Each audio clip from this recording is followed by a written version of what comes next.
live. Thank you. I hereby call the Santa Ana City Council meeting to order. This meeting is taking place with in-person attendance and by teleconference via Zoom.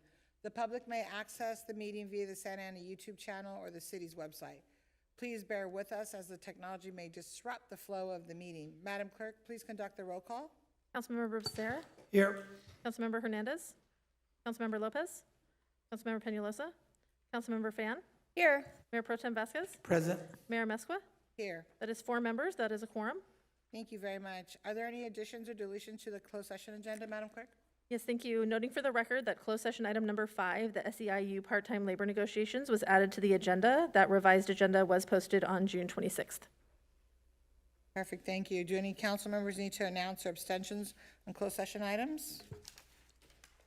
Hearing none, Madam Clerk, do we have any speakers for closed session? Yes, Mayor and Council, we do have one. Nancy Robles, Thank you. please come forward to the podium.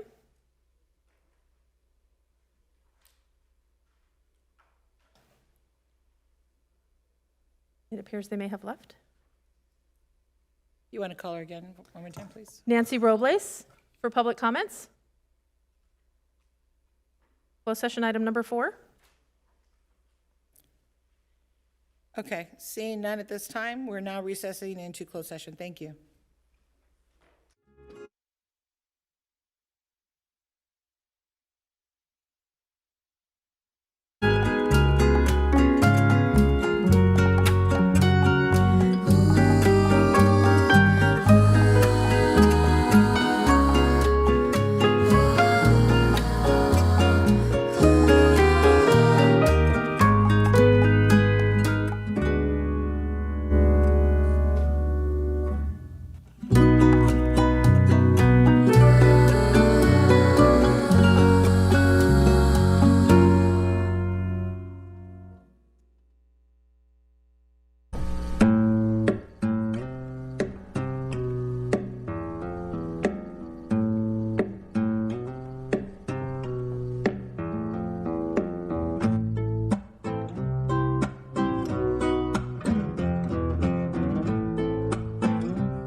Ooh.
Mayor, you can proceed. I hereby reconvene the Santa Ana City Council meeting to order. Madam Clerk, please conduct the roll call. This meeting is taking place with in-person attendance and by teleconference via Zoom. The public may access the meeting via the Santa Ana YouTube channel or the city's website. Please bear with us as the technology may disrupt the flow of the meeting. This is a meeting to conduct the business of the city. There's an opportunity to call for a recess or break or even to clear the meeting room if a meeting becomes too disruptive to properly conduct business. Warnings will be provided prior to any action being taken. We appreciate your cooperation. For everyone's safety, per the fire marshal, please do not stand or place objects in the aisles, in front of the dais, along the back wall of the council chamber, or in front of entrances and exits. During city council presentations and oaths of office, guests of individuals being recognized are invited to come forward to the front to take photos. For roll call, Councilmember Becerra. Here. Councilmember Hernandez. Present. Councilmember Lopez. Here. Councilmember Peñalosa. Here. Councilmember Fan. Here. Mayor Pro Tem Vasquez. Present. Mayor Mesqua. Here. All 7 members present. Thank you very much. Madam Clerk, before we proceed to the Pledge of Allegiance, please make any announcements. For members of the public on Zoom or teleconference to request to speak during public comments or on agenda or non-agenda items within the city's jurisdiction, you must dial *9 from your phone or click the button labeled Raise Hand in Zoom now to be in the speaker queue once public comments commence. This does not apply to public hearing item number 30 or the Housing Authority items for which comments will be heard during the specific public hearing/meeting. Please hold your comments on those items until called upon. Thank you. Thank you very much. First item is the Pledge of Allegiance. Pastor Tommy Cota, if you can lead us in the Pledge of Allegiance, please.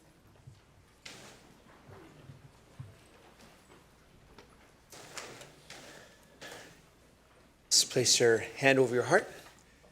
I pledge allegiance to the flag of the United States of America, and to the republic for which it stands, one nation, under God, indivisible, with liberty and justice for all.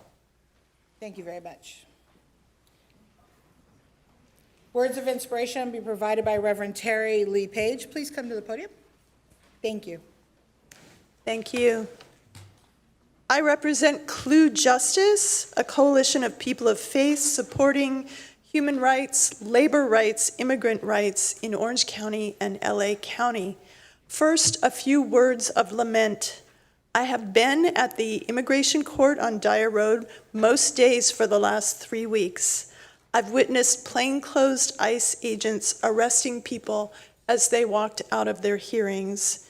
In dozens of those hearings, I have yet to hear a single criminal accusation other than the misdemeanor of entering the U.S. without permission.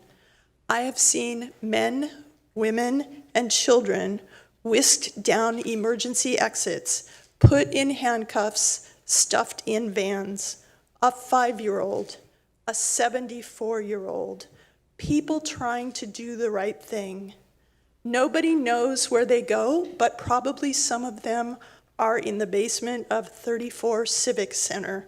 We do know that they are held in overcrowded conditions with food and water inadequate, healthcare inadequate, bathroom facilities inadequate, showers non-existent. Most of them will be deported to somewhere in the world because it could be anywhere. They're joined in their suffering by gardeners, car washers, laborers, and people guilty of walking or driving while brown. This is my lament to you. People are in terrible fear right now. Please open your hearts to them. Let us be creative as a community to discover how to keep our neighbors safe. And now, words of inspiration. They will be religious words. If you're not religious, hear the value and intentions behind them. God of power and love, thank you for the city of Santa Ana, for its creativity, for its diversity, for its rich cultures, for its vital commerce, for its wonderful arts. And thank you for these appointed leaders, and thank you for the people who show enough to care to come to these meetings. Bless us all. Bless this city, bless its inhabitants, and keep us safe. Now is a time of deep trouble in our country, and it seems that trouble has landed on us. Amidst all the normal affairs, we have more than we need. Please give us inspiration, give us courage, give us the ability to bridge the differences that have held us apart before so that we can come and make progress to make this a safe and pleasant city. So let us set our differences aside as soon as we leave the arguments of this room, and let us bless one another and honor what we love and value by serving all people in this city, showing compassion, justice, creativity, diligence. It can happen. Let us put aside our differences and build a safe and happy city. Amen. Thank you.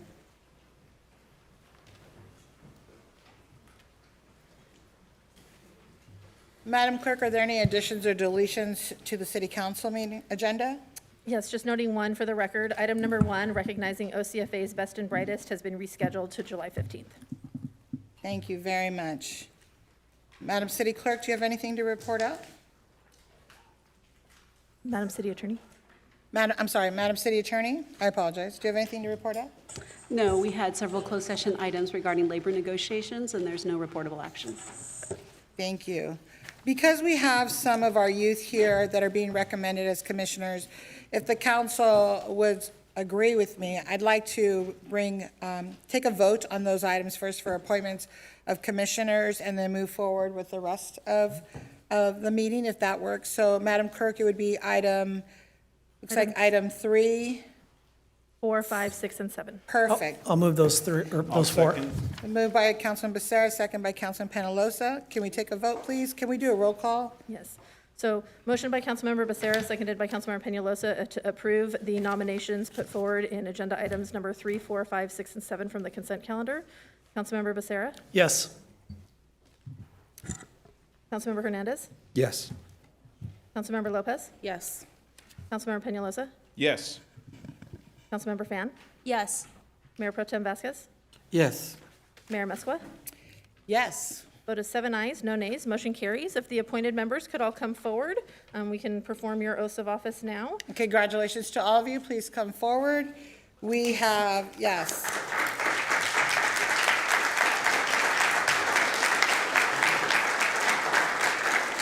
We have Denise Reynoso, Aylin Luis, Marlene Pena Marin, Jesse Rodriguez, and Nancy Gonzalez.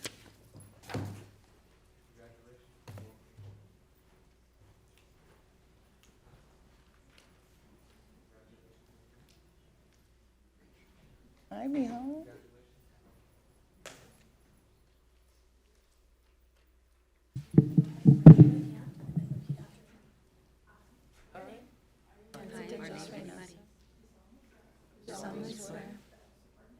That I will support and defend the Constitution of the United States and the Constitution of the State of California against all enemies, foreign and domestic. That I will bear true faith and allegiance to the Constitution of the United States,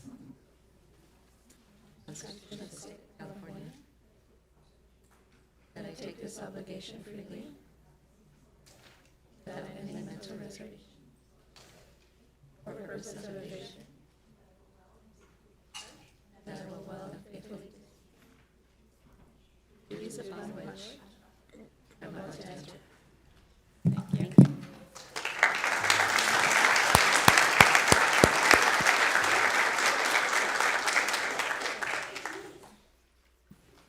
Take a couple photos, and then you guys are going to sign your oaths. Congratulations to everybody.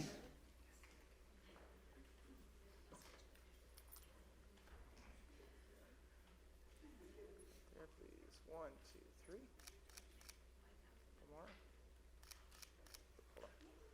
second. Wait, one more second. There were people walking behind you.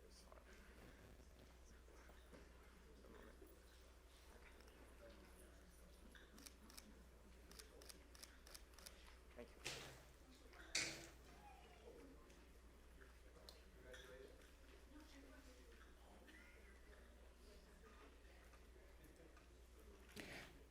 All righty, we'll get started with public comment. This is the time of the meeting for the city council to receive comments from the public on agenda and non-agenda items. Madam City Clerk, please explain the public comment procedures and call the first speakers. Thank you, Mayor. Pursuant to Resolution Number 2025-004, speakers are requested to address the City Council directly and to refrain from profane language, racial epithets, and libelous or slanderous statements that disturb the decorum of the meeting. Pursuant to the Brown Act, the City Council may not enter into discussion at this time.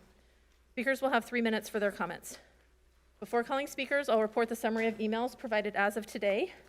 By 2 p.m., we received a total of 89 e-comments on agenda items and non-agenda topics, 13 on non-agenda topics, 1 for item 26, 3 for item 27, 3 for item 28, 66 for item 29, and 3 for item 32. Those were distributed to the City Council and posted online for public review. We'll now hear from members of the public that are physically present in the council chamber, followed by those on the conference call or Zoom, to provide comments on agenda or non-agenda items only. Comments for public hearing number 30 and the Housing Authority will be heard separately. When you come forward, please state your name and the ward or neighborhood that you reside in for the record. When you hear your name, please line up in the center aisle behind the podium. The first 3 speakers, Nancy Robles, Tanya B. Lopez, and Cassandra Perez.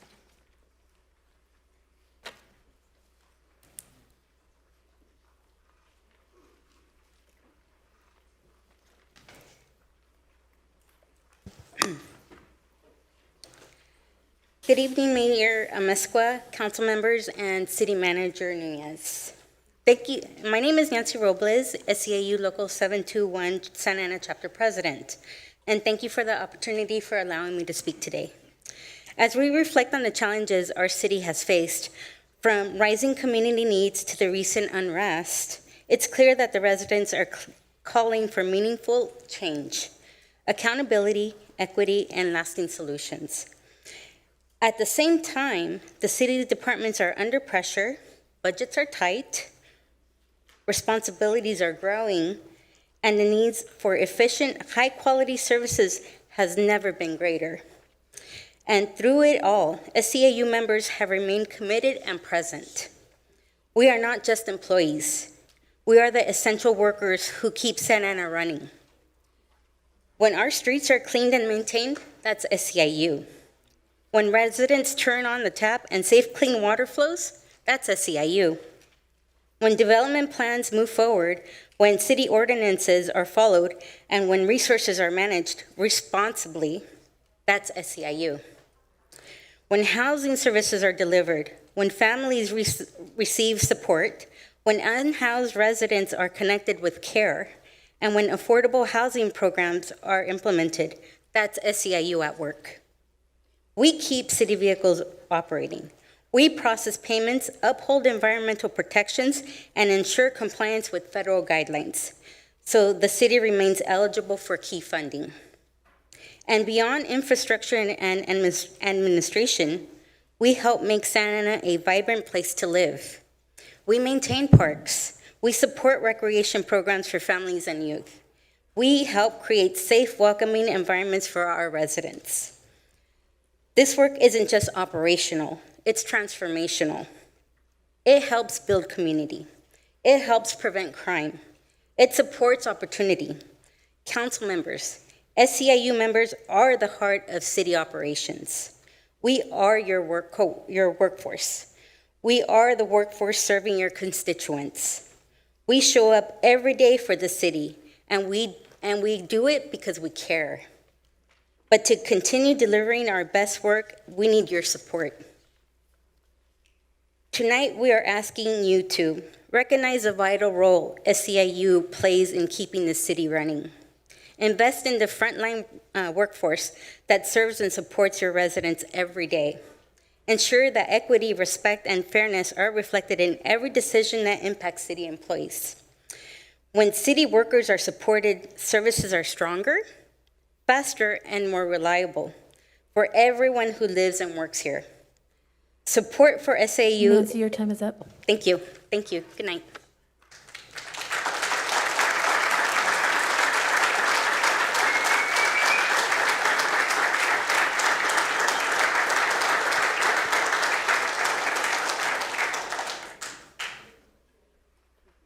Good afternoon. My name is Taina B. Lopez, the Santa Ana resident you allowed to be arrested at the last city council meeting. This was and remains an abuse of power. You allowed this to happen in your office and on our streets. I am demanding the immediate withdrawal of all charges against me. No one assaulted you. You and your police department assaulted me. Officers used excessive force. They had no probable cause, nor did they read me my rights. My hands, body, and spirit are in pain. But I am not here today to speak just for myself. I am here on behalf of Narciso and his family, and for all the exemplary Santa Ana residents who have been illegally kidnapped by our federal government under policies set in motion by Donald Trump. This is a petition from our community. We understand that you may feel pressure from the federal government, but that does not give you the right to sit by with your hands crossed. We have the following urgent demands, and we expect accountability. This will not be ignored. Our demands: 1, declare an immigrant state of emergency in Santa Ana. Police are here to protect the community, not assist or enable federal officers. There have been multiple violent incidents involving youth and excessive use of force. I've experienced this personally.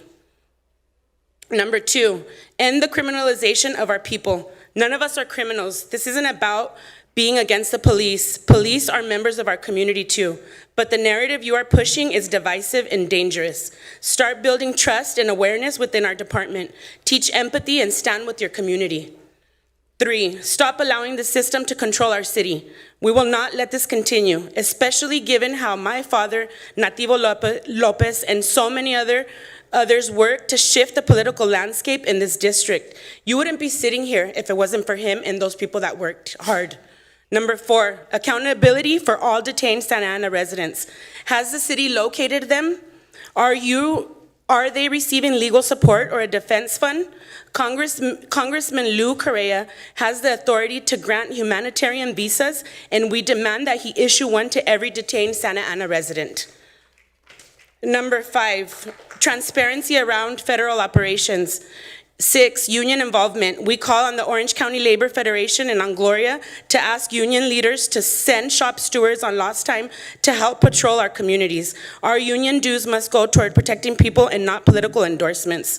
Stop unlawful detentions and ICE court ambushes. Reinstate ICE notification policies. Economic pressure on local businesses. We demand that businesses supporting or enabling ICE detentions be held accountable.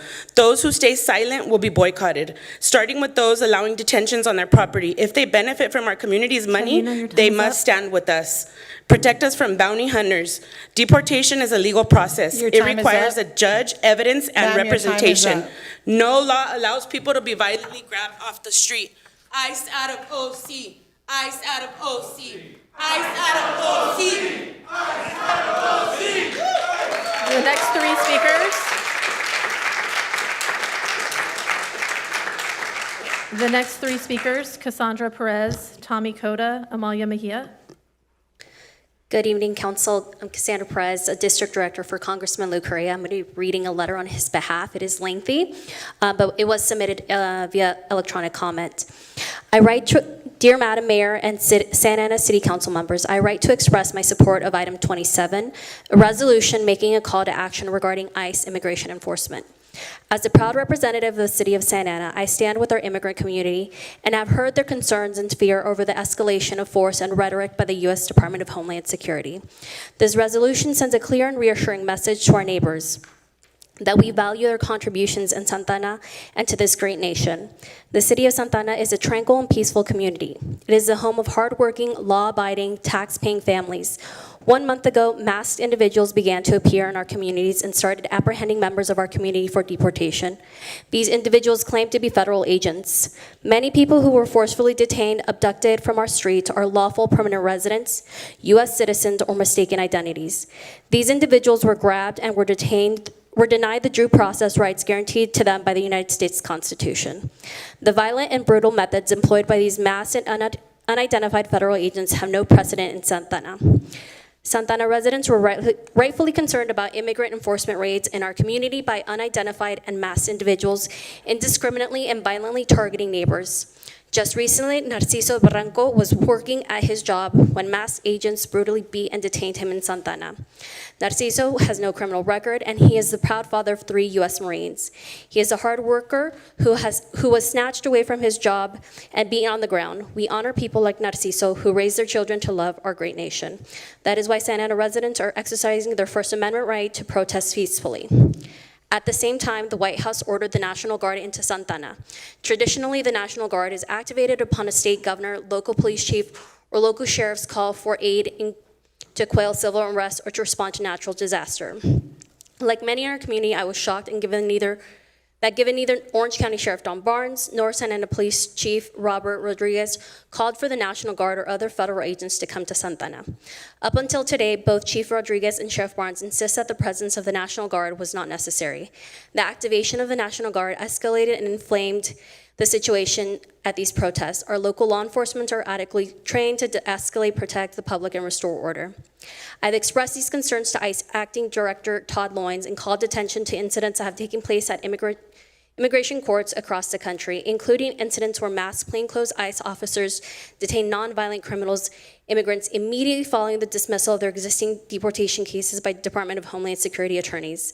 Most recently, I joined my colleagues in Congress in introducing the No Secret Police Act to require DHS officers to wear or display official insignia or uniforms in a manner clearly visible to the others, as well as to prohibit DHS officers from wearing face coverings or any item Cassandra, your time is up. that conceals their detentions or arrests. The rest of the letter is available on e-comment, Thank you. along with the packet of letters that he sent to DHS and to submit it on his committees as well.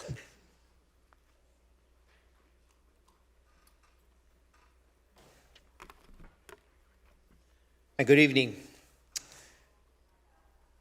Out of many, one, a call for unity, e pluribus unum. I'm a pastor of Hope Alive Church in Santa Ana, and I represent some of our faith community in Santa Ana, in which we love and desire to serve.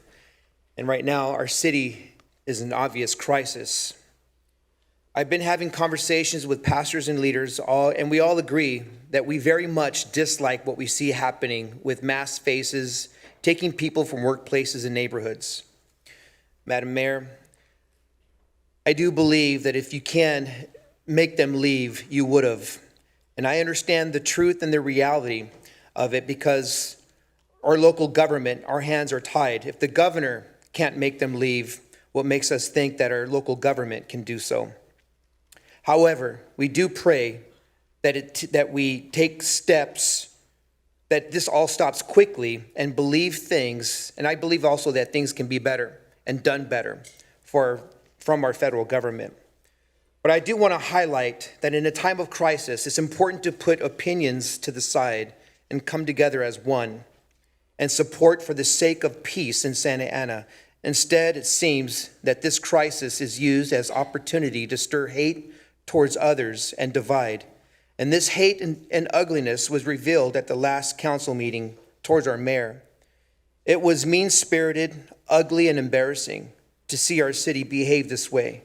We can do better with unity. I believe all of you here on the council and also our Madam Mayor love Santa Ana and desire to see our city flourish. My main concern is with our spiritual welfare of Santa Ana.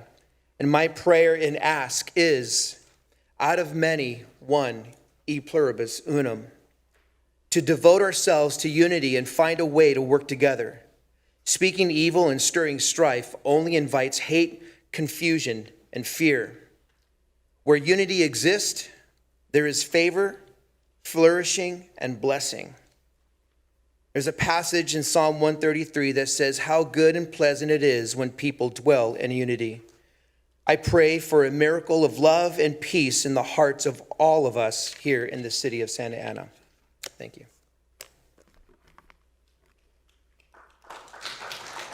Next three speakers, Amalia Mejia, Bulmaro Vicente, Ana Gomez.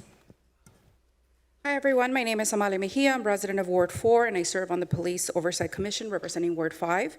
And I'm speaking today on items 29 and 32. And I want to be clear and transparent that the commission was not informed or updated on any proposed amendments. At a previous commission meeting, I actually asked the city manager's office the intention of the ad hoc committee and expressed my concerns on changes without consulting the commission. As we see today, there's plenty. The commission has been meeting for almost 2 years now, and I do agree that we do need amendments to straighten the commission, but the majority of the amendments proposed today would weaken the role of the commission. I cannot help but think, is this a coincidence that now that we're hiring, or the city council is voting to hire an oversight director, we are currently now seeing these amendments pop up?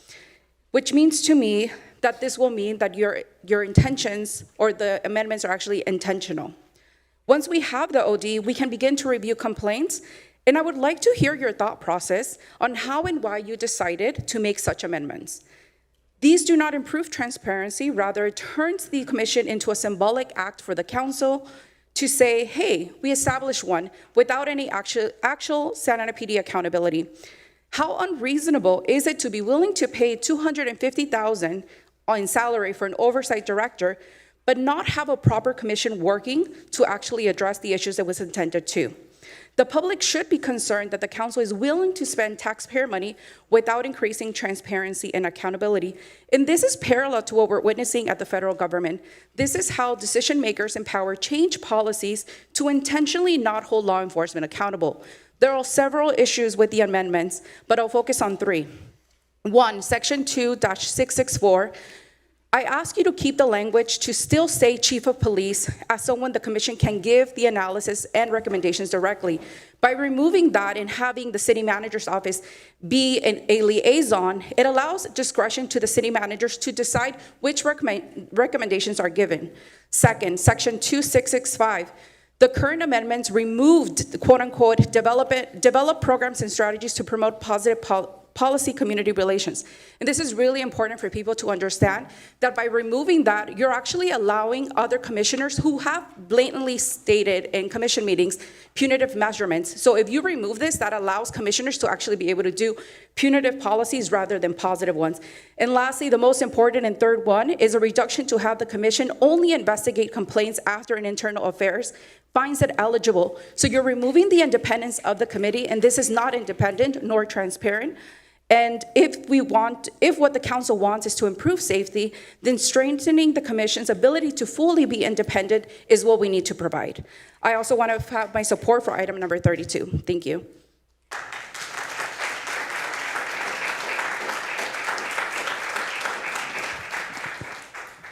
Good evening, Mayor and City Council members. In November 19th of 2024, when the city implemented the current short-term rental ban, the mayor, along with Councilman Becerra Lopez, requested that the city staff develop a short-term rental program for consideration. This direction included developing a regulatory framework and conducting outreach to stakeholders. However, to date, no visible progress has been made, and short-term homeowners continue to face financial uncertainty, a lack of legal and regulated options. This has also deprived the city of potential revenue from registration fees and transient occupancy taxes. Short-term rentals provide a vital financial support to many local homeowners such as myself. In today's economy and the uncertainty with everything that is going on, the income helps homeowners afford rising housing costs, pay property taxes, and manage household expenses. For many of us, especially those supporting elderly parents on fixed incomes or dealing with long-term financial responsibilities, renting a spare room and one of the few flexible and practical ways to stay afloat. This is not about commercial enterprise. This is about staying in our homes, caring for our families, and contributing to our community. I respectfully asked that you act on the statements made in November of last year and prioritize development of a short-term rental program. Doing so will provide relief to homeowners and enable the city to benefit from an equitable, regulated system. Time is of essence. Thank you for your time and your service.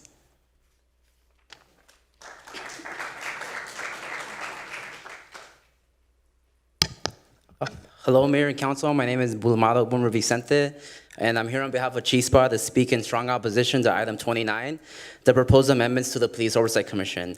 These changes are a betrayal to the hundreds of residents who organized, advocated, and demanded true accountability, resulting in what is now the strongest independent police oversight commission in Orange County. Gutting its powers not only would reverse years of community-led progress, it would turn this commission into a toothless body, resembling Anaheim's ineffective police review board, which several of you previously said was not the model we wanted for. Let's be clear, there is no state law requiring these amendments. When we worked alongside the city attorney's office to draft the original ordinance, we've made sure every power was fully compliant with state law and the Peace Officer Bill of Rights. These proposed changes aren't about legality. They're about politics. They're being driven by police unions and council members backed by law enforcement interests, using the ad hoc process to make sweeping decisions behind closed doors without public input. That is unacceptable. And let's talk about these interests. Mayor Valeria Mesco received over $217,000 from the Santa Ana Police Union in her 2022 campaign and took nearly $98,000 more in her 2024 re-election campaign. So that's over $315,000 in police union money. If you want to understand the motive behind these changes, just follow the money. These aren't neutral policy updates, they're payback. This isn't unique to Santana. In Vallejo, a nearly identical effort was recently defeated, an attempt by the Vallejo Police Officers Union to weaken their already minimal oversight body. Civil rights organizations, including the ACLU and the AAACP, called those changes what they were, a step backwards. Santa Ana cannot afford to follow the same path. We urge you to reject these amendments and stand with the community, not with the special interests trying to sabotage oversight from the inside. I also want to speak in strong support of item 32, the ordinance requiring all law enforcement officers operating in Santa Ana to wear clearly visible identification and prohibiting face coverings that obscure their identity. Our officers claim to be proud public servants. If that's true, then show your name and badge. Be out and proud, boys. Accountability and transparency are optional. They're part of the job. Thank you. The next three speakers, Jasmine Palmerin, Tonatson Reyes, Jennifer Rojas.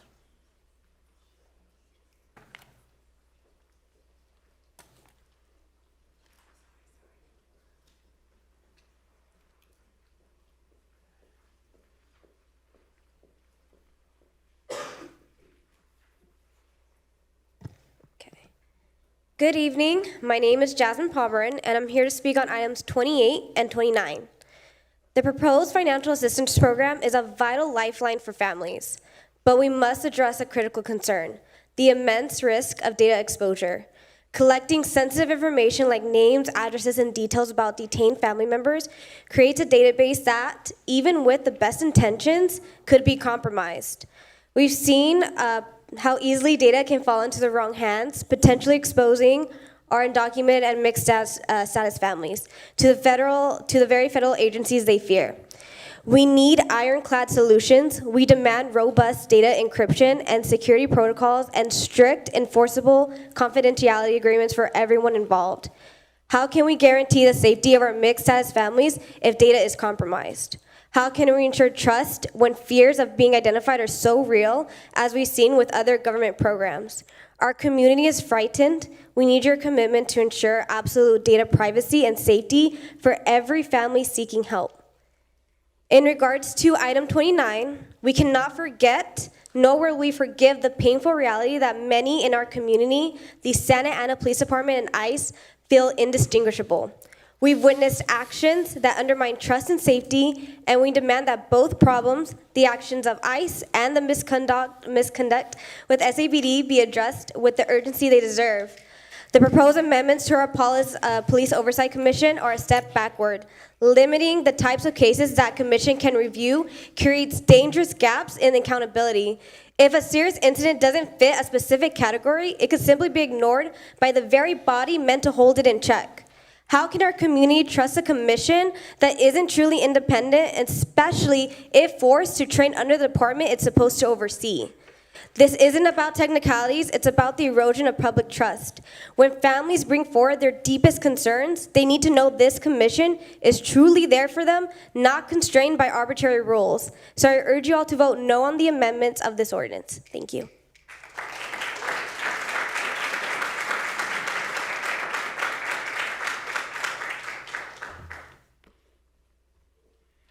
My name is Tonantzin Reyes, and I'm here because Santa Ana PD is working with ICE to kidnap our people, and I want to know what you, Valeria Amezcua, are going to do to stop the kidnapping of our elders. Take example from the mayor of Chicago, who is blocking ICE from entering into their communities and kidnapping the people.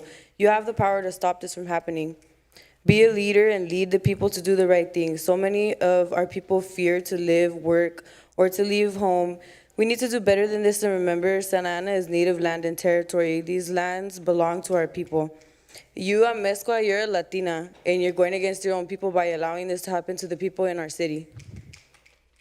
These ICE agents need to identify themselves with a warrant and a fair hearing in law. That's how law works, and something needs to be done about everything that's going on.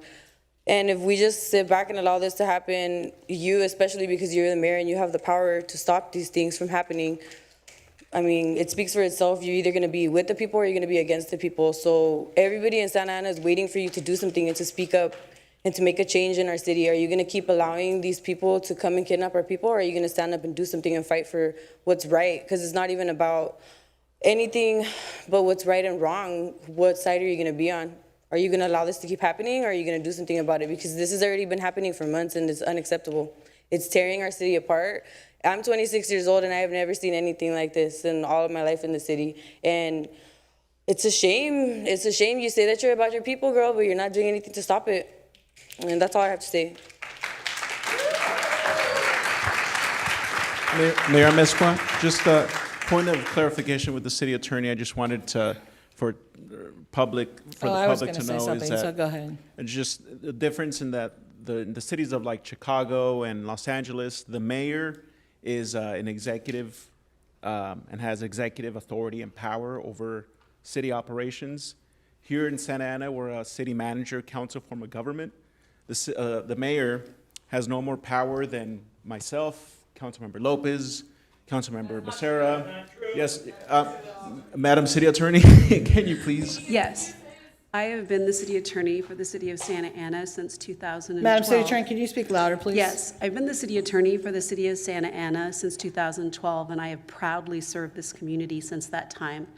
I've also had the opportunity over those 13 years to read the charter and to understand the charter. You are a city manager form of government. Just like to remind people that our credibility is our most important asset in responding to criticism and conflict in our community. I want to say that again. Our credibility is important when we come into this chamber to discuss city business. And I can tell you that without a doubt, the mayor of the city of Santa Ana does not have the power that many of you are coming up here saying she has. And if someone, well, I can explain that. If you want mayor, I can explain that. The city of Los Angeles is not a council manager form of government. They are a strong mayor form of government. They adopted their charter amendments in 1995 to give that mayor even more power and to cover the police commission. So Mayor, what I'd like to do, because I believe that credibility is very important, is anyone who wants to come up to the city clerk, leave their name and their phone number. I will proudly meet them where they want or here at City Hall and go over the city charter with them. Because for us to have good, solid conversations about the conflict that is happening, we have to all be on the same page as to what the rules are and what the law is. And I believe if we are all on that same page, we can come up with solutions for the community. But yelling at each other in the council chamber and spouting facts that are not useful. So I'm going to make myself available. I really do want to help people understand what the city's powers are. So any of you that would like to do that, please leave your name and number and I will contact you. Thank you, Madam City Attorney. Thank you. You need to stay. Sit down. You're out of order. Stop making You're out of order. You're out of order. You're out of order. Madam City Attorney, thank you so very much for explaining that. And I'd like to just add one thing. Sure. It is the power of the people. I don't represent any of you as individually. I actually represent the people who run this municipal corporation. So I'm going to give them a very good piece of advice. If you want to become a strong mayor form of government, there is a method to do that. It's called having a charter amendment. That's the power of the people. Initiative and referendum power in the state of California is in our Constitution. So if that's what you really want, use that power, because that's how you make the laws that I think you guys are asking for, but you cannot do it under the charter that you have. Well, then let's do it. Thank you very much, Madam City Attorney. You have 3 minutes. Go ahead, Speaker. Good evening, Mayor and City Council members. My name is Jennifer Rojas, and I work with CHISPA. I'm speaking today in strong opposition to item 29, and I urge this council to reject the proposed ordinance that would dismantle the Police Oversight Commission as we know it. I want to be very clear. This ordinance does not just make small changes. It completely guts the commission's power and strips away its most meaningful responsibilities. If passed, this ordinance will eliminate the commission's ability to conduct independent investigations into allegations of police misconduct, remove the commission's authority to issue disciplinary recommendations when misconduct is sustained, and finally, eradicate the process that allows the commission to bring concerns directly to the city council when the city manager's response is inadequate. These structural changes are not procedural reforms. They are rollbacks designed to ensure this commission is rigged to fail.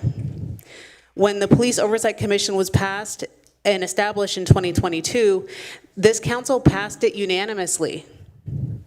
It was drafted in partnership with the City Attorney's Office and the former ad hoc committee, built on dialogue and collaboration. I participated in stakeholder meetings where we discussed the Police Officers' Bill of Rights, California law, and the city's charter to ensure that the ordinance was compliant. The current ordinance reflected this community's demands for real police accountability after the 2020 uprisings for racial justice. To gut the commission now is nothing short of a betrayal of the community's advocacy, of the promises made, and of the movement for meaningful oversight. These amendments are not grounded in best practices. They are not about transparency. They are the opposite. They create the illusion of oversight while stripping away every tool necessary to hold police accountable.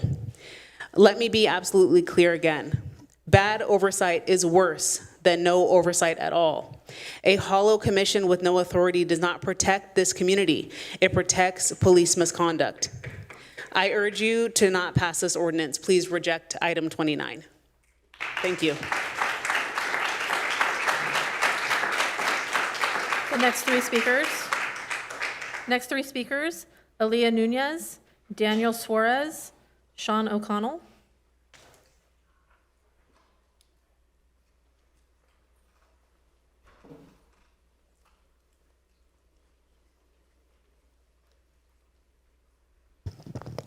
Good evening, my name is Aaliyah Nunez, and I am a constituent from the 3rd Ward.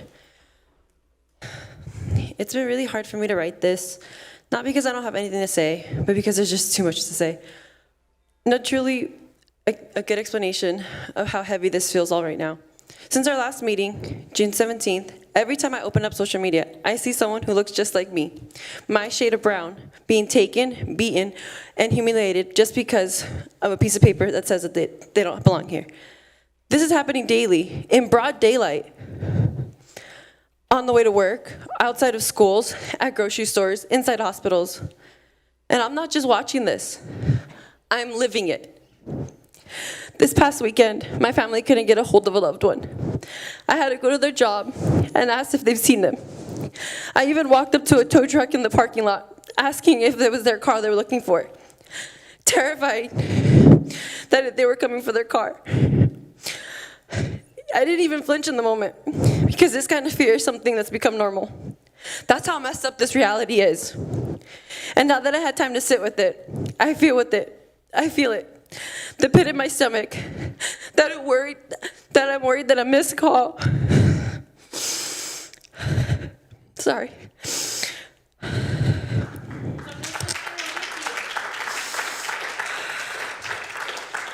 I'm worried that a missed call might be the last one that I get from my family member. The fact that we're trying to improve our communication, not because we care, because we're scared that we might not hear from each other. That's not normal. That's survival. And meanwhile, what are those in power doing? What are the police doing? What are they doing while masked men grab people off the street in plain sight? Aren't you supposed to protect us? Is it just open season on brown bodies? We're the ones patrolling our own neighborhoods, giving our time, energy, and supplies to protect our gente. Stepping up. Can you guys say the same? The ones in office? The ones wearing the badge? So tonight, I'm calling on you to do more than just talk. I'm urging for you to support item 27, and don't water it down. Follow through with the real protection for our community, not just behind statements, because your vote tonight isn't just symbolic. It's a message to everybody watching, including ICE, that Santa Ana will not be complicit. Actually protect us. Enforce sanctuary policies, not just on paper, but in practice. And for everyone who holds power or a badge, go back and read your oath. If you can't stand by it, step aside, because we will. We're rising and we are ready, and we are already protecting each other, with or without your help. Porque si en el sistema no nos cuida, nosotros nos cuidamos entre nosotros. Aaliyah, your time is up. Y con eso no nos vamos a ir y ni dejar. Gracias.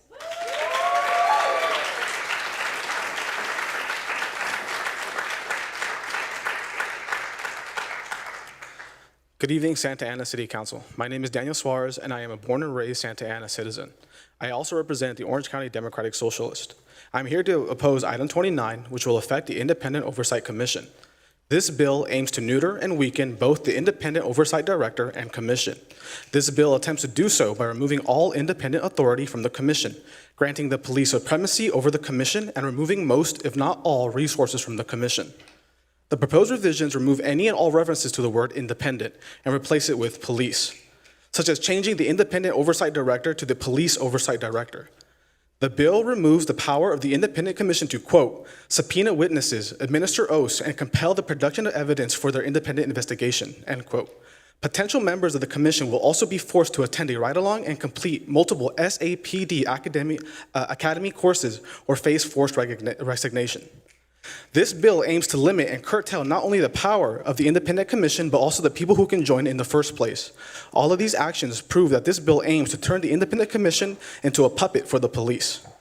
This bill is a malicious power grab, an attempt to steal from power from the people and grant it to the already unaccountable militarized police force. This can be seen within the bill as it grants the chief of police the ability to review and initiate all internal affairs investigations. Furthermore, as if this corruption couldn't become any more blatant, the chief of police will also have the final determination of the internal affairs investigation. In other words, the police will now investigate themselves and find that there was no wrongdoing. Not only does the bill weaken the people's power, but it also undermines our city's democratic processes, stripping the city council's ability to appoint the independent oversight director. The bill muddles the current one's transparency, completely removing the city council's power, those who are beholden to the people, and granting power to the unelected, unaccountable police chief and city manager. The unaccountable city manager will now have the power to hire and fire the independent oversight director at their will. Does this seem like a democratic and fair process? No, of course it's not. This is undemocratic and corrupt, and any of you who vote for this deserves to be voted out of office. Unfortunately, there are many malicious and corrupt changes in the insidious bill that I do not have enough time to discuss. This is why I implore everyone here to read the bill, especially pages 4 through 10. Nevertheless, before I leave, to the City Council, I ask all of you one question. Quis custodit sposes custodes? Who will watch the watchmen? And to my fellow citizens, I leave you with this. We must remain vigilant and aware of any and all attempts to infringe upon our rights. Democracy is fragile, and we must nurture it.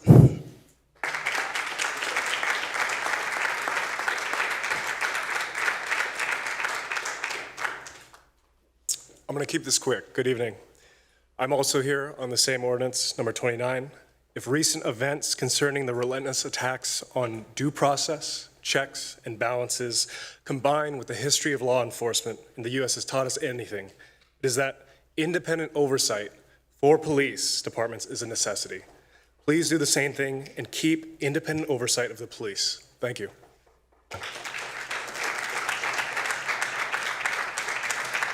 The next three speakers, David Pulido, Gilbert B., Giovanni Chavez.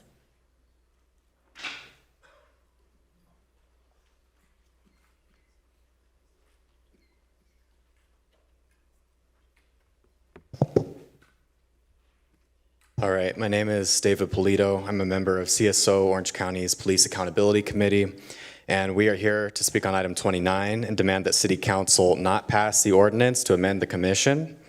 This ordinance would destroy the ability to independently investigate cases of police misconduct. All investigative authority would be in the hands of the police themselves and the Department of Internal Affairs. But if the police could be trusted to do that, then we wouldn't have demanded this commission in the first place. Let's talk about the timing, by the way, on this attack. This month, we've seen an explosion of racist and unconstitutional attacks on working class immigrants and especially Chicanos. Then our police department violently attacked young Chicanos for defending their families and protesting against ICE raids. No amount of PR that you all do is going to change that fact. It's not going to make us forget what you did. Phil, Valerie, right now, we need more community control over the police and not less. In fact, I want to add that in that time, the first thing you chose to do was condemn the people, the protesters, instead of condemning the ICE raid. So we remember, okay? And today we are also joined by Erica Armenta, who has demanded a police report on the killing of Noe Rodriguez for 6 months. We did not learn critical facts about his death through the police department. We were forced to submit a Public Records Act request to the Department of Justice to learn about how officers Luis Casillas and Isaac Ibarra lied about what Noe was doing, because he was not pointing a shotgun or waving it around. He was not loading it. He was simply standing there, okay? And if you had evidence of that, you would have released it, but you didn't, and I didn't get it in that report. So that's a lie. We didn't get that information from the department. We got it from them. If we had a functioning and fully staffed commission, we could have had an independent investigation into this police killing. But instead, City Council has failed to hire a director for months, and now, before the commission even has a chance to function, you're trying to gut it. This ad hoc committee wants to claim it does not comply with state law, even though this commission was already vetted by city attorneys, so what's changed? Today, if you hide behind compliance with state law as an excuse to attack, erode our limited democratic powers over the police, we will know exactly where you stand. No amount of crocodile tears that you shed for immigrants while you get awards is going to change that fact. Where were those tears for the immigrants that were already killed by the police, like Miguel Chavez? It's not just when it comes around like for an award, okay? This is all the time. So if you stand for immigrants, you need to stand for the victims of police violence. Defend the Police Oversight Commission. No to this amendment and changes attacks on police accountability. Justice for Noe Rodriguez.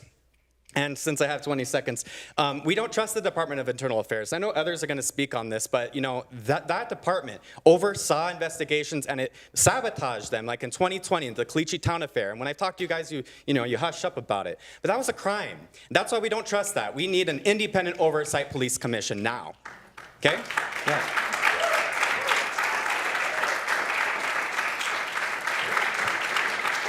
Gilbert B., Giovanni Chavez, and Kang Tran. Good morning, good evening, fellow council member protesters and the ones that didn't. We know, at least I personally know, and had interactions with the Santa Ana Police Department going back to 1980. I was cuffed, I was beaten, I was jailed, all charges were dropped. Didn't get a bill, didn't get anything. So I have zero trust in this police department, and it goes way back. As I stated previously, some people think I look like a criminal. Some people think I talk like a criminal. But the real criminal is sitting right there. Okay, you claim to be a Chicana? I don't see one inkling of that in you, or else you would have spoken up completely. You hide behind your laws. You have a law for this, you have a law for that. Well, I try to live on my own laws, which you can't do, as I said. And how long is this going to go on? How long is this crime against brown people I'm used to it. I've been victimized almost my entire life. I've lived in Santa Ana since 1971. Prior to that, I lived in Garden Grove in Barrio. We were treated as second-class citizens. To this day, my parents ask why we lived in such rundown shacks. They didn't know anything about redlining. They didn't, and they're trying to erase that history. It didn't happen. You're making that up. No, I've lived a lot. I've seen a lot, and I'm not liking what I'm seeing. There are some council members out there that really got the cojones to stand with the people, and they are the ones that stand with the developers, with the police. Police is a militarized force, yet they don't want civilian oversight, like the real military. They like to be called sergeants, lieutenants, captains, but with no oversight. They're an entity unto themselves. And this has got to end. This has got to stop. You keep protecting the developers and the police department because they protect you. We in the city, we have to protect ourselves. And I can go on and on and on, but I will leave it at this. Mayor, resign. Thank you.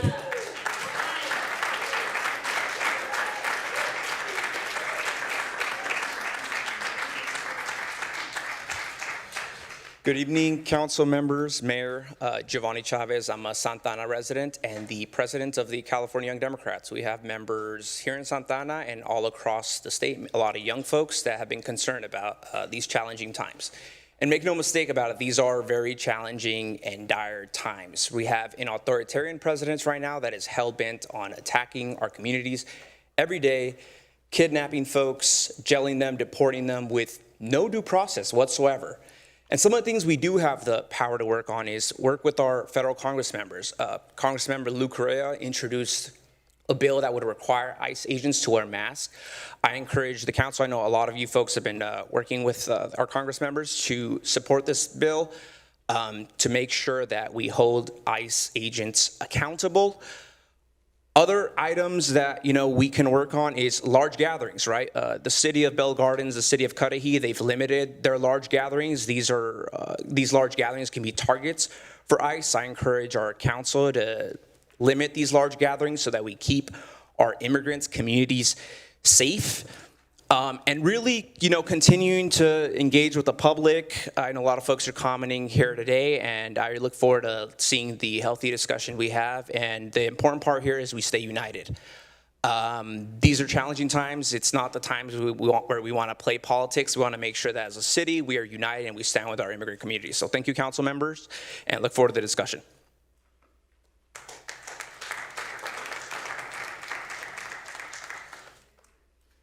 Next three speakers, King Tran, Daniel Diaz, Sandra.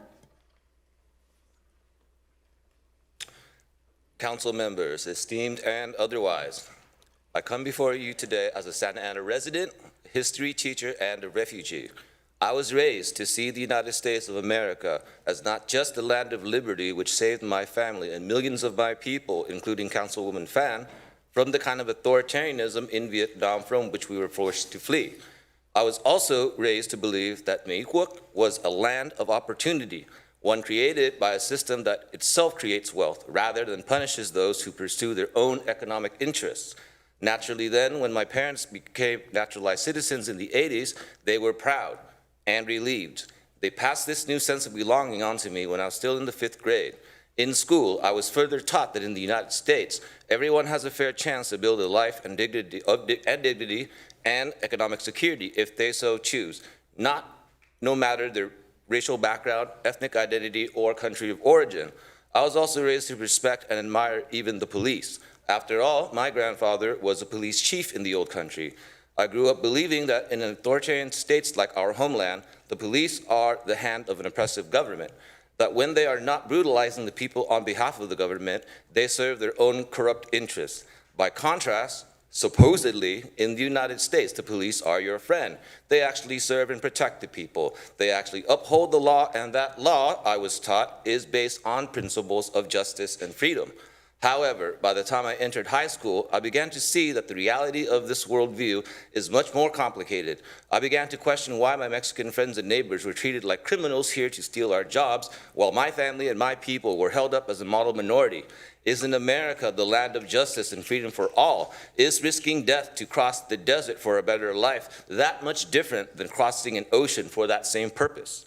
By the time I got my bachelor's degree, I began to realize that the reason brown immigrants are targeted for persecution and removal has much to do with history, that many other ancestors are indigenous to this continent, that Santa Ana is the land of the Tongva and Accochutchman peoples, that all of California and Southwest was once part of Mexico, that it was taken from the Mexican people by naked imperialism in 1848.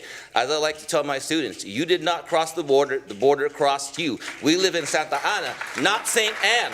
By the time I earned my master's degree, I also began to realize the use of excessive force and outright murder by our police is unimaginably worse than in Vietnam. Our police began to look more and more like a militarized occupation force that shoots first and asks questions later. Even after the BLM movement exploded across the country, right here in Santa Ana, Noe Rodriguez, an immigrant suffering from mental health issues, was murdered by the SAPD last year, shot 29 times even as he was falling to the ground. There was Miguel Rodriguez, a 73-year-old immigrant, murdered in 2022, again by SAPD. Well, this is all not just infuriating and senseless, it's heartbreaking. I urge you council members to vote no on agenda item 29 and yes on 32. Put an end to this madness.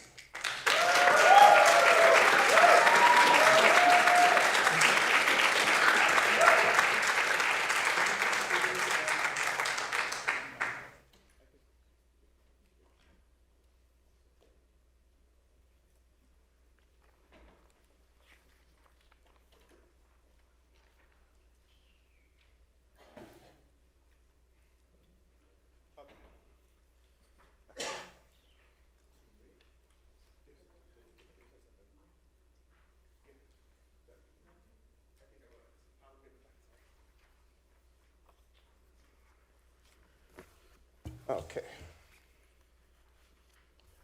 I'll start leaving my card. All right. So hello all. I'm Daniel Diaz of the Santanero. You guys might not know who I am, but I've been running the whole newspaper by myself for a couple of years already, but thank you. So it's been 23 days since the raids began here in Santa Ana en masse, and 22 days since first sending my questions to Santa Ana Public Information Officer Paul Eakins and Santa Ana Police PIO Natalie Garcia. Over the course of 7 days, I emailed them 87 questions and an additional 5 to Garcia and City Attorney. The morning Narciso Barranco was detained, 8 have been answered by the means of press release, social media posts, PRA response, or during the last City Council meeting. The other 84 remain unanswered. These questions I ask aren't to be nosy. I ask them because I believe the community has the right to know the answers given the high level of fear, anxiety, and uncertainty plaguing our community.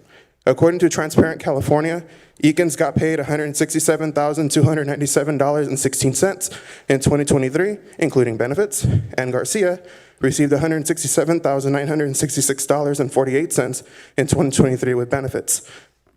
You guys can do the math on how much they got paid each day, but I did leave it there for you to see. Let's see here. Lost my place. But it does sound like a good job for not being able to answer questions. I mean, I would love to do that job, just sit here and not answer questions. But in all of the stuff that I've reviewed budget reports dating back to 1989, and all the campaigns that I've seen growing up, in most of the comments given by the electeds, it has always been the city's goal to be more transparent, including City Attorney Sonia saying just moments ago that, quote, credibility is one of our most important assets in responding to criticism and, I forgot, she said, to criticism in our community. So it's always been the city's goal to be more transparent, but in times the city is gripped with fear, people refusing to step into the sunlight and shelter themselves in the blanket of grief. Who are the people turning to? They're turning to you guys. And so is the press, because I feel I did my due diligence in questioning the correct entities this body and police department entrusted to not only answer the press, but the people. Because not only do the people pay their salaries to do the job they were hired to do, but they swore an honor and the responsibility to serving the city's mission, including its people, just as you did. So as for the PIOs and everybody else, I'm still waiting for those answers. But with that, I'd really think that, you know, if you're gonna continue to have the PIOs, you're gonna hire a new one, you know, split the wage or have them answer questions at $10 a pop. I don't know, but. Daniel, your time is up. Thank you.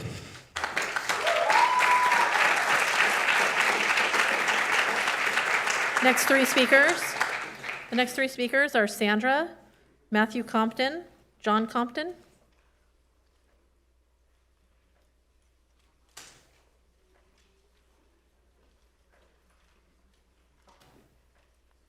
Hi, good evening, council members and mayor. My name is Sandra, and I'm a proud staff member at the Orange County Rapid Response Network. And I just want to share a little bit of what we do because many of you on this dais are not doing anything. So that includes sometimes waking up very early on, around 4 or 5 in the morning, to patrol our communities. That will take a couple of hours. By then, families will be detained around 7, 8 in the morning. At that point, a family will try to detain their loved one through an ICE locator. From there, you'll see that actually it will take days to locate an individual because these kidnappings are no longer trackable. And all while one individual is being detained, we have several operations happening all at once. We have operations happening at our local courthouse, as my colleague Terry mentioned. We have operations happening here at our local field office. We have operations happening at our local car washes, at our local Home Depots. Some of our vendors are being taken. But a lot is happening all the time, and our team has never seen this sort of pain and suffering from our Santa Ana residents. And sometimes these days feel like years because of the pain. I would lowball a number of 20, 30 people being detained a day. And I can confidently tell you that because I work with a very committed team of ICE watchers, dispatchers, attorneys, clergy members, and most of us are volunteers. So I am here to support item number 2 because I am tired of running into these masked agents who cannot provide us with a warrant, a badge number, a name. There was only one time at the courthouse where, well, several times where they provided a immigration detainer notice of action from DHS. But aside from that, if these people are harmed, how are they gonna hold these masked agents accountable? If these people are killed, who are they gonna hold accountable? There's a clergy member that was harmed at our local courthouse. She wouldn't even know who to hold accountable. So please, please work hard to make 32 possible because at least we can begin to find a semblance of justice in this very, very dark time. Thank you.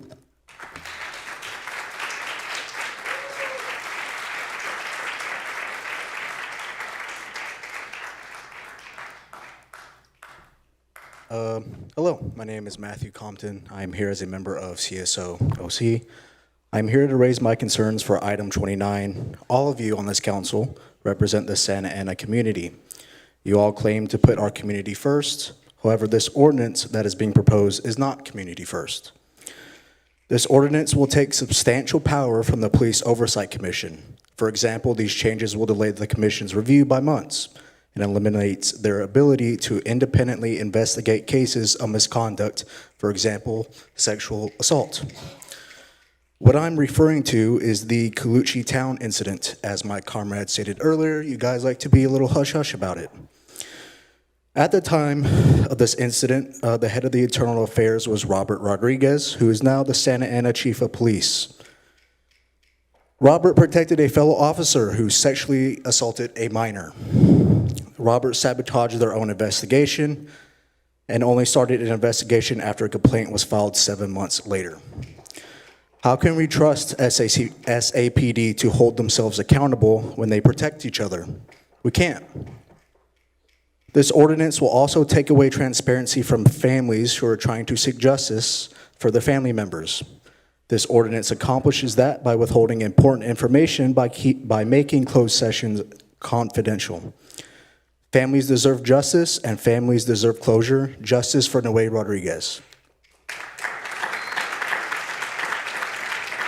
Next three speakers, John Compton, Zuri, and Jocelyn Pacheco.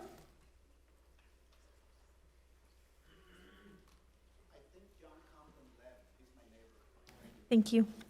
Zuri, Jocelyn Pacheco, Tanya Nava.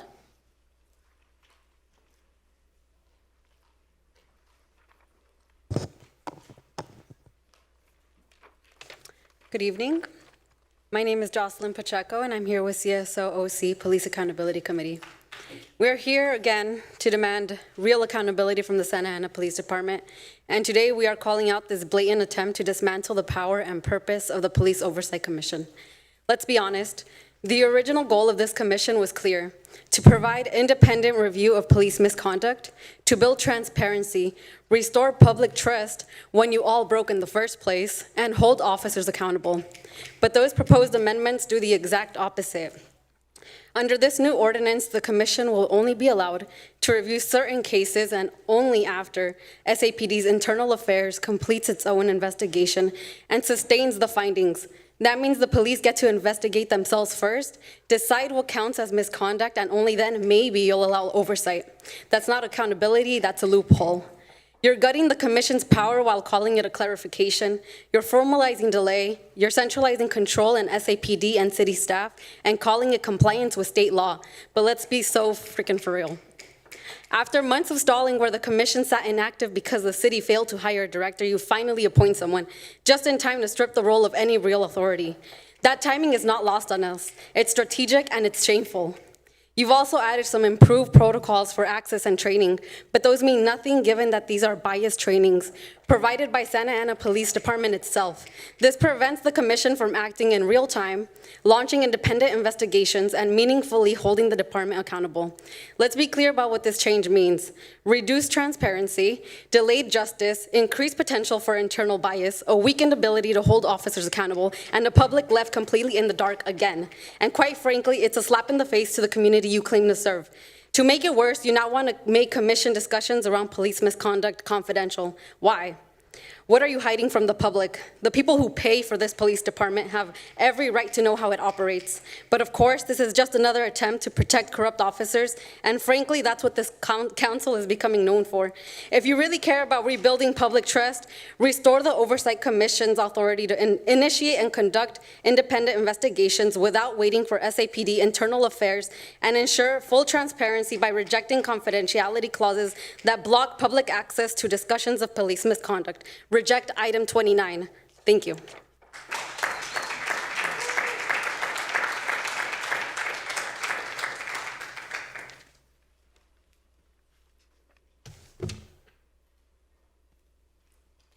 Hello, my name is Zuri. I'm from Ward 2. I'm here to talk about item 29. So basically, this ordinance is going to eliminate police accountability in Santa Ana. And I urge you not to pass it because the police can't be trusted to police themselves.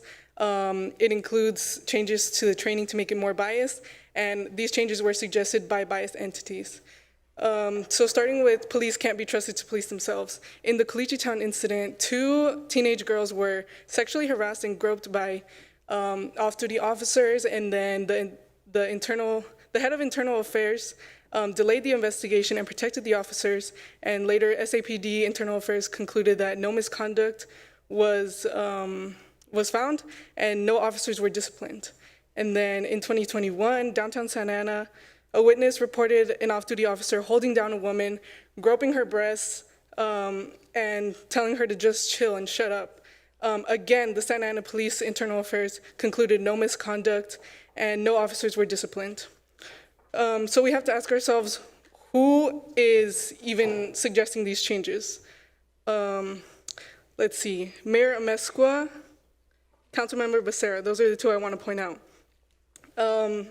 Becerra received $81,000 in 2022 alone from the Police Officers Association, and Mayor Amezcua received $217,000 again in 2022. So it's not in their financial interest to hold police accountable or to protect us. Again, watch their pockets and you'll see why they're doing all of this.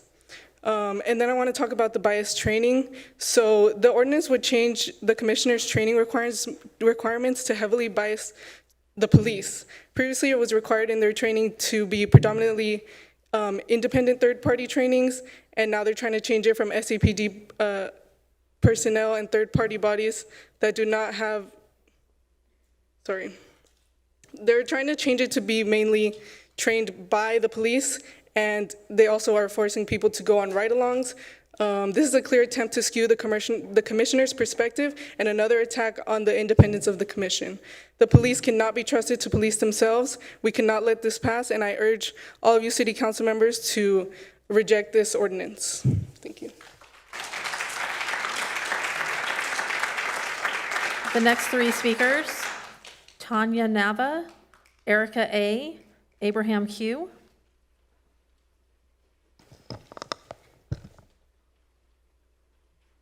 Hello, City Council members. My name is Tanya, a community organizer with Chispa and a born and raised Santanera. Last week, this chamber was filled wall to wall with residents, many of whom were young people and showed up in their power after witnessing and experiencing horrifying ICE raids and being subjected to SAPD's brutality at peaceful protests. They shared their pain, their fear, and their loss, and their trust, and the loss of trust in this city's leadership.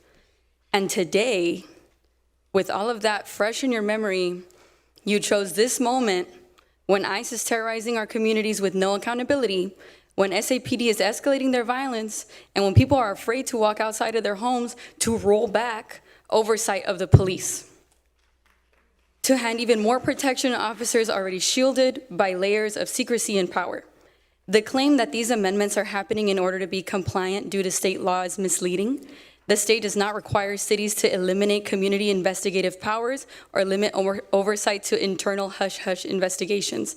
In fact, the state law allows cities to have robust oversight as long as due process and confidentiality rules are respected. Other cities in California, like Oakland, San Francisco, and Long Beach, have much stronger, more independent oversight mechanisms that operate within the same laws.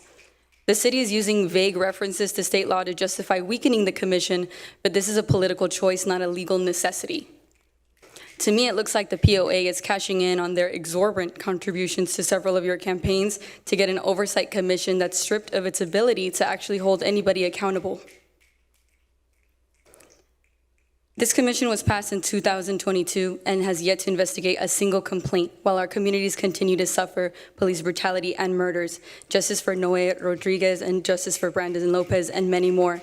I also join in the demand that all charges be dropped against Tanaya that was arrested at the city council meeting last time. I'd like to voice my extreme opposition and disappointment with agenda item 29 and voice my strong support for agenda items 25, 26, 27, 28, and 32. These are the kinds of actions Santa Ana should be taking, demanding transparency, and directly supporting our families who are being horrifically torn apart every day. Federal agencies are running rampant in the city, terrorizing anyone, everyone, and yet they continue acting with impunity. A month later, we finally see some action after thousands of our community members have suffered. Submitting these information requests, calling on our federal reps to get ICE and militarized agents out of Santa Ana, and providing emergency financial relief to impacted families, requiring law enforcement to wear clearly visible identification. These are necessary and needed steps, but we need to go further. Families who have witnessed raids need trauma-informed mental health resources. I demand justice for everyone unjustly kidnapped in Santa Ana and advocate to free all of our people. We need additional funding for legal defense funds, and we need these raids to stop.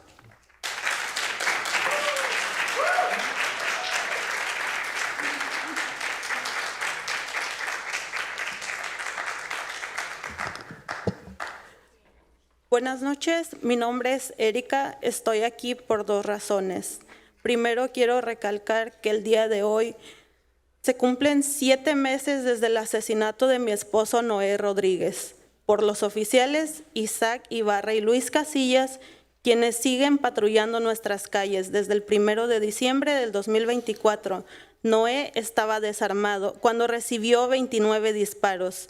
Ellos están libres, ellos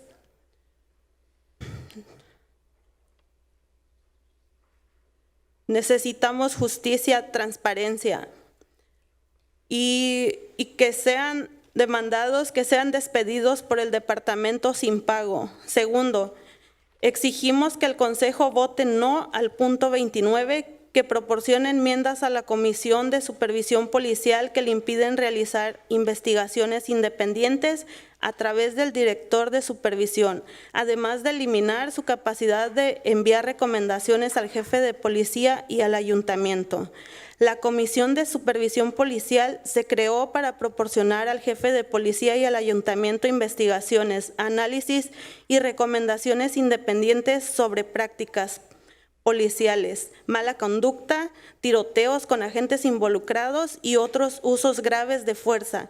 Sin embargo, la nueva redacción solo permite al director de supervisión y a la comisión revisar las investigaciones de asuntos internos del SAB, en lugar de realizar su propia investigación independiente. Sabemos por experiencia que no se puede confiar en que el departamento investigue por sí mismo. Robert Rodríguez, como jefe de asuntos internos, saboteó una investigación conocida como el incidente de Culichi Town, donde 2 menores fueron agredidos sexualmente por oficiales fuera de servicio, que se dice eran miembros de una banda policial conocida como el Major Enforcement Team, que tenía múltiples acusaciones de mala conducta que fueron absueltas por asuntos internos. La ciudad después se negó a revelar toda la información relevante a las solicitudes de registros públicos, hasta que se presentó un pleito en su contra. Hasta el día de hoy, el departamento no ha publicado un informe sobre el asesinato de Noé Rodríguez y la Comisión de Supervisión no ha tenido la oportunidad de investigar su caso. Pero estos cambios harán que tengamos que esperar aún más tiempo para que se haga justicia. El nuevo texto de la enmienda impedirá que la comisión solo revise y de nuevo no investigue. Las quejas que tienen descubrimientos sostenidos de la investigación de asuntos internos, reiteramos que no podemos confiar en que el SAB investigue por sí mismo. Necesitamos una comisión de supervisión policial independiente. Estos cambios no mejorarán la confianza pública en el departamento, ni la transparencia, ni la rendición de cuentas. Al contrario, le garantizan al departamento de policía que puede evitar una investigación independiente en beneficio del público. Nosotros, residentes, miembros de la comunidad de Santa Ana, exigimos que voten en contra de las enmiendas del artículo 29. Gracias. Good evening. My name is Erica. I am here today for 2 reasons. First of all, it's been 7 months since my husband was murdered, and I am demanding justice. It was murdered by Noé Rodríguez. First of all, he continues to patrol our streets, and we demand that they be fired from the department without pay. He was shot 29 times by Santa Ana PD officers Luis Castillas and Isaac Ibarra on December 1st of 2024. Secondly, we demand that the council vote no on item 29, which proposes amendments to the Police Oversight Commission that prevents them from conducting independent investigations throughout the oversight directorate, as well as removing their ability to send recommendations to the chief of police and the city council. The police oversight commissioner was established to provide the chief of police and the city council independent investigation of analysis and recommendations of the police practices of misconduct, officer-involved shootings, and other serious issues of force, but the new language only allows the oversight director and the commissioner to review Santa Ana PD internal affairs investigations instead of conducting their own independent investigation. We know from experience that Santa Ana PD cannot police themselves. Robert Rodriguez, as the head of internal affairs, sabotaged an investigation known as Culichi Town Incident, where 2 minors were sexually assaulted by an off-duty police officers. They were members of the police gang known as the Major Enforcement Team, MET, which had multiple allegations of misconduct that were cleared by internal affairs. The city then refused to disclose all relevant information from Prada request until the lawsuit was brought against them. To this day, the department has not released a report of the killing of Noe Rodriguez, and the Oversight Commission has not had the opportunity to investigate this case. But these changes will make sure that they will have to wait even longer for justice. The new language in the amendment would stop the commission from reviewing, and again, not investigating, from reviewing complaints that do not have sustained findings from the internal affairs investigations. We again reiterate, we cannot trust Santa Ana PD to police themselves. We need independent police oversight commission. These changes do not enhance public trust in the department. They don't improve transparency or accountability. Instead, they give the police department the guarantee that they can avoid an independent investigation in the interest of the public. We, the residents and community members of Santa Ana, demand that you vote no on the amendment in item 29. Madam City Clerk, can you share that that is a City of Santa Ana translator, please, so we're all clear on that? Thank you. Yes, that's correct. And so instead of just having the voice from the translator piped in over the speakers, they came down to the podium today. Perfect, thank you.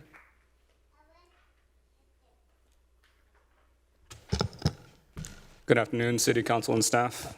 Thank you for helping us with that translation. My name is Abraham. I live in Ward 3. I'm a member of Community Service Organization Orange County. I'm here for two purposes. Again, to continue demanding justice for Noe Rodriguez, who was killed by Santa Ana PD officers Luis Casillas and Isaac Ibarra, December 1st, 2024. The family and their attorneys still have not received a report from the officers. We are still demanding justice for Noe. Secondly, we're demanding that you vote no on the amendments proposed in item 29 of the agenda because it's insane. I cannot emphasize how insane I felt reading these amendments, okay? First of all, let's talk about the language changes. They want to remove the commission's complete and prompt access to SAPD records. They want to remove the authority of the independent oversight director to conduct investigations, including their ability to compel the production of evidence and subpoenaing witnesses. This is terrible. They're literally taking away the commission and director's ability to conduct investigations. The commission can no longer independently investigate complaints that allege misconduct. They can only review and make recommendations on SAPD internal affairs investigations, meaning that they have to wait months for SAPD's internal affairs to finish their own investigation. They can't actually do their own. They can only make recommendations. They can only comment on what's going to be submitted to the city if there's enough time, if SAPD internal affairs gets it to them on time. Again, to that point, they have to ask the oversight director. The commission has to ask the oversight director to ask the chief of police to initiate an internal affairs investigation according to the language of these changes. If the chief decides to entertain that idea, then the commission can only review certain types of cases if the police department internal affairs sustains findings of alleged misconduct. In other words, we have to trust that SAPD is going to police themselves. Really? I cannot stress this enough.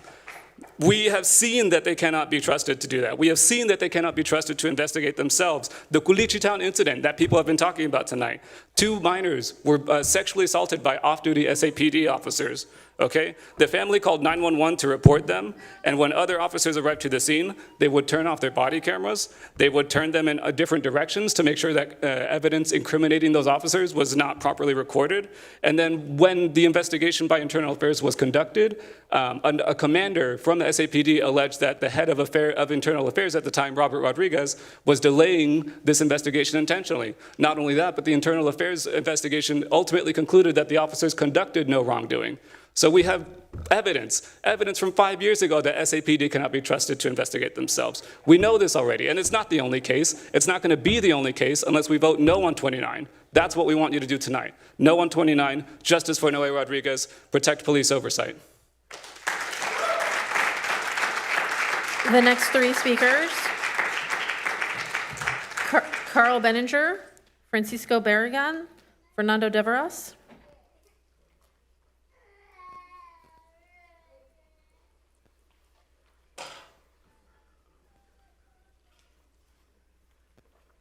Good evening, Council. I came here prepared to talk totally different what I'm going to really say right now. But there is in the city, and I saw it here again tonight, hate. We need all of you to stop the hate. I witnessed it 2 weeks ago in which we went out and hired people I talked to 4 going out the door who weren't even residents of Santa Ana. And let me remind you, I'm Ward 4. They were here blasting the mayor. And the sad part is you were told, and you've had experience, and you know that the ICE does not associate with the mayor, don't associate with the police, doesn't associate with the city, and by law, they cannot communicate with them. But yet, I heard 3 of your council people keep insisting that they do. I hear people tonight keep saying, the mayor can control them. Well, I know she wishes she could, but she can't. What I really want us to do is stop the hate. Let's pull together and let's go to our council, our representative, Lou Correa, who I talked to last Saturday. And he would love to work with people. And what we really need to do is take our immigration laws and revise them. I stood in front of this council 2 years ago and said citizenship in this country matters. And it still matters. That's why my grandparents, when they came to this country, became citizens. But I think what we need to do is support immigration changes that gives a path to citizenship, not in years, but in weeks. And there's no reason why that cannot be done. And I welcome every immigrant. And I am an immigrant too, from immigrant parents. And there's nothing wrong against immigrants, but let's do it legally, because we are a country of laws.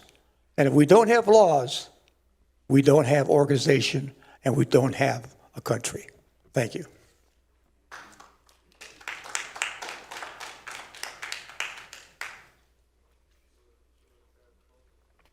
Hi, good evening. My name is Francisco Barragan. I was actually here to speak on another subject, but good evening, Mayor Valeria Mezcua, Mayor Pro Tem Benjamin Vasquez, our Representative Fan, Ward 1.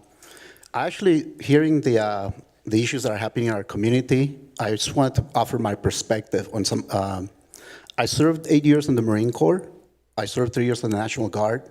My stepfather was an active duty Vietnam veteran for 4 years, and then he did 3 years reserves. My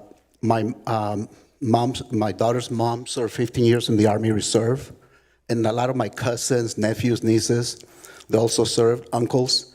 You know, when we put our uniform, just keep in mind that when our Marines and National Guard have been mobilized, that's not what we trained for, okay? When the U.S. president says that he's sending the military, because, for example, like the state or the county of LA, the city of LA, that they're there to protect the federal property and protect the police. If you look at the example, the police chief says, "What are you talking about? I don't even know what they're doing, who they're coordinating with." You know, so we know that really what they're doing right now from the federal side with the raids, I think it's more about cruelty and chaos. And in a way, it's an attempt to divide us, right? And I think the best thing, what we can do is really, really stay united. I would ask that you are leaders, elected leaders, right? Maybe work, and I'm glad that, Attorney Sonia Carvalho mentioned that she would be willing to help guide us on what's proper, what's not, but I think if we work as a community, because remember, if we harm anything in our community, we're harming ourselves, right?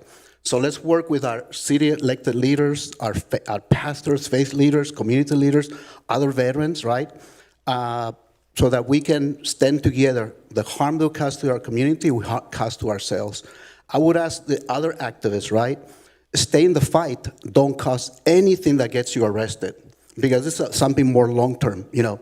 Be prepared, don't let them take away your right to be able to vote in the next election, the midterm elections. So stay in the fight, but do it peacefully. You know, if there's a way that, one thing that I'm concerned, because I also did things against domestic violence, human trafficking. I'm very concerned that individuals are out there because they could be pretending to be law enforcement, right? None of us put the uniform, and I bet my brother was also law enforcement. None of military or law enforcement, we didn't put the uniform for that, right?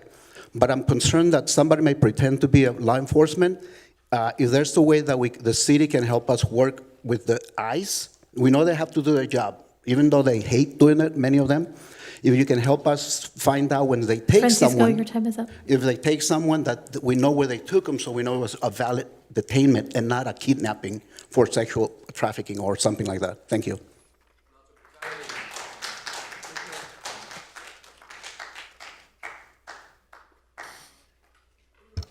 Good evening, Council. I have a few items that I want to speak on today. So first, I want to speak in opposition to item 29, weakening the Police Oversight Commission. When I was nominated back for the Police Oversight Commission in 2023 by Councilmember Hernandez, Mayor Mescua, Councilmembers Peñalosa, Becerra, and Taifan, y'all voted against my nomination to that Oversight Commission, saying that my outspoken criticisms of police brutality and police abuse made me too biased to serve on that commission, and that it could jeopardize the integrity and credibility of the commission. The amendments that are proposed in this ordinance today would do that for you. There would be no integrity and credibility left. It would just be a symbolic gesture, so I urge you to oppose this ordinance. Item 32, I want to speak in support of this one, requiring officers to display clear names and badges, prohibiting face coverings for law enforcement officers operating in our city.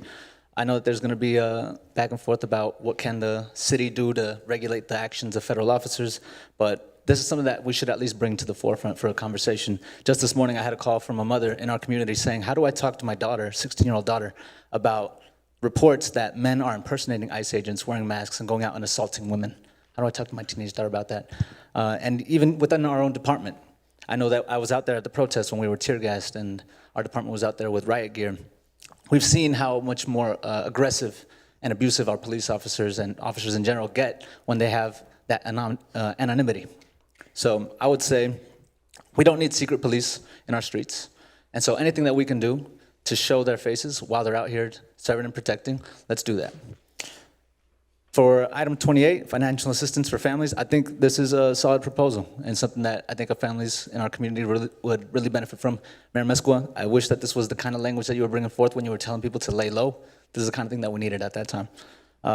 I do want to also propose, though, I know the events like Chicano Heritage, Juneteenth, Mid-Autumn Festival, all those, it's beautiful to see our communities coming together. I know right now it's a vulnerable time, and especially certain residents that are vulnerable with their status may not come out there, but I would like to see some funds allocated, whatever the council can come up with, to host some sort of solidarity event so that the community can come together, stand in solidarity with our immigrant community. I've hosted a few events in recent weeks, and it's beautiful to see people coming together in that way, so I would encourage y'all to have that conversation. Regarding social media, Mayor Mescua, I wanted to bring this to your attention. There's a propaganda page called Mi Santana, and they recently posted a photo of a 15-year-old minor being arrested by SAPD. I know that you recently posted a reel in collaboration with the Mi Santana page on June 21st, talking about Narciso Barranco. So I'm assuming you have some kind of communication there. Please urge them to stop putting minors on blast on the social media. And lastly, a message to residents. Yeah, y'all can clap, go ahead. Lastly, a message to residents, do not wait for elected officials to save us. Organize in your neighborhoods, get to know your neighbors, form group chats, organize grocery drop-offs and rent fundraisers for your vulnerable neighbors, organize community safety watches to keep your neighbors safe. We will take the help from politicians when they offer it, but we also have the power to keep us safe. Remember that. Thank you. Next three speakers. The next three speakers, Michael Valentine, Mia Verdine, Emma Gottfried.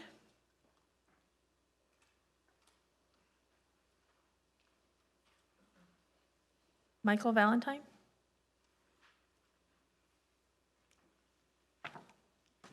Mia Verdine, Emma Gottfried, Carlos Perea.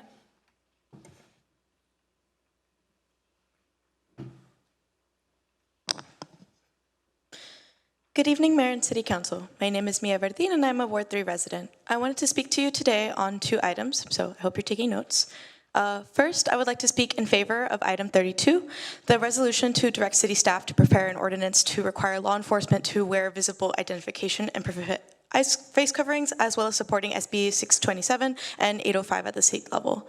I highly encourage all members of the council to vote in favor of this resolution. Now more than ever, our community needs protection at all levels of government, especially the local level. I know there's been a lot of concerns. It's like, oh, we're a local government. What can we do? It's the federal government. This is what we can do. So I really, really hope to see all of you vote in favor of this resolution. especially when we've seen these mass goons come into our city without warrants and without reading rights to the detained, taking our loved ones off of the streets and away from our families. If we're going to hold the status as the only sanctuary city in Orange County, the council must follow through with that promise and be a sanctuary to the community. So that is why I implore you all to support this resolution. Secondly, I would like to speak in strong opposition to item 29, the proposed Police Oversight Commission amendments. These amendments weaken the integrity of the commission. The fact that the very commissioners that you are all legislating on barely found out that these amendments were being made is not right. Stripping the commission of its ability to conduct independent investigations and being only able to review what the commission receives from the SAPD's Internal Affairs Department is absurd, especially when the Internal Affairs Department in the past has failed to adequately hold its officers accountable. The police cannot police themselves. That's the whole reason why the commission was fought for and co-created alongside the community and the city. The commission must retain its current powers. The city of Santa Ana deserves a police department that is accountable to its residents. The city of Santa Ana deserves a commission made up of its residents who can effectively conduct these investigations and hold officers accountable in instances of misconduct. Council, if you truly believe in justice and accountability, if you believe in transparency, like Councilmember Peñalosa was touting on social media earlier, you would vote against this item, and your vote against this item would reflect this belief. And finally, I would like to speak on item 28, the item to establish an emergency assistance fund for families impacted by immigration enforcement. I'm in favor of establishing this emergency assistance fund. However, I take issue with the source of the funding. The item states that the funds for this would be established with funding for city events. City events are a vital source of pride and joy in the community. They are a vital part of what makes our community so special. When I'm away at college, I'm always missing the community events, and it makes me really sad. While yes, I very much do agree we do need these this fund established, I highly encourage the city council to direct city staff to find alternative means to funding this fund. Thank you.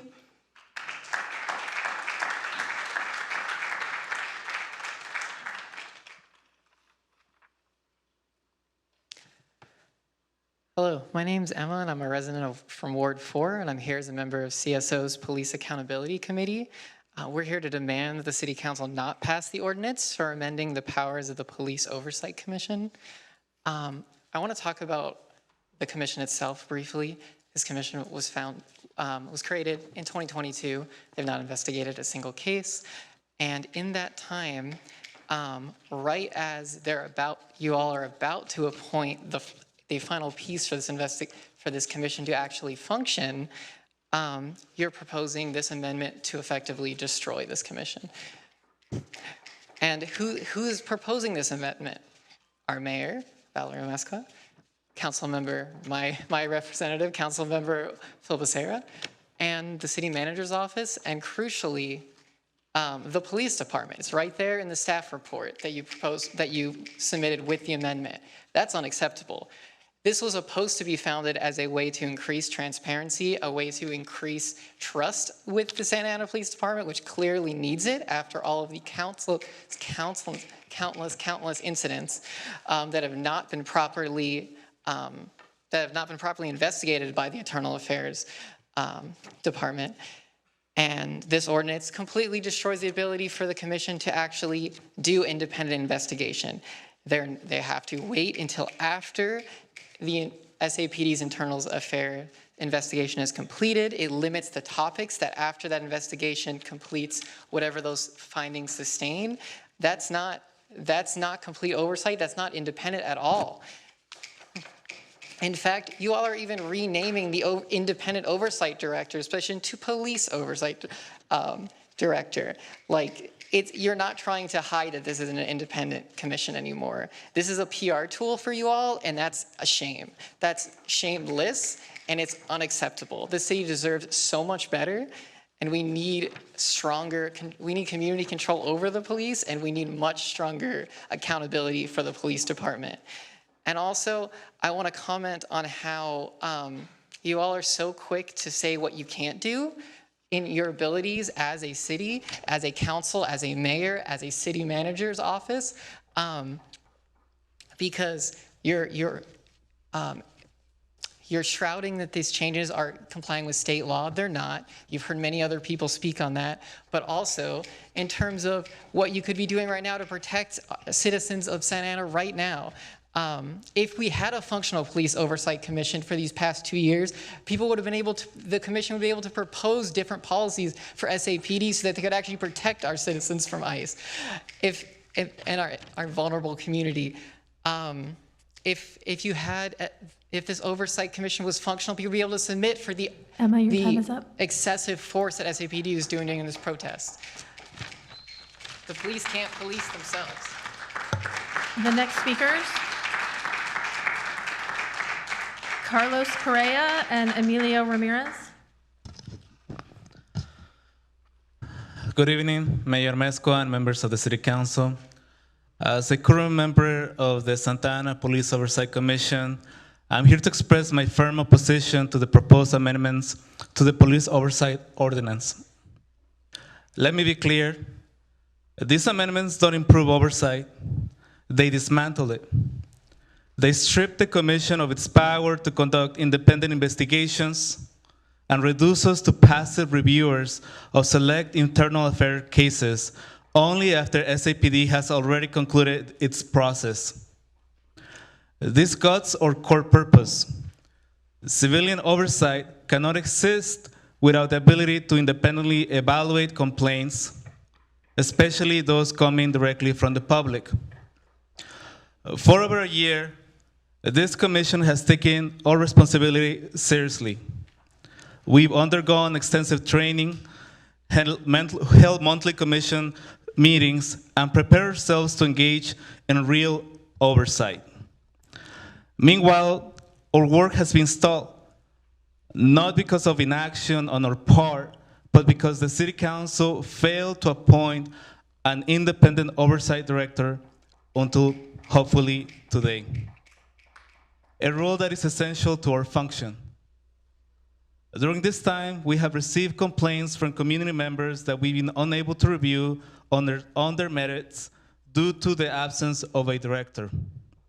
Now, instead of empowering the commission to finally do its job, this council is considering amendments that will take away the very tools we need to serve the public.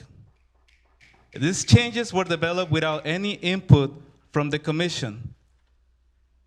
They were made by an ad hoc committee created by Mayor Mezcua, which prompts me to ask the following transparency questions, since I cannot ask them at my very own commission. Who was part of this ad hoc committee? Who recommended the proposed changes to this ordinance? Was anyone outside of the council or city staff involved in making changes? This proposed ordinance also removes our ability to make recommendations on the city's MOUs with the Police Officers Association and eliminates key mechanisms of community engagement like public forums and educational outreach. These are not minor edits, these are structural changes that raise accountability and tie the hands of the Police Oversight Commission. I urge this council to reject these amendments, work with the commission to review this ordinance, and together have a constructive conversation as to how it can be improved, because what you have today in front of you ignores the commitment of commission members who have volunteered our time and energy to do this work. Carlos, your time is up. Let us, the people you appointed to carry out this duty, do the work we've been preparing to do for over a year. Thank you.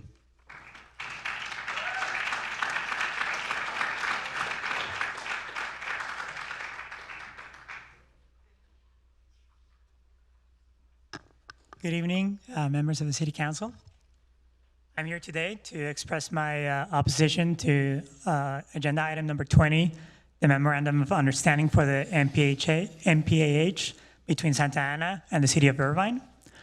I would like to ask you to please raise a discussion with City Council and Public Works to question why Santa Ana aims to widen the streets in some areas and implementing the road diets in others. Specifically here as a background, Irvine is a city of arterials. It just has wide roads everywhere. And it has asked for an amendment to the MPAH for this section of Red Hill to be reduced. And they have rightfully identified that to be able to quiet their streets and align with their city vision. So I'm also asking, instead of moving forward with the road widening, I think Santa Ana should also ask to amend the MPAH for our section of the Red Hill Segerstrom. as this would align with our Vision Zero plan. 4 youth lost their lives earlier today on that very street for speeding because the road is a fast road. So I really would like you to consider this as we move forward. This is a matter of budget. I've expressed this before. I love our city. I want our city to be resilient. I want there to be abundance. I am in support of item 28, and like a previous resident mentioned, it is coming out of city budget for events. Every time we widen a road, and traffic engineers can tell you here, there's a rule of fourths. The more weight there is in a road, the 4 times more faster it will erode. So it is really more of a liability every time we are doing these roads. I'm an engineer and I studied chemical engineering, so it is different from traffic engineering, but it is the same principle.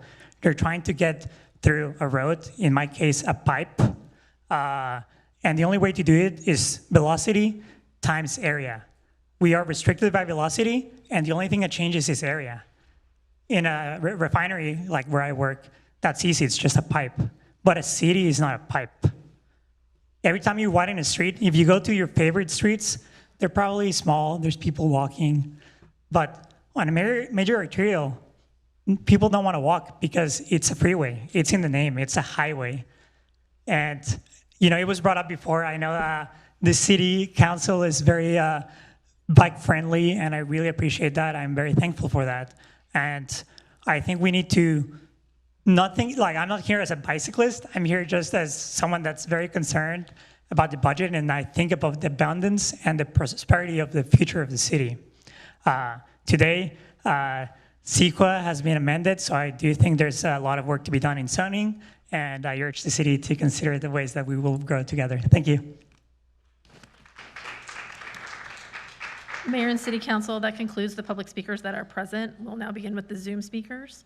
When unmuted, please announce your name and the ward or neighborhood that you reside in within the city of Santa Ana for the record. First speaker on Zoom, Kayla Asato. Hello, can you hear me? Yes, go ahead, please.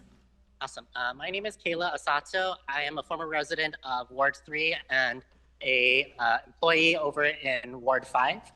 I am just really bothered by the ideas that the city council, probably under Mayor Mesco from previous comments, is trying to weaken and pretty much dismantle the effectiveness of the Police Oversight Commission. I think that is extraordinarily alarming. I think that everyone should vote no on item number 29. I do like item number 28 and the support of the bills. I believe it was items number 22 right now. Sorry, I don't have the agenda right in front of me, but I support the bills that are up for consideration, for the state bills. I think that the council should endorse them. I think the council should approve the fund for immigrant communities. I think that we need to be a lot more creative with how we target a lot of this stuff. I think that we need to protect the Police Oversight Commission. And also, this isn't something that is on the agenda to my understanding, but I think we need to create a sanctuary board. But that is pretty much all I have to say, except for it is deeply concerning that Mayor, you are using city staff as a shield to say like, oh, well, we can't do anything. We can't do anything. I understand that things are difficult, but I think you need to start getting creative. I think that everyone needs to start getting creative, and Mayor, you need to stop being so dismissive. Thank you. Next speaker on Zoom, Teodora.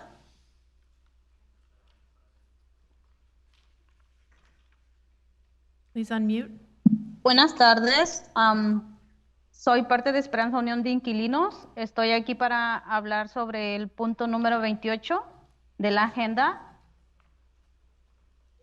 de el Fondo de Asistencia Financiera a las familias afectadas por las actividades migratorias, y hablar de las familias afectadas no son una ni dos, es toda la comunidad, porque la comunidad vive estrés, frustración, coraje e impotencia por todo lo que está pasando y no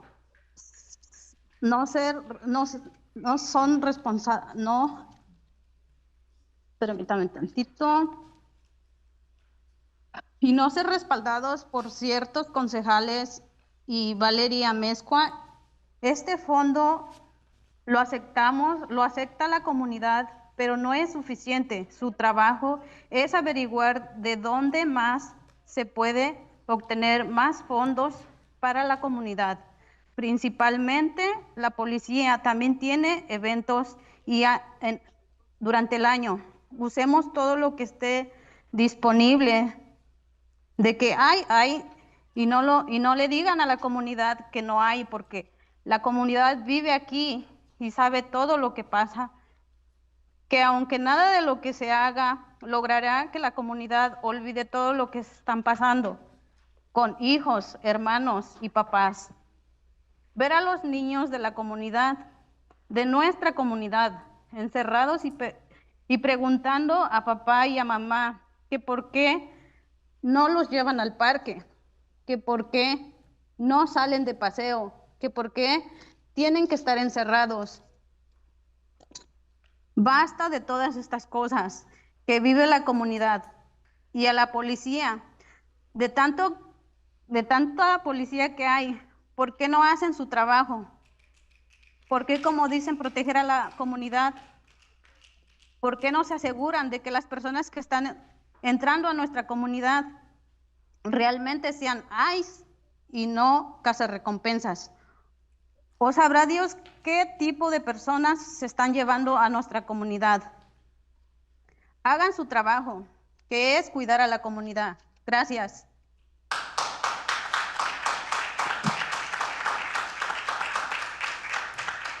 Good evening. I'm part of a tenant group, and I'm here to talk about item number 28.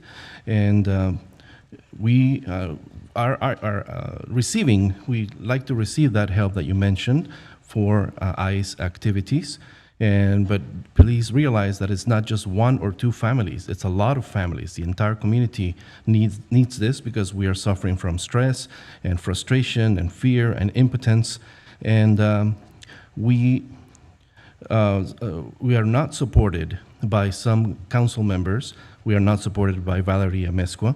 And we accept the money for this community, but I want to tell you that it is not enough. We want you to find more funds to help our community. There are some police events that need, that you can suspend so you can find monies. We can use all available monies to help our community, and we need to find more monies. And don't tell the community that there's no money, because the community knows that there is money. And the community needs to get this help because they're disappearing our brothers, our fathers, our sons. So our communities, our community is hiding away. Our kids are asking us, why can't we go to the parks? Why can't we go out? Why do we need to be hiding? Stop all this, and to the police, do your work. You say you're supposed to protect us. Ensure that the people who are coming in are ICE and not just bounty hunters. Do your work and protect the community. Next speaker on Zoom, Claudia Morales Sanchez. Buenas tardes. Buenas tardes, Concilio de Santana. Mi nombre es Claudia Morales Sánchez y vivo con mi familia en el Distrito 4 ya por 26 años. Buenas tardes, concejal Becerra. Soy presidenta de Esperanza Unión de Inquilinos y hoy estoy aquí para hablar sobre el punto 28 de la agenda, el cual no podemos aceptar. El Fondo de Asistencia Financiera a las familias afectadas por las actividades migratorias. Hoy no apoyo este plan, ya que viendo a nuestras comunidades cómo están viviendo esta situación, necesitamos un plan que apoye a toda la comunidad, pues todos hemos sido afectados de diversas maneras. Ocupamos un plan de emergencia, ya que la necesidad ya está aquí. Ahora, no podemos esperar, sobre todo las familias trabajadoras de ingresos extremadamente bajos. La cantidad del fondo será insuficiente para la necesidad generada. Se ocupa buscar más fondos. Por el momento no apoyamos este plan incompleto, insuficiente y no inclusivo. Los fondos están donde tú no quieres ver. Gracias.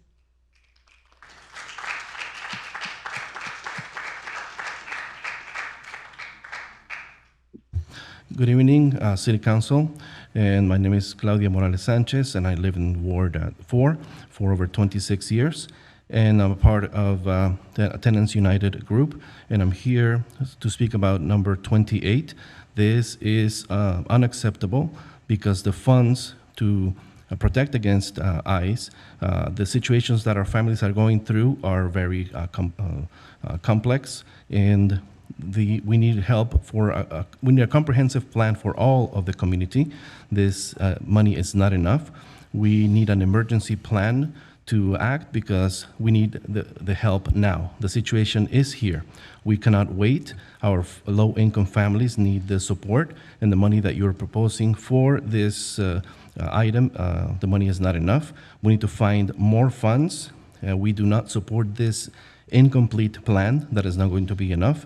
And the money is there, but the money is where you do not want to see. Next speaker, Araceli Robles. Please unmute.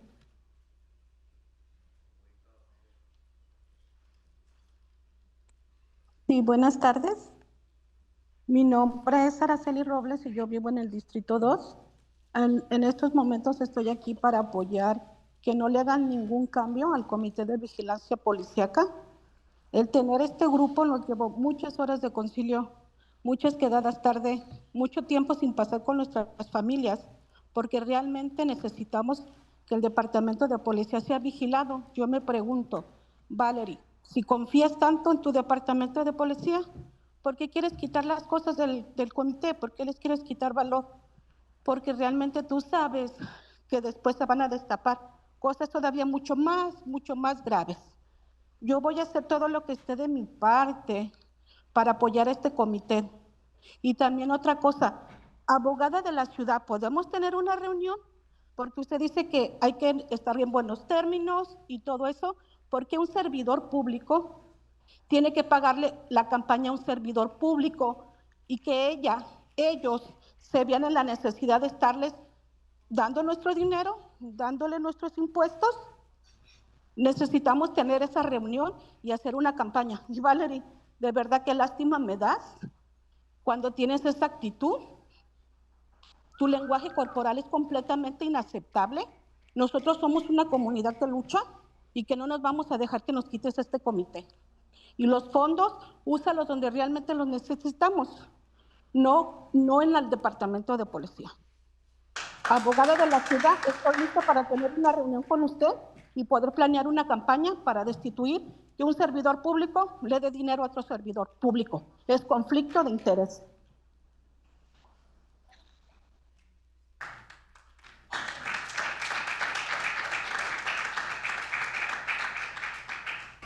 Good evening. My name is Araceli Robles. I live in Ward 2, and I'm here to support that there are no changes to the Police Oversight Commission.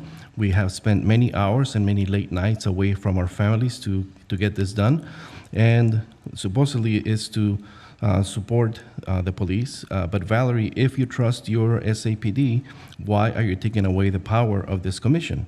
Maybe because in the near future, some things are going to come out that are not good, and all of us, we support this committee.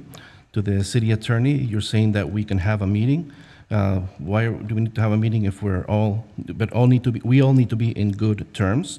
And why do we need to pay for public servants with our tax money?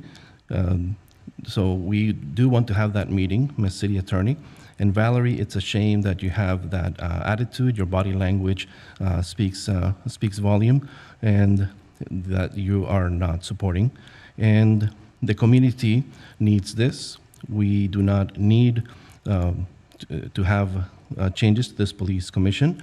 And to the attorney, we want to have a meeting on how to have this campaign on Why is a public servant using money to support another public servant? This seems to be a conflict of interest. Next speaker on Zoom, Victor Mendez. Hello, Victor Mendez. Can you hear me okay? Yes. Okay, hey. So Victor Mendez, Ward 3, item number 24. I fully support moving forward on this item and getting independent / investigative director in place. Evidently, there's some policy issues that now got to be worked through. I'm a little concerned about that as well, because there was an awful lot of time spent trying to put this commission together. There was a lot of testimony, a lot of effort, so I'm not sure why these changes need to be done at this time. But perhaps through deliberations, we can get these questions answered and move forward in the best productive manner possible. But I'm very glad to see it went with a firm. I think this will make a much more agile, flexible response to varying needs, and is certainly preferable to the staff-heavy and very expensive Oakland-style models that were kind of proposed earlier in this process.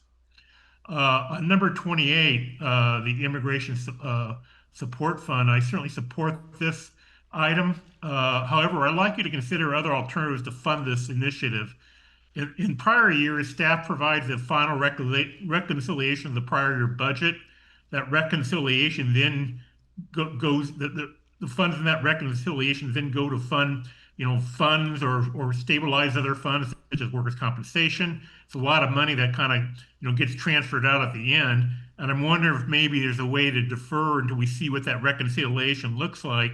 If in fact it is going to exist, I'm not too deep into the budget process here, but if there is going to be a reconciliation, waiting till that kind of comes about might provide a better opportunity. You could always still go forward with this initiative, subject to getting the money in place, either through the proposal that's been presented by the mayor or through the reconciliation process from the prior year.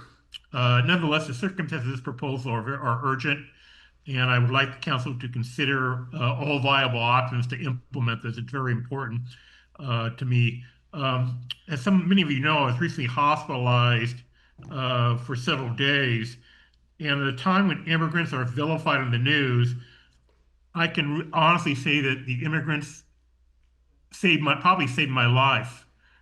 During my recovery, I was treated by providers, doctors, surgeons, nurses, technicians, all with varying degrees of the immigration experience, and who came from many parts of the world: India, Vietnam, China, the Philippines, Mexico, Central America, and even one of my surgeons was from Canada, of all places. So the history of immigration in our country goes back to the Revolutionary War, where a slave, Cyprus Attucks, became the first person to die for the 13 colonies. So let's embrace the history and all the things. Victor, your time is up. Just embrace. Next speaker, Fabi.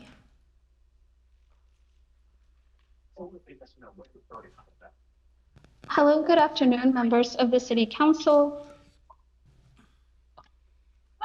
Hello, can you hear me? Yes, I can. Okay, thank you. Good evening, Mayor and Council members. My name is Fabi Hakome, and I'm here on behalf of the Orange County Justice Fund, and our office is in Ward 5. I'm speaking in support of agenda items number 27 and 32. As always, we stand with our community in supporting transparency around immigration enforcement and advancing policies that promote true public safety, especially for immigrant and refugee communities who are too often the targets of harm. We also urge the council to take great care in its approach to agenda item number 28, which discusses direct aid for residents. Santa Ana already has an existing proposal program designed to support families impacted by immigration enforcement, which is the Immigration Legal Defense Fund. Legal representation is a heavy financial burden for families already struggling to survive the consequences of detention and deportation. Expanding funding for this existing program is a clear and immediate way to offer relief.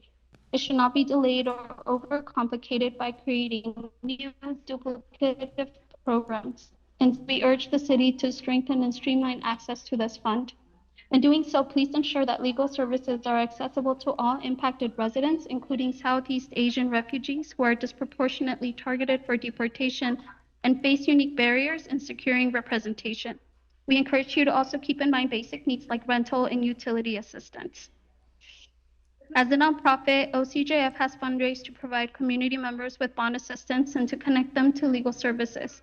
At the very least, we're helping families find their loved ones who've been taken by loose, masked individuals off our streets, people acting with no accountability. These are not abstract stories. They are real families in our neighborhood. We are supporting a mother from Ward 4 whose husband, the primary provider for the household, is currently detained in Texas. This family is now trying to cover rent, put food on the table, and find legal help, all while living with the trauma of having a loved one taken by unknown masked people. And they are not alone. Families across Santa Ana are in desperate need of help. This is the moment to invest in programs and to act with urgency and compassion. We also want to express our strong opposition to item number 29. Thank you.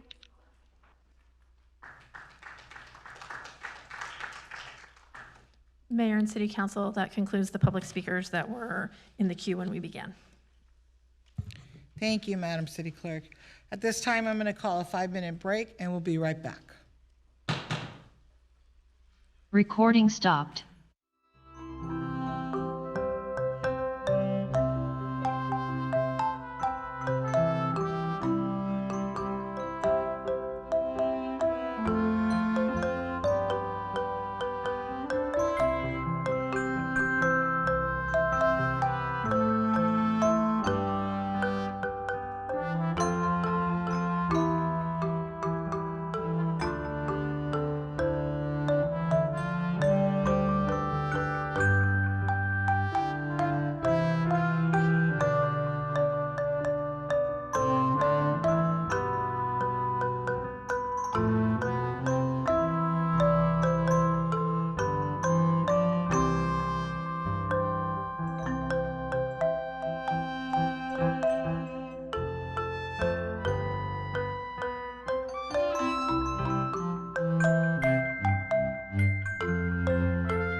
Mayor, you're back live.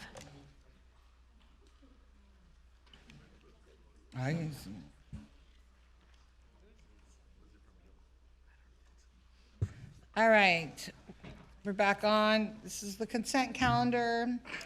We're gonna do items 2 through 24 before us, minus items 3, 4, 5, 6, and 7. Council members, please announce any items that you will be abstaining from due to conflict. If there are any requests to pull an item from the consent calendar, please let me know. We'll start with Mayor Pro Tem. I have nothing to pull. Thank you. Councilmember Lopez? No items. Thank you. Councilmember Penalosa? Yeah, thank you, Mayor. Item 21, please. Thank you. Councilman Becerra? Thank you, Madam Mayor. I'll be pulling items 9, 11, 15, and 20. 9, 11, 15, and 20? Thank you. I don't know if I say thank you or oh my goodness. Councilmember Fan? Nothing to pull, Mayor, although I do have to recuse myself from number 19, 20, and 10, as Kleinfelder, Inc., City of Irvine, and Working Wardrobes are clients of my employer, Rattan and Tucker. So if they are pulled, I will leave the dais while it's being discussed. Thank you. 10, 19, and 20, correct? Yes. Thank you. Councilmember Hernandez? Thank you, Madam Mayor. I just had a brief comment on item 15. I do believe Councilmember Becerra pulled that item. Yes, he did. And then just a brief comment on item 10. I won't be pulling the item, but just wanted to share that I'm supportive. So I'll make a motion to move the balance of the consent calendar. I'll second. And I don't have any to pull that I believe. Here we go. Okay, there's a motion on the floor. Second.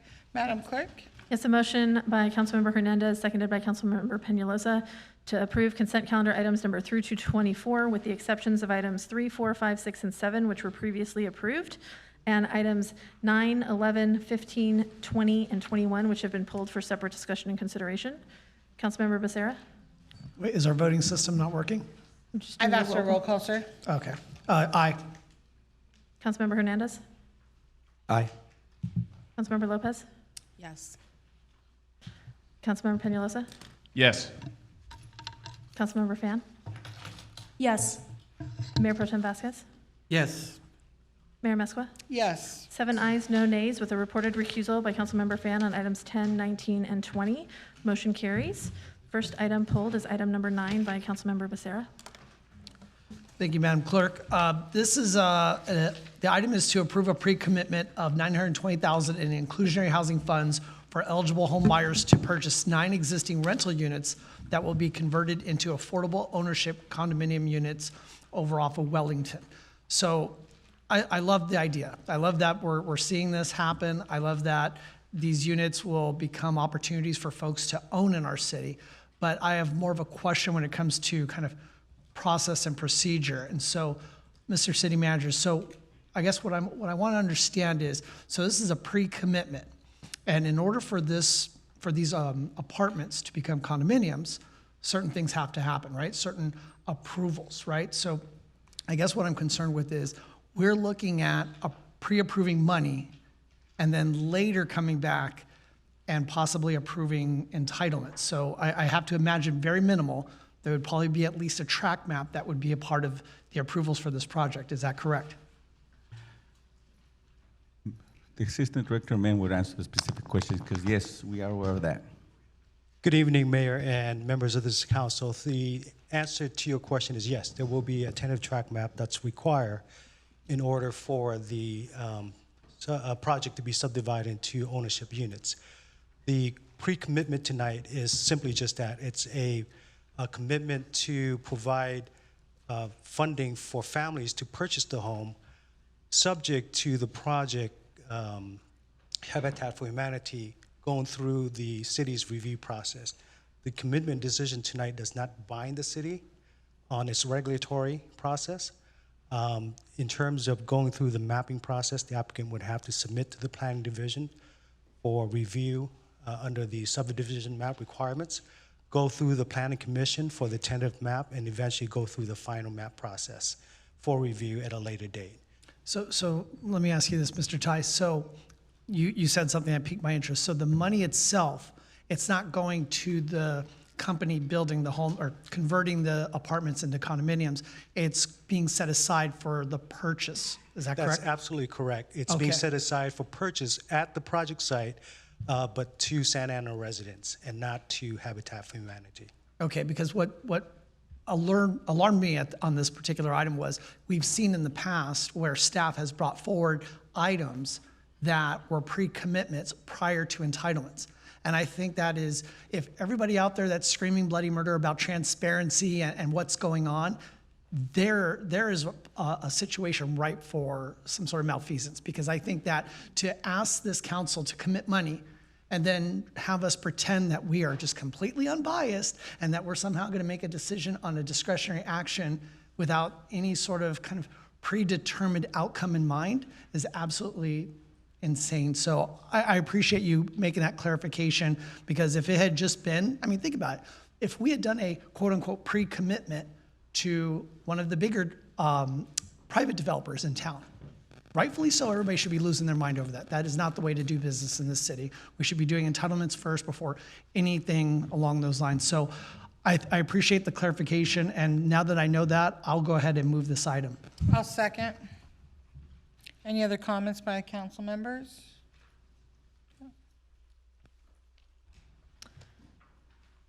A motion by Councilmember Becerra, seconded by Mayor Mesqua, to approve the recommended action for item number 9. Councilmember Becerra? Yes. Councilmember Hernandez? Yes. Councilmember Lopez? Yes. Councilmember Peñalosa? Yes. Councilmember Fan? Yes. Mayor Pro Tem Vasquez? Yes. Mayor Mesqua? Yes. Vote is 7 ayes, no nays, motion carries. I believe the next item is a brief comment by Councilmember Hernandez on item 10. Thank you very much, Madam City Clerk. This is a comment just to inform the public that item 10 is an item related to agreements with the Orange County Therapeutic Arts Center, Working Wardrobes for a New Start, and Stand Up for Kids Orange County to provide workforce readiness preparation, work experience, and career training programs to Santa Ana youth. I just wanted to highlight in a comment today the effectiveness of these programs. I believe every one of my colleagues here has visited Working Wardrobes as well as OCTAC, and I can tell you these are credible organizations that are working, around the clock to make sure that our residents who are looking for some of these support networks get the support that they're looking for. OCTAC is right off of Main Street, right near the Main Place Mall. They're a homegrown organization, and I just want to applaud the work that they do. And I'll make a motion to move this item. I'll second. Oh, it was just It's just a so comment. you don't need a No, but he motion. pulled it. He pulled it. No, he just wanted a comment. Okay. We're Yeah. going back to that again? Yes, he just wanted to comment, show his support. Madam Clerk, go ahead. The next item is item 11 by Councilmember Becerra. Thank you, Madam Clerk. So this is an item, it's an agreement with Graves and King, Jones Mayor, what's wrong? And an agreement with Bobco Law. So according to the staff report, the city attorney's office is asking this council to approve an agreement in the amount of $500,000 with Graves and King because they, according to the staff report, previously represented the city for a wrongful death claim, and they continue to provide the city with timely and responsive work product and excellent litigation results for the city. Then, of course, or not of course, then the city attorney's office is asking us to approve an amendment to a current agreement with Bobco Law from $50,000 to $500,000 based on Mr. Bobco's over 25 years of experience in municipal law. And then finally, the city attorney's office is asking the council to approve an agreement for $500,000 with Jones Mayor for legal services in the area of administrative and litigation matters, and that Jones Mayor has served the city and the city attorney's office since 2012. Now, Jones Mayor is an experienced municipal law firm with some great attorneys. In fact, their attorneys serve as the city attorney for a variety of nearby cities, right, including Westminster, Placentia, Fullerton, and La Habra. So our city, we have an agreement with Best and Krieger, which Sonia is a partner in their municipal law group, and she was designated by the council back in 2012 to be our city attorney. And I know that Sonia also serves for city attorney in Pomona and San Bernardino, as well as the city of Santa Ana. But what I'm trying to understand is just as far as the what we're trying to accomplish with this particular item is, so Best and Krieger According to our agreement with that firm, you provide us with general city attorney services, special legal services, and additional specialized legal services, and that's a little over $300,000, correct? Okay, so if we approve this item tonight, we're going to be paying up to $1.5 million for 3 more law firms to provide our city with legal services. My understanding in contracting with Best and Krieger is that we have access to that whole variety of legal services. Jones Mayer, again, being a municipal law firm, reputable firm.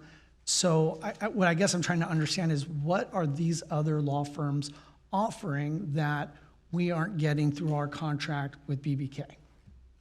Excellent question, and I really welcome the opportunity to explain that.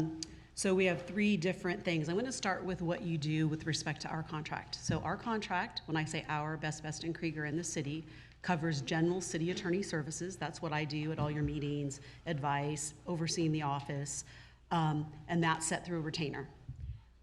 Our contract does allow us to contract back for other specialized counsel services, but because when I started this relationship, I was very, very concerned not only about an appearance of an impropriety, but actual impropriety.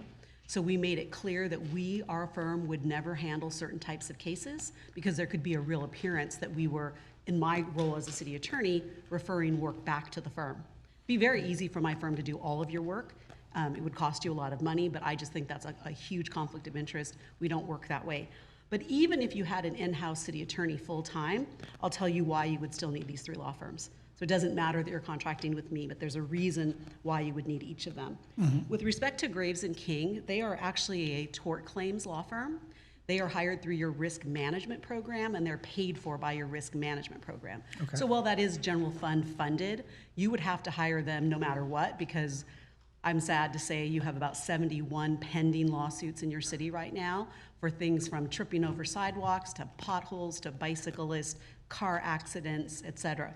So that's what Graves and King mostly handles. And they do so in accordance with your insurer. ICRMA has rate restrictions, and they're actually approved by your insurer. So that's where Graves and King comes in. So no matter what, you'd use them. Jones and Mayer, in addition to doing city attorney services, they are an excellent law firm that does that. They actually also have specialists in their firm. They have one in particular. Mr. James Touchstone is a specialist in law enforcement matters. Sometimes when the city of Santa Ana is sued, if individual officers are sued, the law does not allow the law firm that's representing, or even us in-house, when we're representing an officer or when we're representing the city, does not always allow us to represent the individual officers. It's a conflict of interest. And so Jones and Mayer serves and has served really since 2012 as our conflict counsel. They're currently representing those officers where the city's been sued and an officer's been sued. So again, even if you had an in-house person, you would have to they're called conflict counsel. And then finally on Bob Coe, Mr. Bob Coe did work for Richards, Watson, and Gershon. That law firm really is the go-to law firm the firm has used, like in election challenges, land use matters. He left and formed his own firm. He was doing very good work for us. I think also our city manager can attest to that, which is one of the reasons why we stay with him. And he actually worked on the Bruce Meadows case. We had a land use challenge from Bruce Meadows. He was on that case, and he is currently counsel on the 2525 Main project case. You may recall that we've been sued on that. So once again, there's reason why, even if you had an in-house person, or even if my firm could do this, we wouldn't represent you in these 3 matters. And that's what those cases are about. And Madam City Attorney, I appreciate you clarifying that, because when I was looking at the staff report, I was trying to kind of understand, especially because I've seen Jones Mayer before, and knowing that they're a municipal law firm, I'm thinking, well, if we've already got a contract with Best and Krieger, who also provides us with municipal law, just wanted to make sure that we were, let's just say, getting our bang for our buck. You are, and then I'd just like to make clear, we do refer some work back to our firm. It's done in strict guidance with the contract. I can't make the recommendation. A staff member has to ask. For example, our public works director might say, hey, I have a construction issue. I only offer services from our firm in those areas where I really believe you're getting superior service, and that would be in like construction cases and CEQA. You've seen a lot of our CEQA counsel here, development agreement type counsel. You've seen them before, and that's when we come in, but that's about it. Well, thank you for that clarification. I'll go ahead and move this item unless anybody else has any questions. I'll second. Motion by Councilmember Becerra, seconded by Mayor Mescua to approve the recommended action for item number 11. Councilmember Becerra? Yes. Councilmember Lopez? Yes. Councilmember Peñalosa? Yes. Councilmember Fan? Yes. Mayor Pro Tem Vasquez? Yes. Mayor Mescua? Yes. Vote is 6 ayes, no nays, with a recorded absence by Councilmember Hernandez. Motion carries. The next item is item number 15, pulled by Councilmember Becerra. Thank you, Madam City Clerk. For this particular item, this is to approve additional contingency funds for the 10th and Flower Street improvements with an estimated project delivery cost of $2.2 million. So according to the staff report, the project is currently under construction and close to completion. However, it has encountered a number of unforeseen conditions and project betterments that necessitated change orders and use of existing contingency funds. So, of course, the contingency funds are being used to address things that were not foreseen when the initial proposal was put forward. So, but then the report says that the funds are going to be used for an increase in contingency funding in the amount of $375,000 to perform additional street paving and sidewalk construction work. So, to be clear, I'm not opposed to the work. You know, the staff report states that with that $375,000, we're going to add a new fire hydrant to improve fire protection. We're going to extend the street and pedestrian improvements to deliver a more complete pedestrian and mobility improvement project. But so here's where my issue is. So you've identified what the funds are going to be spent on. How do they continue to be qualified as contingency? Contingency to me is, I have this money just in case. Just in case I'm not sure what's going to happen. But this staff report is a giant crystal ball. It says you're going to spend the money on the following things. So for it to be represented as contingency, this is where I want clarity on, because is there a reason why the staff report doesn't just say that it's going directly to the construction contract? Like, why aren't we just doing a change order on the contract? And I know this may seem very minuscule and ticky-tack, but it's important because when folks go to look at this stuff, they need to believe what we're putting forward. There needs to be clarity, there needs to be transparency. And for someone looking at this from the outside, I can see where they go, but it's not contingency anymore. Because now we already, like literally in the same staff report that's asking for contingency funding, it's telling you what the money is going to be spent on. Like, there isn't gonna be an opportunity at the end where you go, oh, thank goodness, we saved $50,000. We're not, because we're saying we need this additional money to spend it on the following items. There is no what ifs. This is what we're going to do. So, Mr. City Manager, if you could provide some clarity, that'd be very appreciated. Secretary Director Nabil Saba. Good evening, Mayor, Council members, Nabil Saba. The word contingency is the way that we describe those additional funds that we need to put into the project itself. Like it was mentioned in the staff report, we needed to add those improvements that we were unforeseen improvements that we needed to relocate gas line and build the fire hydrant and so forth. But also we're adding monies to pave the street or the cul-de-sac all the way to Parton, which is a street that's needed some improvement. The word contingency is what we use to add funding into the project. It is a change order for the project, and we need to finish it, and it's a betterment of the project itself. So. But it's a change order. It is a change order. So what this should have said is a change order to add $375,000 for the additional street paving. That's correct. So just to, you're right. But so it's coming from the contingency aspect of the project, right? When the project was originally approved, it had a contingency funding, correct? That's correct. So that new modification is coming from that contingency fund. But we're adding $375,000 to the project. Right. So it's not sitting in a contingency fund. Correct. It's now coming in new, and Right. it's going to fund the project and these additional activities. So it's no longer unforeseen. It's correct. In fact, I see it because it's seen here in the staff report. Yes, understood. So I would hope that going forward, rather than play cute and call it contingency, let's just call it what it is. It's a change order. Correct. Okay. Coming from the contingency fund that we had set aside. I think that's what Nabil's trying to say. Right, but it's just, so you're adding it into the contingency, but the way it portrays here, Understood, Councilman. it's not unforeseen. Understood. So with that, I'll move the item. Thank you. I'll second your motion with just some very brief comments. I want to thank the city manager's office as well as the residents of Willard and Washington Square for their advocacy for this park space. The change order that is brought before us today, I'll call it a change order, Councilmember Becerra, is going to bring improvements to the Willard neighborhood. This is adjacent to Washington Square, both of which are park-poor communities. These improvements will include constructing a cul-de-sac, a bioswale, a signalized crosswalk, a sidewalk, street improvements, and this project is currently under construction and it is close to completion. And so there's a motion and a second here, and I'm looking forward to voting in favor, Madam Mayor. Thank you. Thank you. Let's vote. Motion by Councilmember Becerra, seconded by Councilmember Hernandez to approve the recommended action for item number 15. Councilmember Becerra? Yes. Councilmember Hernandez? Yes. Councilmember Lopez? Yes. Councilmember Peñalosa? Yes. Councilmember Fan? Yes. Mayor Pro Tem Vasquez? Yes. Mayor Mesqua? Yes. Vote is 7 ayes, no nays, motion carries. Next item is item number 20, pulled by Councilmember Becerra with a noted recusal by Councilmember Fan.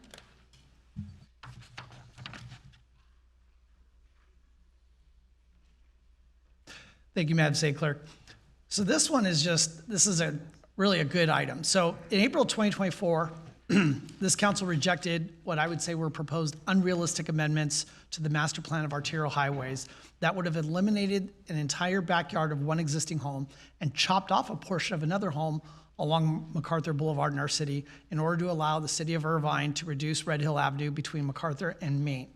So I want to thank our public works staff because you guys went back to the table and you negotiated what I would say are much more reasonable and favorable mitigations than the ones that were originally proposed. So now the MOU that we have before us tonight, the city of Irvine has agreed to provide the city of Santa Ana what they call fair share mitigation funding. So it's just a fancy way of saying they're going to pay a portion of the left turn signals at 2 intersections in that area, which is at Flower and Segerstrom and Flower and MacArthur. So those funds will be leveraged in addition to the funds that we already approved up here on this dais for those 2, what I would say are life-saving projects. Now, it sounds real fancy engineering talk to just say it's going to mitigate some other project and impacts, but it's going to save lives. And I want to thank our public works staff for going to bat for the city and saying, no, we're not going to accept what were awful proposed mitigations, but coming back and helping to steer it towards projects that this council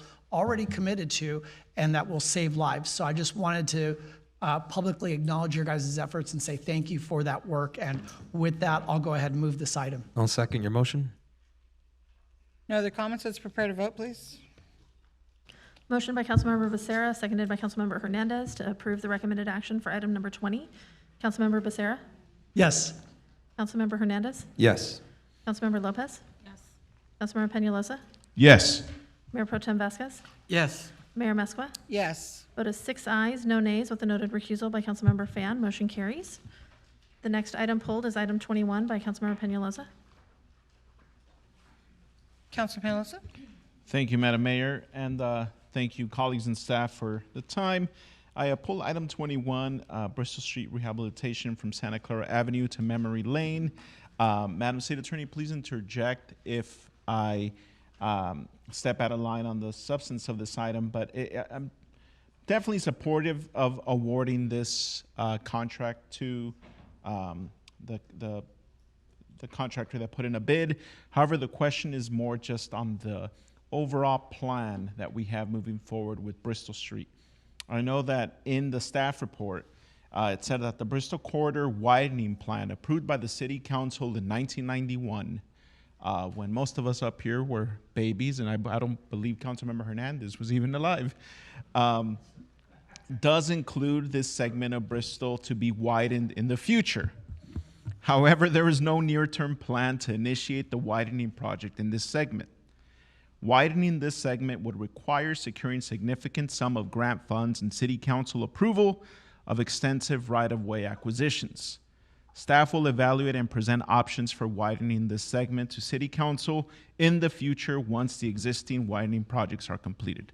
I guess my question, Mr. City Manager, is I know how time consuming and costly these projects are just to secure funding, chase these grants, plan, and given that this was a vision from the council in 1991, knowing what area of Bristol Street we're talking about, lined with homes and housing up and down Bristol Street, I personally don't feel or believe that we should even consider or have staff waste their time in considering seeking grants to acquire properties along that stretch of Bristol Street.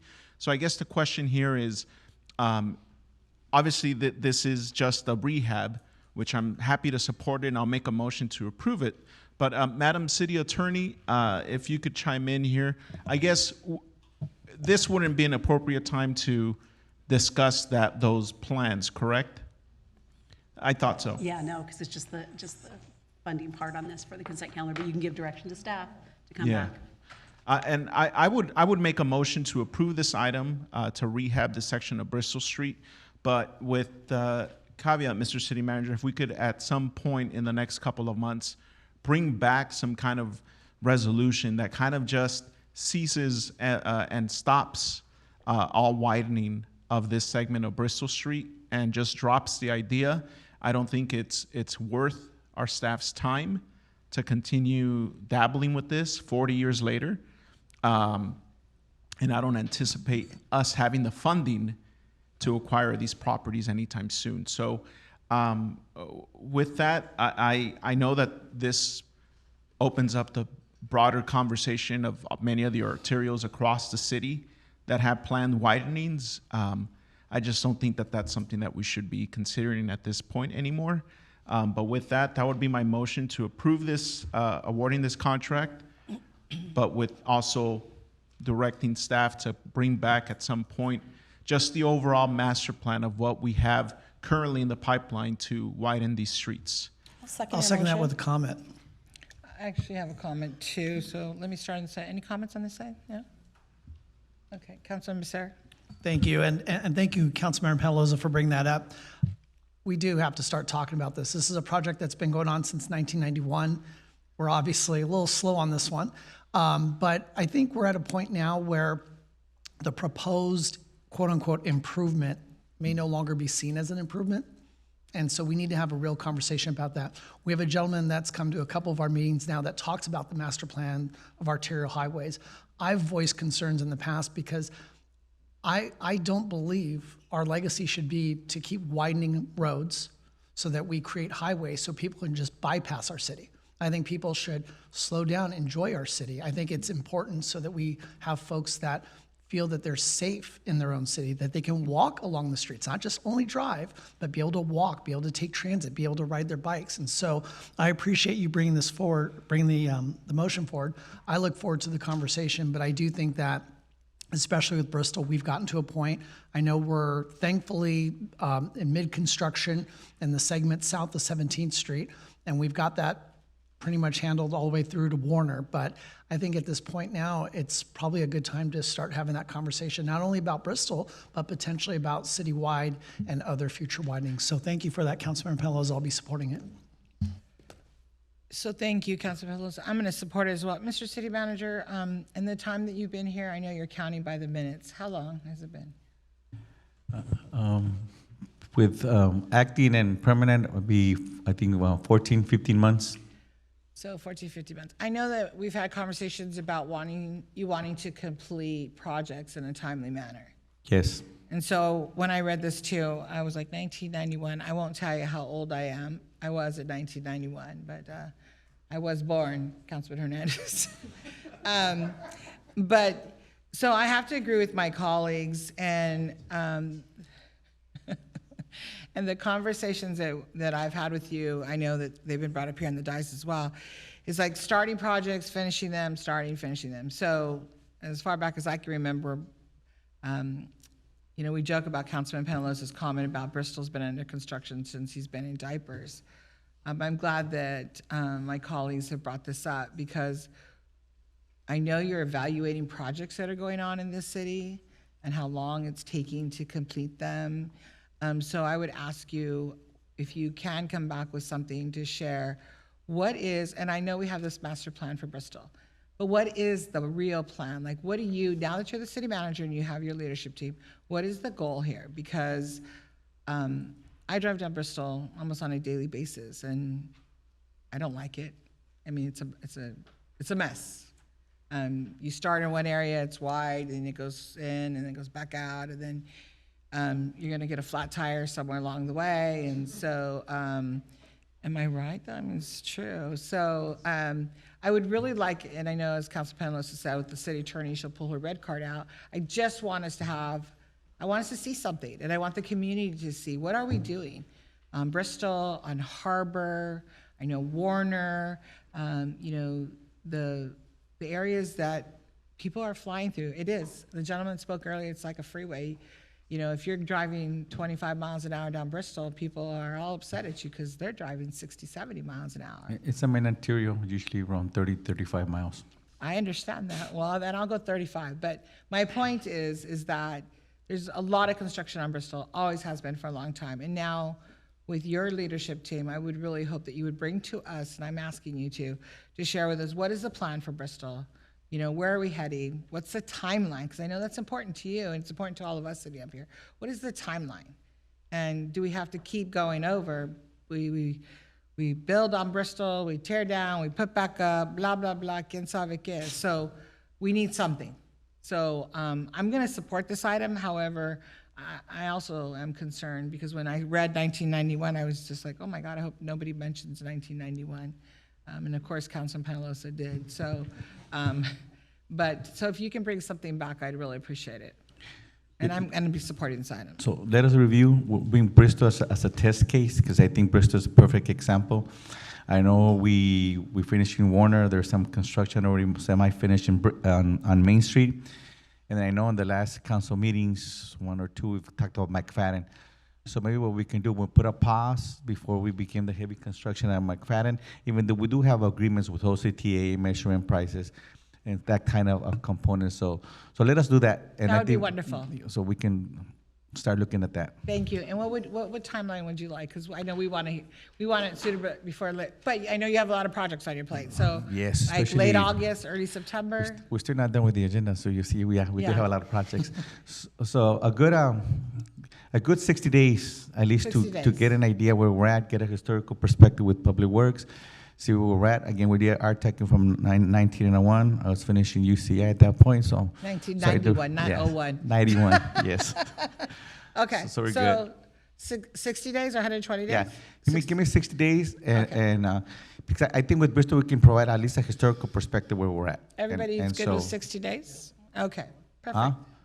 Right, I think that's the key, because we have to provide at least what are the expenses, what are the ideas, look at the staff reports. Again, good 60 days will be at least the minimum. Perfect. Councilmember Fan, please. Yeah, just really quickly, I'm perfectly supportive of stopping all work on Bristol and spending all our energy on Euclid. Thank you. We shared the money to you. I wasn't going to call on you because I knew you were going to say that. All right, so go ahead, Madam City Clerk. Motion by Councilmember Penalosa, seconded by Councilmember Lopez, to approve the recommended action of item 21 with the direction to staff to bring back the master plan of street widening for review. Councilmember Becerra? Yes. Councilmember Hernandez? Yes. Councilmember Lopez? Yes. Councilmember Penalosa? Yes. Councilmember Fan? Yes. Mayor Pro Tem Vasquez? Yes. Mayor Mesqua? Yes. Vote of 7 ayes, no nays, motion carries. Mayor and City Council, that concludes the consent calendar. Great, thank you. At this time, we're going to go into the business calendar. First item is number 25 is a resolution supporting Assembly Bill 91. Mr. City Manager, council up here, do we need a staff presentation? No, we could just, No? I move the item. Okay, you move the item, I'll Mayor. second. And second by Councilmember Penalosa. No comments? Let's vote. I don't see any comments. Go ahead, Madam Clerk. A motion by Mayor Pro Tem Vasquez, seconded by Councilmember Penalosa, to approve a resolution of the City Council of the City of Santa Ana supporting the Middle Eastern and North African Inclusion Act, Assembly Bill 91. Councilmember Becerra? Yes.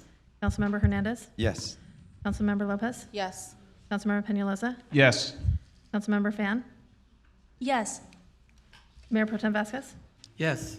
Mayor Mesqua? Yes. Vote of 7 ayes, no nays, motion carries. Perfect, thank you. Item number 26 is the Freedom of Information Act request. Do we need a presentation at this time? If not, let's vote. Mayor, Yes. is there a presentation available? No, there isn't, right? Okay. No. Well, with that, I'll make a motion to approve the item. I'll second. I have a question though, real quick, on this item. I'm sorry, you had your time. I'm just kidding. Go ahead. Jeez. Go ahead. No, I want to thank my colleagues who introduced this and brought this forward. I appreciate this.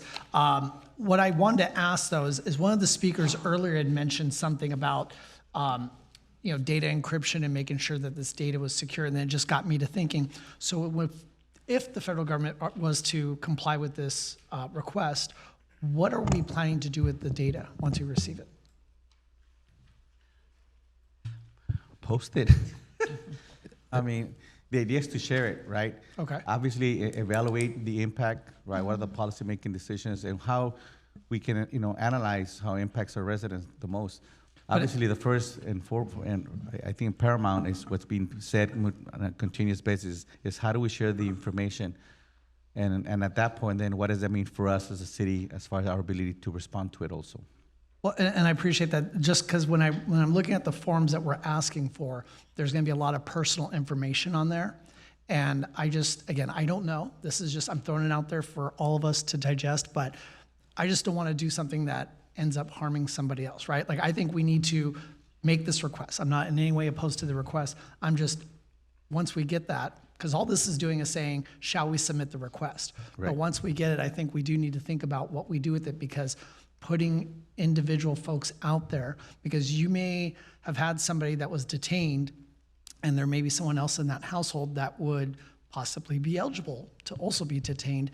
And I just don't want to we already have enough fear in our community, and we have enough folks that are already, just being targeted. So I just want to make sure that we don't do something that accidentally, goes 100%. against our sanctuary city 100%. status. Understood. Okay, but I'm in full support of the request. So we'll work with the city attorney's office, make sure we're in the clear parameters that we have to do. And of course, any sensitive information that we should not share, we won't share.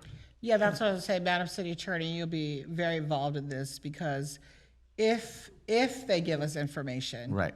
If they do, and we hope that they do. When and if, there may be information in there related to what the offense was they're arrested for, or their family may want some privacy, or there may be, just their name and date of birth. And so Councilman Becerra is more concerned about giving out that information or, sharing it. I'm concerned as well, but I want to respect families, and so please work with our city attorney like you always do. So our intent is to get the information that we can share with what the public is asking. Obviously, our intention is not to embarrass anybody. Right. Right, so we're cognizant of that fact. So for us, we work with the city attorney's office, we're sensitive to that point in itself. And so that's something that, when we look at information like this, we evaluate as a routine basis anyway. Perfect, and we're hoping we're going to get it. Councilmember Fan? Thank you, Mayor. Madam City Attorney, I guess my recommendation, or Mr. City Manager, would be to release information consistent with arrest records under the Public Records Act. It's my understanding that arrest records for those, for example, who are arrested and held at the Santa Ana jail are made public because our government has determined that we do not want any type of undercover arrests, black sites, and things like that. So I think, typically if you are arrested, that's your mugshot's public, the charges are public. You can find that information with any police agency. So I think if we are consistent with that, I think that would work out really well, since there's already a basis to do that in the state of California. I also think that it would be very helpful to potentially collaborate with any nonprofits that are already doing the work to reunite families. I know, for example, there are residents in Ward 1 who have had family members go missing, and they're looking for them.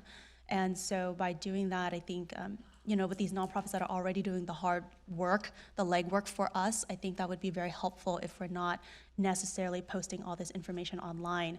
And finally, I just definitely want to clarify that some of the, for example, the current immigration status of the individuals arrested and administrative proceedings, I want to iterate that we should not provide that information whatsoever. I think it's helpful to get that information for you know, whether they need that assistance, but I don't think that's something that would be typically shared publicly. Oh, I'm just direction for what if we get this information. Okay, because just remember how this item came up. Right. This was not a staff-generated item. Yes. This was proposed from a council-generated item, probably at a time when we weren't dealing with the current affairs that we're dealing with, and probably wasn't considered right in that light. If we know, sometimes we know what we know later. So I just want to make sure, because we're going to take the direction that's in the resolution as written. We'll be very mindful of who we're trying to protect. But if you want us to not do what this item's doing, you need to be very specific in your motion. Sorry, I mean that, yes, we should collect this information if we can receive it from ICE or any federal agencies. Just once we receive it and we determine that we are going to post it, I just want to make clear that those two items I mentioned are not going to be shared publicly, as you do not typically share information about someone's immigration status. Thank you. So to piggyback on on your comments, Councilman Friend, thank you. So Chief, correct me if I'm wrong, and because I don't want to share the wrong information either as a city and end up in litigation. Years ago, the sheriff used to post what your offense was when you got arrested, if I remember correctly. And then there was an incident that occurred in the jail where somebody he passed in the jail due to the offense that was posted publicly, which was not correct. They no longer post what they get arrested for. So I know we want to share information, and that's why I just brought up, and I want people to be aware, I just don't want to share information that could hurt people or hurt families. So I know you just want, Councilmember Lopez and Mayor Pro Tem Vasquez, you just want names of people that were requesting the information. You don't want arrest info. What exactly do you want? We need to make sure we could help the families out and know where they're at and how we can support families.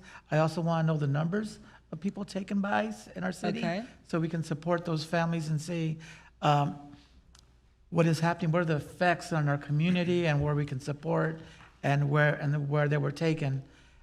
We want to know that so we can better support our communities and be there able and to give them any support they need. From rental to. So you want to know who got arrested, the location currently, like if they're in Adelanto or wherever they may be, the city of Santa Ana, they're from Santa Ana, and then whatever resources later we can provide for them, that's something that we would do. That's what I'm looking for. Is that's what you're requesting here? Yes. But I didn't think about posting, but I want to find the raw numbers, yes, but not necessarily the names and the cases. So Chief, just can you clarify my question, please? Yes, thank you for the question, Mayor and City Council. So in regards to publishing, yes, I don't think we would publish the names of people, the arrest or the detainments or whatnot.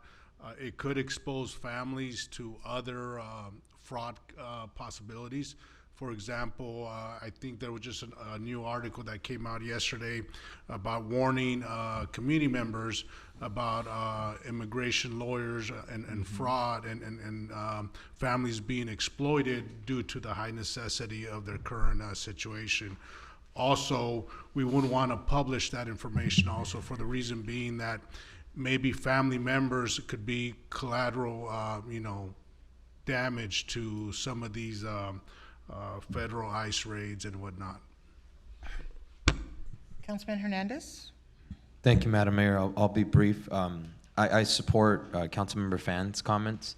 I completely agree. This is something where we want to be mindful of protecting people's, of course, any family members who are vulnerable. That is a top priority for my office. I am supportive of complete transparency in terms of the ICE notifications. Information that is provided to our city by in the Freedom of Information Act, so we can highlight a couple of different areas that I think we can focus in on. So for one, I think it's important for us to identify anybody who's been detained with respects to their family's privacy. I know that that's something that is going to help a lot of families. With respects to the activity that is taking place in our backyard, That is information that is also accessible to us through the Freedom of Information Act. It gives us high-level insight on ICE activity, any notifications that we've received, and so I would also like for us to pursue that information and make it available on a publicly available website. And so those would be the ends of my comments, and I do believe we have a motion and a second on the floor. Thank you. So, Mayor Pro Tem, I just want to go back really quick. I don't know, Councilmember Lopez, you have a comment here. But on the letter that the city manager has attached here, so it says names of individuals targeted, arrested, detained, otherwise subject to the enforcement action, including any individual not designated as a target prior to the enforcement action.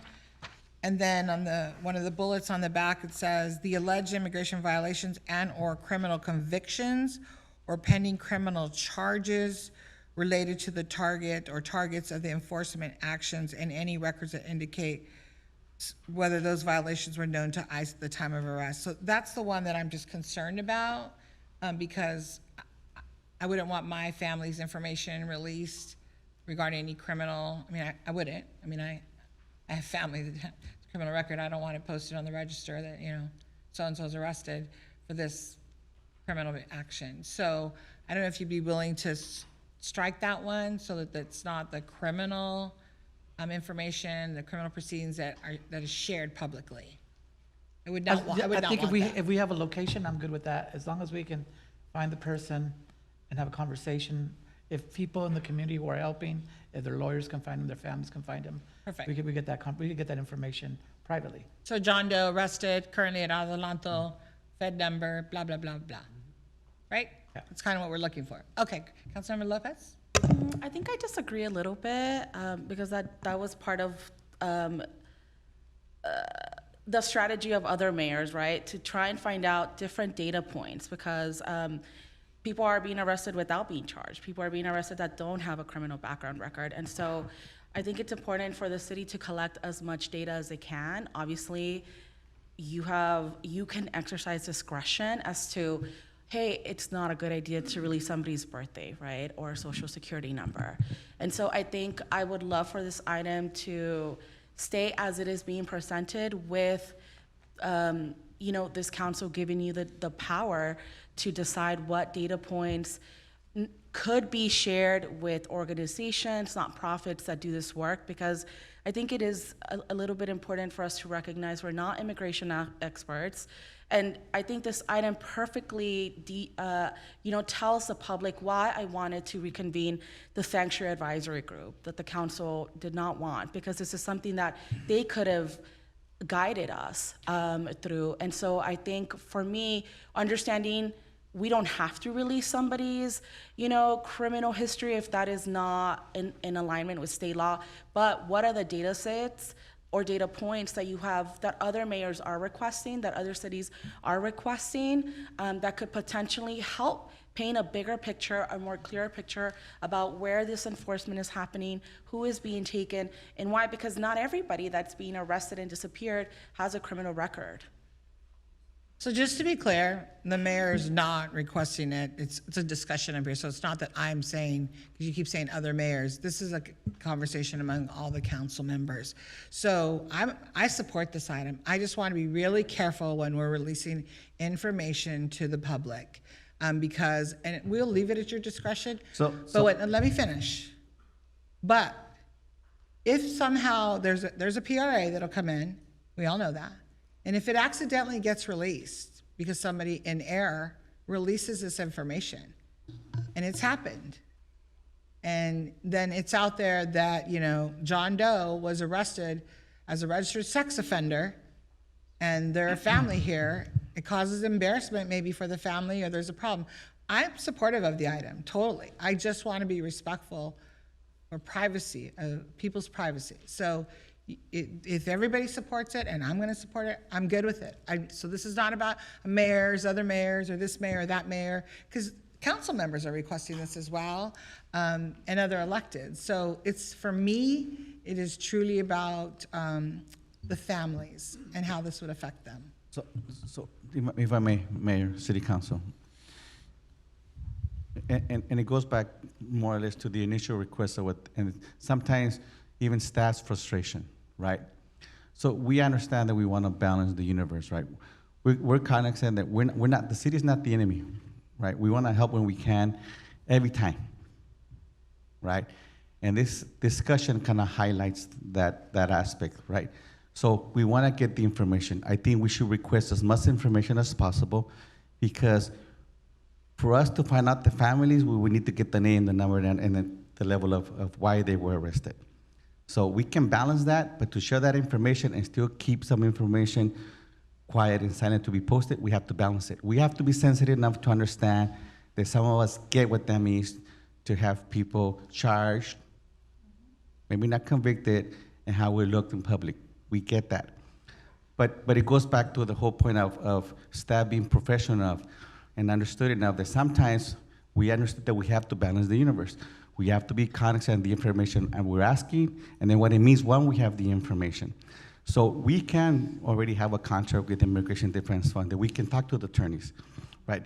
Because we keep hearing this sense of not being the subject matter experts, work with the non-press, work with anybody, but we also have a city attorney's office that has the level of expertise that can provide that. And so we have some of us that personal anecdotal experience that we keep talking about, right? I grew up in an area where immigration sweeps were not uncommon growing up, right? Not that we liked them, it was just part of our life, how we grew up. So we have that perspective where we don't want to embarrass anybody. But it's a fine balance between trying to share the information, make sure we're transparent, and still be sensitive to our residents that nobody gets embarrassed. We get it. Thank you, I appreciate it. Councilman Becerra? Thank you, Madam Mayor. The good thing for all of us tonight is the action before us is just simply to approve the FOIA request. That's it. So all this other discussion, and I'm at fault, I brought this up, it's just because I didn't want this to not be heard by staff, because I think that there are some concerns, and you've heard a variety of concerns up here. So I'm glad we're having this discussion, because it's just good for staff to know that, God forbid, what if the federal government actually does fulfill the request? You know, what happens then? And I don't want us to not be thinking a couple steps ahead. It's too important to our community not to think about these sensitive issues. So I appreciate the dialogue we're having up here tonight, and unless there's anything else, I hope we can just move on the item. Councilman Penaloza? Thank you, Mayor. I do agree with all of my colleagues up here. I'm kind of torn between the privacy concern, but at the same time want those resources available. But I will say that a lot of the people that are unfortunately getting abducted in our city and kidnapped and beat, they're made very public. That's thanks to our community, thanks to social media, thanks for bringing awareness to what's going on our streets every day, it seems like. So I'm again supportive of the item. To the other point, if somebody is, I don't care who it is, arrested for a sex offense, registered sex offender, I would hope we publish them, their mugshot too. I mean, let's be honest, nobody likes a chomo. So with that, Mayor, those are my comments, and I'll be supporting the item. Thank you, Councilman Penaloza. Councilmember Fan. Madam City Attorney, this might be a question to go back to you. So it's my general understanding that the California Public Records Act is modeled after FOIA, right? So if we are in fact going to receive information under the Freedom of Information Act, meaning these are public records not exempt from disclosure, they are also very likely to be public records not exempt from disclosure under the California Public Records Act. Is that correct? I am sitting here next to our senior assistant city attorney, Ms. Tamara Bogosian, who serves as our police legal advisor, and that's exactly what she said, which is we're kind of having a conversation that we don't need to have because it's very unlikely that we're going to get any information from the federal government to pass along accidentally or otherwise, right. Because if it's exempt, they are going to claim the exemption. Right. It's just my 9 years of city attorney work. But what I'm trying to say is that if we do in fact receive this information pursuant to the FOIA request, if we don't have to publish it, but if we do receive a PRA request for it, we would have to produce it. And so my point in making the comments about, someone's status or proceedings, that is technically public information. If someone is in fact arrested or there's a criminal complaint against them, you can find that in court.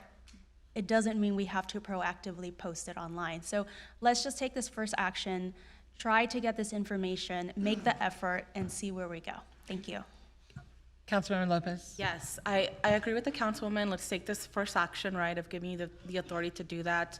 But I also appreciate your recommendation, and I'm supportive of that, of your office working directly with our current partner, Immigrant Defenders. They can advise you much better than anyone up here about what data points we should be requesting. So I hope you'll reach out and you'll report back. Thank you. Perfect, let's vote. A motion by Councilmember Peñalosa, seconded by Mayor Pro Tem Vasquez, to approve the recommended action for item number 26. Councilmember Becerra? Yes. Councilmember Hernandez? Yes. Councilmember Lopez? Yes. Councilmember Peñalosa? Yes. Councilmember Fan? Yes. Mayor Pro Tem Vasquez? Yes. Mayor Mesqua? Yes. Vote of 7 ayes, no nays, motion carries. Perfect. Next one is item number 27. It's a resolution making a call to action regarding ICE immigration enforcement.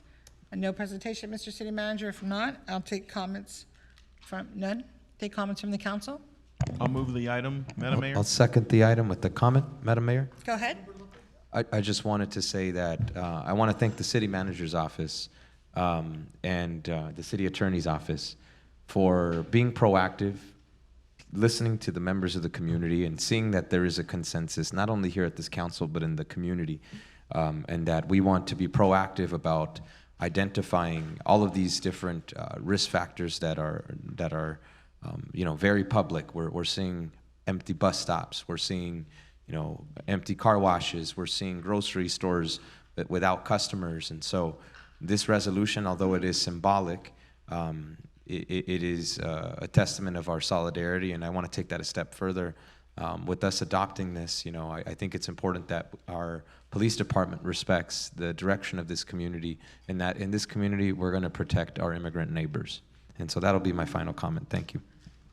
Thank you. The only thing I will add is that it states here that the City Council to call upon all of its federal elected representatives in Congress to advocate on behalf of the people of Santa Ana and others who have been impacted by this issue. I know that my office has sent out letters. I would hope that everybody else up here would move forward with that and send letters out to our federal representatives. And so with that, Councilmember Lopez, did you have your mic up? Yes, I just wanted to thank you all, because I know this is really a staff-driven item.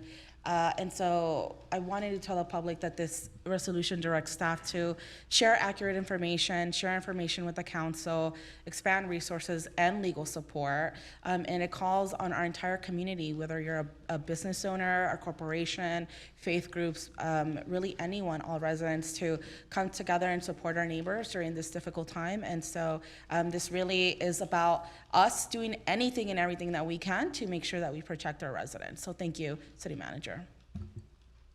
Okay. Well, Councilman Becerra? thank you, Madam Mayor.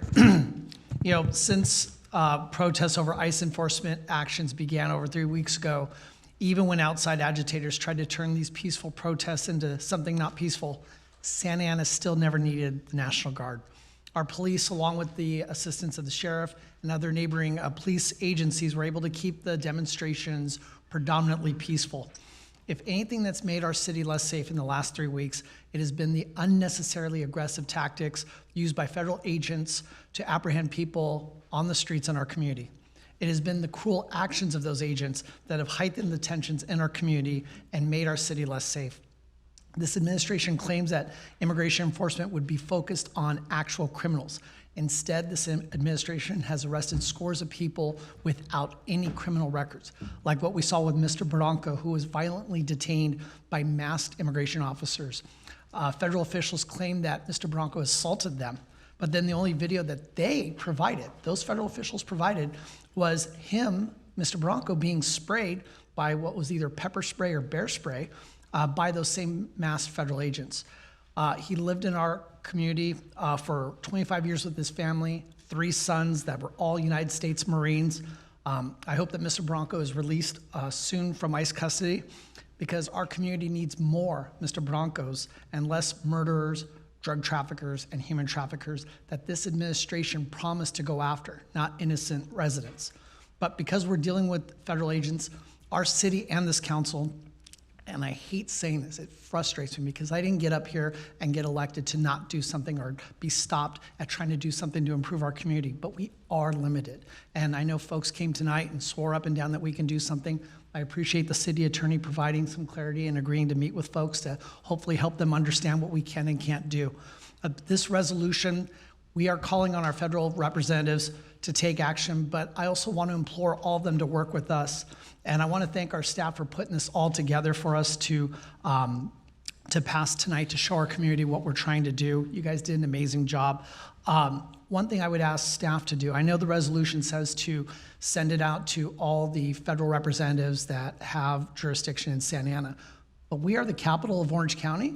I would ask that we send that resolution to all federal officials that have any jurisdiction in Orange County, because the fact of the matter is there is no federal courthouse in Brea. There's no federal courthouse in San Clemente, which means there's no National Guard posted outside in their cities. So I would ask that we send it to those representatives as well. I know Councilmember Penaloza has been very strong in calling out another federal representative who does not represent Santa Ana, but is an Orange County representative. And I think she needs to see this and know what we're addressing here today. So that would be my only request. Thank you. I second your amendment. Thank you. Your proposal. All right, no other comments? Oh, yeah. You know, while this is very symbolic, I had a really good friend of mine say, somebody has to stand up. You have to say, please leave our city. Somebody has to say, get out. Did you do those actions? Did you take the steps? Did you try anything? What did you do? And historically, I'm proud of the council right now for telling the federal government that we don't need them here in Santa Ana. I'm proud of the work that we're doing today and passing on different resolutions. We'll continue to bring, as we fight and struggle to see what we can do, we will bring more resolutions to the dais. But this is what we're doing today, along with the 3 other ones here. So I'm proud of you all for this, because history has to be known. It has to be historically that we tried something and we're doing the work. Thank you, Mayor Pro Tem, and that is why I ask all of you to please send letters. I know Councilmember Penaloza sent one out. I don't know if anybody else has, but send out letters as well. And that's what I did, and we all need to, not just the city manager and city staff, but we all need to as the council up here. So thank you all very much. Let's prepare to vote. So, Mayor, if I may. Yes, go ahead. We keep saying symbolic. This is a resolution stating the feelings of the city of Santa Ana. This is not symbolic. This is our stand and our position in this moment in history. This is not symbolic. We're asking our legislators, federal legislators, to do their job. This is not symbolic. We're telling people why we're limited in our scope and what we can do. This is not symbolic. We're honoring SB 54, the California Values Act. This is not symbolic. We're making a statement today, a united statement, hopefully, all 7-0 votes, that the city is united in this sentiment, right? The Santa Ana Police is not assisting with ICE in immigration enforcement. This is not symbolic. This is our statement as the city of Santa Ana, that we stand in a moment of frustration, for lack of a better word, and then we stand with our community. It's not symbolic. Thank you. No, thank you for that, Mr. City Manager, and we hear your passion, and we know this is an issue that's very near and dear to your heart, like it is to all of us. And so thank you for bringing that to our attention, that it is not symbolic, because those of us that have read this, if you look on the back page, page 4, very important, it says, the City Council, as Mayor Pro Tem was talking about, the City Council confirms that the Santa Ana Police Department does not in any way coordinate or support ICE in its federal immigration enforcement efforts. The City Council would, if it had the power, immediately ban ICE from the city of Santa Ana and stop raids. The City Council reminds the community that the city and its police department do not have any jurisdiction whatsoever over federal immigration enforcement. The City Council reminds the community that the United States Attorney's Office for the Central District sent the city a letter stating, and then there's information of what he had stated. And these are some really important things, so you are correct, and thank you for bringing that to our attention, that this is not symbolic. Staff was directed and will continue to support and coordinate with legal services providers under its existing program to ensure immigration services are provided to the community. Staff will notify the mayor and council members of ICE personnel presence in the city Consistent with the legal manner in which elected officials are notified of all other significant law enforcement operations in the city, staff has created a Know Your Rights page on the city's website, which provides links to immigration resources and includes questions and answers. Staff will continue to post up-to-date information as it is received. Upon direction of the council and identification of sufficient funding, staff will implement direct support to individuals and families impacted by the ICE immigration raids, and those are just a few. So thank you for reminding us that this is not symbolic. Thank you very much. Let's prepare to vote.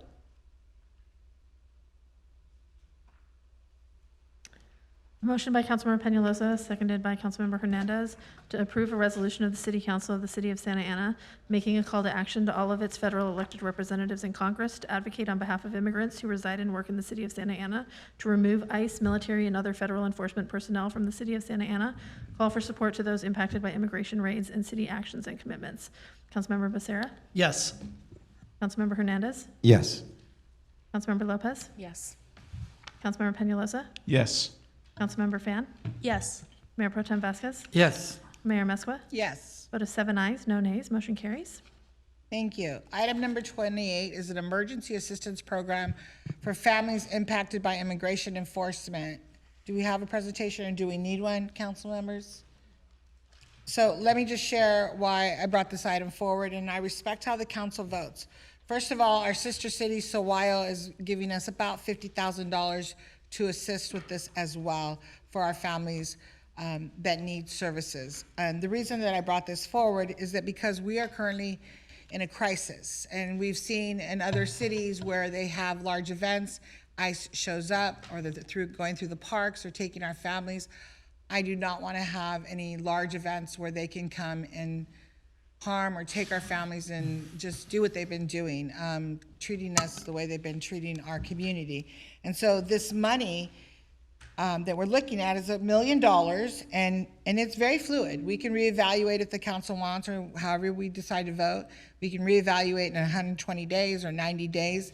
But if you look at the events, 4th of July, there's going to be a lot of people at the park. And other cities have canceled their 4th of July events for the safety of the community. Chicano Heritage, Fiesta Patrias. Imagine ICE showing up at Fiesta Patrias and what it would do to our community. Noche de Altares, the Tet Festival, Santa Ana Fun Run, movie series, and Juneteenth. So it's $1 million, and if the council agrees to it, then we can protect our families and allocate that funding for food resources, to assist with evictions, and to add some of it to our legal defense fund. Our legal defense currently is only $300,000, so if we could add some of this money. If the council chooses not to, again, however everybody votes up here is truly your decision, but I brought this forward only because, just like other council members have brought other items, this is about the needs of our community. So if the father or mother who is the breadwinner is taken from the home, we do not want them to lose their residence. We do not want them evicted. So this money would go to them, and I would recommend that we leave it to the city manager's office. The city did a great job with COVID funding. We have the mechanism in place, so we know how to do this type of work in the community. And so that is why I brought this item forward, so that we can help our families that are in need from the city of Santa Ana. So let me start over here. Councilman Becerra. Thank you, Madam Mayor. And I want to thank you for proposing this item. I think this is the example of effective leadership that we need right now. It shows that, protesting is one thing, but not the only thing that one can do to show that they're there for our community. Mayor, you identified what you want to accomplish with the assistance to those impacted by these federal immigration actions. You identified how we can realistically fund this assistance. So I appreciate you doing that. There's not a lot of guesswork here. It's very straightforward. So thank you for bringing this forward. The chaos that's been created by the federal agents in our city poses a very serious challenge to our city being able to host what should be celebratory events like 4th of July, like Fiestas, like Juneteenth. And unfortunately, this is a real fear. These federal agents have caused us to be in such a state right now that we unfortunately may end up, not deliberately, But unfortunately, we may end up subjecting our residents to dangerous situations. And I say residents because regardless of citizenship status, if you've got a raid going through a city event, the chaos that it will cause, I don't even want to begin to imagine what that could be. So if we are going to unfortunately have to possibly consider canceling events, I'd rather there be a bright side, which is we can take those savings and put those toward the community that needs it the most. So I will be supporting your measure. Thank you. Thank you. Councilman Hernandez. Thank you, Madam Mayor. This is a very important next step for us to take as a city is to ensure that we, for one, finalize the immigration defenders contract, right? Number two is making sure that there is mutual aid. I don't support placing mutual aid against the celebration of culture. We should have both. So I'm not supportive of defunding Chicano Heritage, Fiestas Patrias, Noche de Altares, Tet Festival, Santa Ana Fun Run, movie series, Juneteenth. I'll share, I believe I may have been the only council member to visit Juneteenth outside of maybe Mayor Pro Tem Vasquez.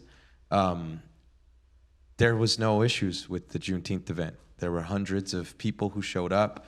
It was a peaceful event, and the Juneteenth event celebrates the ending of slavery. I want to commend the city manager's office, City Manager Nunez, who were there, and that event was safe.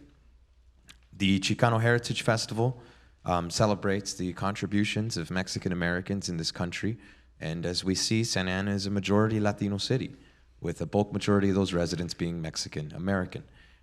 I don't think that the right thing for us to do would be to defund these events. I am supportive of us moving the $115,000 away from 4th of July and canceling that event, given that the consensus in the public is that they don't feel safe for the 4th of July event. Given that the raids happened on June 9th and Chicano Heritage takes place at the end of August, there's over 60 days for us to be able to work with our community on a number of issues where we can ensure that they're safe. But I'm not going to be supporting $1 million in defunding our cultural events. Chicano Heritage, as I mentioned, celebrates the life of Ruben Salazar, a Santa Ana journalist who led the Chicano moratorium and was tragically killed by Sheriff Deputy Thomas Wilson. We are the only city in the country who has a Chicano Heritage Festival. We were the first city in the country to declare August Chicano Heritage Month. Fiestas Patrias celebrates the independence of Mexico, and we are the only city in Southern California who has a Fiestas Patrias event.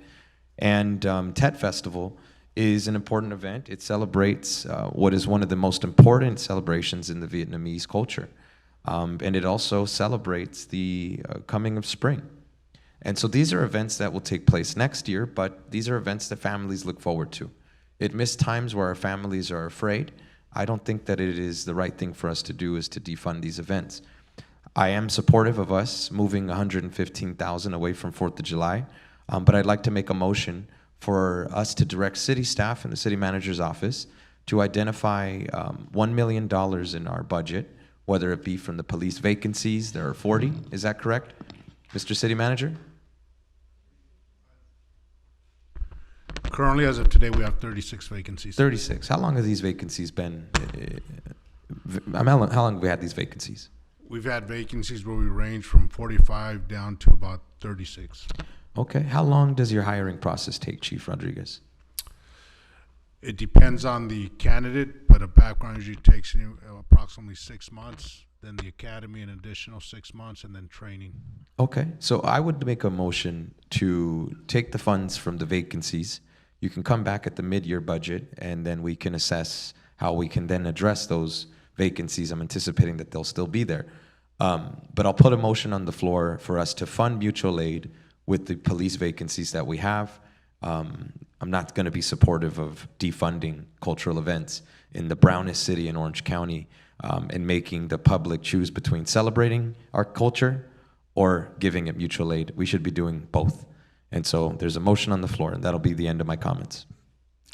Thank you. Any other comments? Mayor Pro Tem.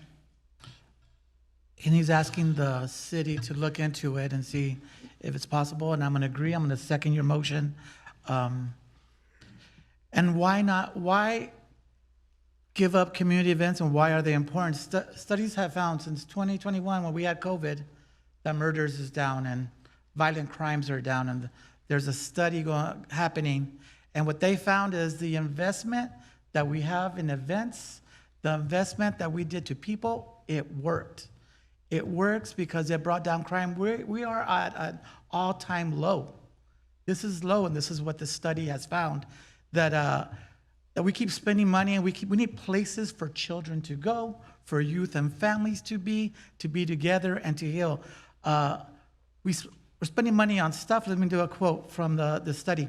We're spending money on stuff, and when stuff is nice, people have places to go. It creates jobs. It creates environments where people are hanging out. It's not the broken windows concept, but we need to arrest people for graffiti. But it's more like the kind of idealized version of a broken window that if we make things nice and people are around it, it provides a means of interrupting cycles of violence.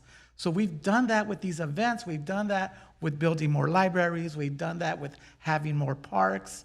And this is how we create safety. These events, the cultural events, the libraries, the parks, creating community creates safety. That's why I say when we have programming in parks, that creates safety. The kids will fill it out. It creates a safe environment. And this is that we continue. We've been doing good work, and the country has invested in community events.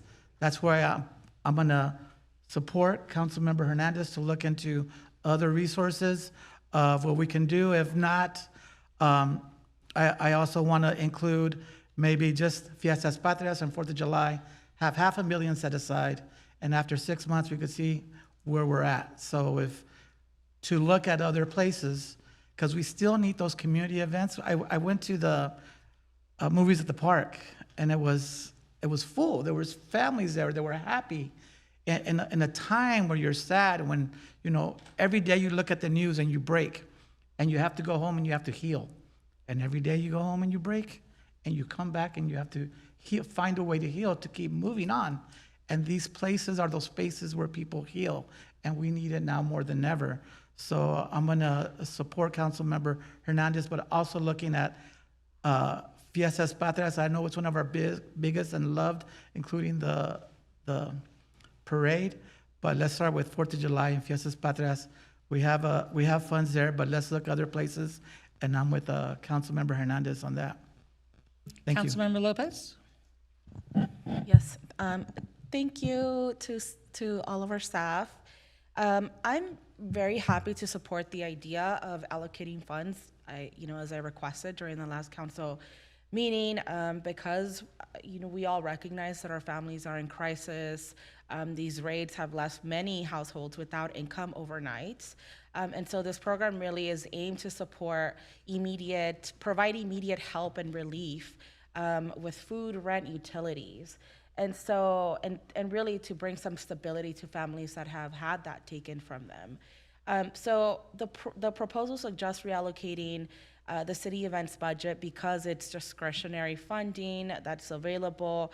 But I think for me, before I decide tonight, I would like to consider all uncommitted general fund resources because I do think that community events, especially this year, Day of the Dead, that's a very significant event for our city, for so many members of our community. It's really like a religious day for all of Latino America, and so it celebrates, the life of people, death, so many of our ancestors, and people really. It's one of the most visited events in the city, and so I think that I would want to know if it is possible at all to use other funds or a combination of sources to avoid fully, taking these spaces away from our constituents. I don't know. I definitely don't have the answer about whether it's right to host them or it's wrong to host them. All I do know is that so many spaces have already been taken from our constituents, and that in this moment where people are suffering, they're grieving, they're frustrated, I do think that it would be valuable to offer space where our constituents can possibly come together and have some sort of joy in their lives.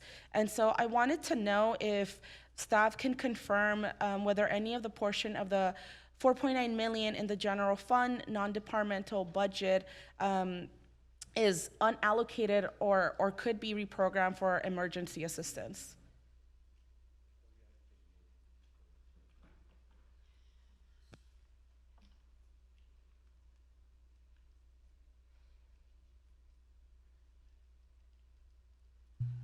No.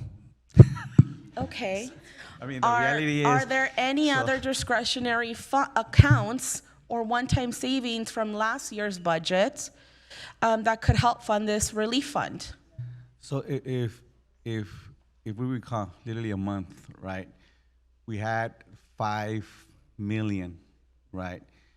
With the allocation to the Centennial Park lights and the rest of Cypress, we literally are to less than $1 million. Understood. Just to have that, I mean, as far as a tight budget, right? We couldn't be tighter and still provide the city council and the community those low-standing requests. I mean, that's the reality where we're at. So, if the direction is go back and see if we can find other resources, obviously we will yield to the majority of the city council's will. But this is where we're at. Okay, got it. I do think that the increase to the legal defense fund, I'm very supportive. I've said in the past, you know, when I spoke with our federal lobbyists, I think in January, because we were very concerned about what was going to happen in our city, they said, you know, it should be about $1 million or more. That was a recommendation that they had been talking to many of their clients because they understood the severity of what could happen. And so I do think that should be different from this, right? That is a fund, a line item in our budget that has been approved. So if we're going to increase that, bring it back, we can discuss it. I hope that everybody here is committed to funding that because one of the biggest obstacles to family being reunited is being able to afford legal counsel. And so I think I'm actually interested in hearing what the rest of my colleagues have to say about this recommendation. Thank you. So before I turn it over to Councilmember Fan, Mr. City Manager, I think you heard me when I first started, that because this issue is so fluid, we don't know what it's going to look like from day to day with the federal agents coming into our city. And so that is why, to me, this is a crisis, and we have families that need food. I know Steve is giving out food. Yesterday, my office was giving out food. Tomorrow, we'll be giving out food. People are calling for funding for assistance with utility bills. We just helped a family, you know, arrange transportation for her daughter, cerebral palsy, fully in a wheelchair, get to and from doctor's appointments. So there's a lot of things that families need. And $1 million will help some families, but it's never going to be enough. I won't support taking funding from the police department because we need the police department. And I know that that's, you know, where some people want to go, and we don't want to use the term defund the police, but that's basically what we're doing up here. And I'm not looking to do that. What I'm looking to do, and hopefully we can all agree up here, that we are in a crisis. We're in a crisis. Our families are hurting. And so the reason I brought this item forward, and yes, many council members up here, a few people said, hey, all of them, what can we do? How do we help? I have given up my trip to Sawaya, which is very important. I am not going on that trip. I don't think in my opinion, anybody should be traveling right now, because every dime that we can possibly save and put into our immigration fund, our legal defense, would be great. Currently, between now, the end of the year, we have travels that's like almost $32,000. We can take that and put it in the immigration fund.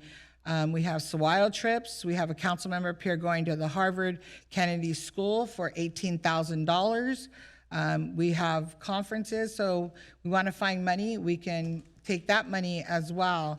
But I have given up all my travel because that's a sacrifice I'm going to make. This is what we do for our community. We find anywhere and everywhere, and I know we just passed our budget, so where do we find the money? And to say that we're going to take it from our police department is reckless. I think we have some people in the queue, Chief, that are going through the hiring process right now. How many do we have currently? I actually just approved 5 additional recruits or candidates that cleared backgrounds. They're just waiting for the process in the city, so that'll bring our number back down to 31. which is a low number since the time I've been chief. And that's the lowest it's been since I've been the mayor, if we get to 31, so thank you very much. And that's one of the reasons why I would not support taking money from the police department for hiring, because we need officers in our city. And I know people have different opinions up here, but for me, bringing this item forward was truly just to say, we have these events, and I would not want anybody to be arrested. I would not want federal agents at any event, and I know that they're cultural and they're important, and my goodness, we all know they're great events. And that's why I said initially, everything's fluid. We can come back in 90 days and reevaluate, but however the council votes, we'll vote. But it's really important that we sit up here, and when we say we want to help our families, what can we do? We know families are going to lose their housing if their main breadwinner is gone. They're going to lose it. They're not going to be able to pay their rent. So we need to help where we can. They need food. We need to help where we can. They need assistance with their utilities. We need to help where they can. And they need assistance with legal defense. We need to help. And $1 million sounds like so much money, but in reality, a city our size, it is not a lot of money. I mean, I wish we could give $5 million, but we don't have that money available. So, Councilmember Fan. Thank you, Mayor. I have a lot of questions for staff. First, I want to state for the record, I do not support canceling 4th of July. As an immigrant, as someone who swore to become an American, I refuse to allow these ICE agents, these Border Patrol agents, and these federal agents from taking the Constitution and the Declaration of Independence from me. Okay, the 4th of July does not belong to them. It belongs to all of us who live in this country and celebrate American independence and what it means to be American. I will not support anything to get rid of 4th of July. It's an extremely important holiday to me. And I just think that by saying we're gonna cancel it, we are giving them the field. We are saying that that's their holiday. I refuse to believe that.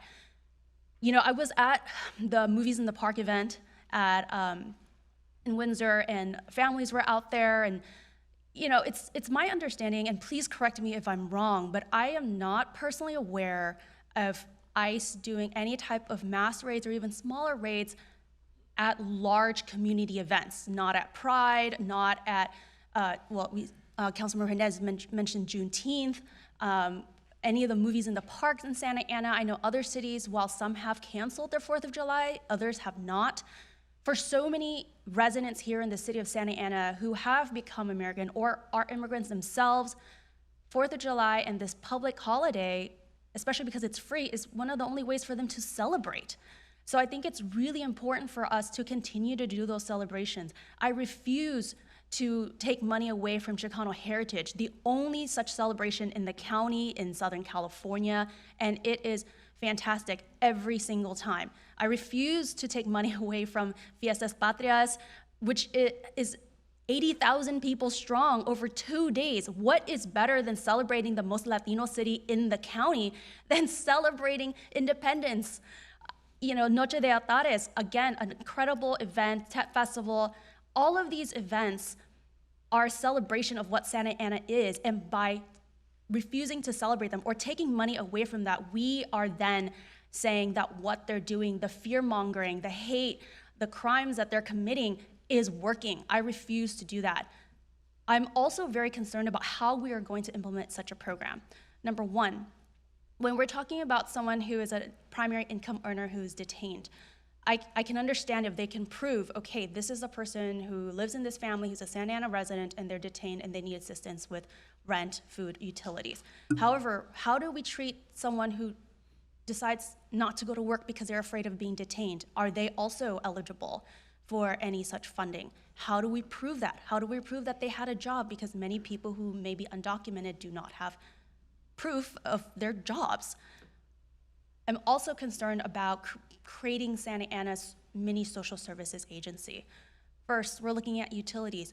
Can we connect some of these families with SCE, SoCal Gas, or any other utility companies? If it's water bill, our finance department can actually work with these families to potentially waive water fees and whatnot. We've done that before. I think that we can implement those programs without necessarily creating a whole new department to administer those.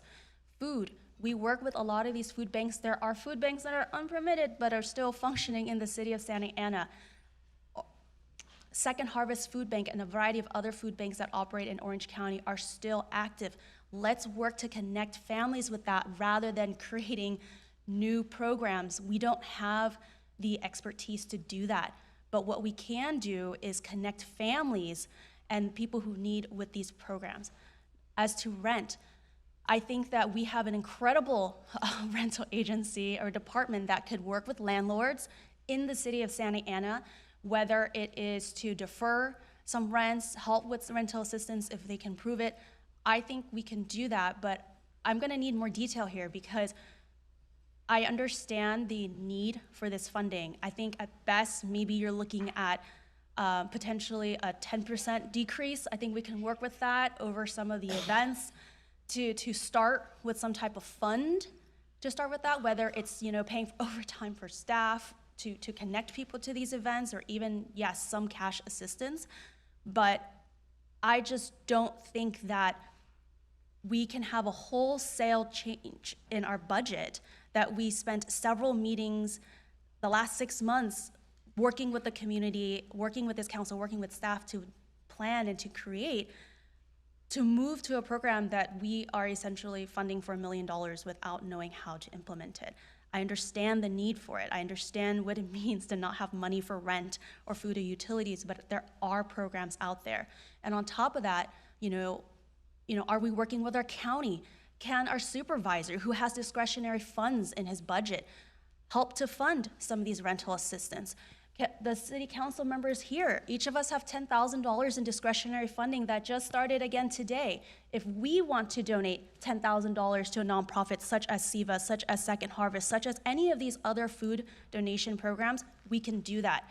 That's $60,000 right there. I think that there are ways to do that without taking away the very thing that makes Santa Ana special. And the things that make Santa Ana special is our culture, our heritage, and our art.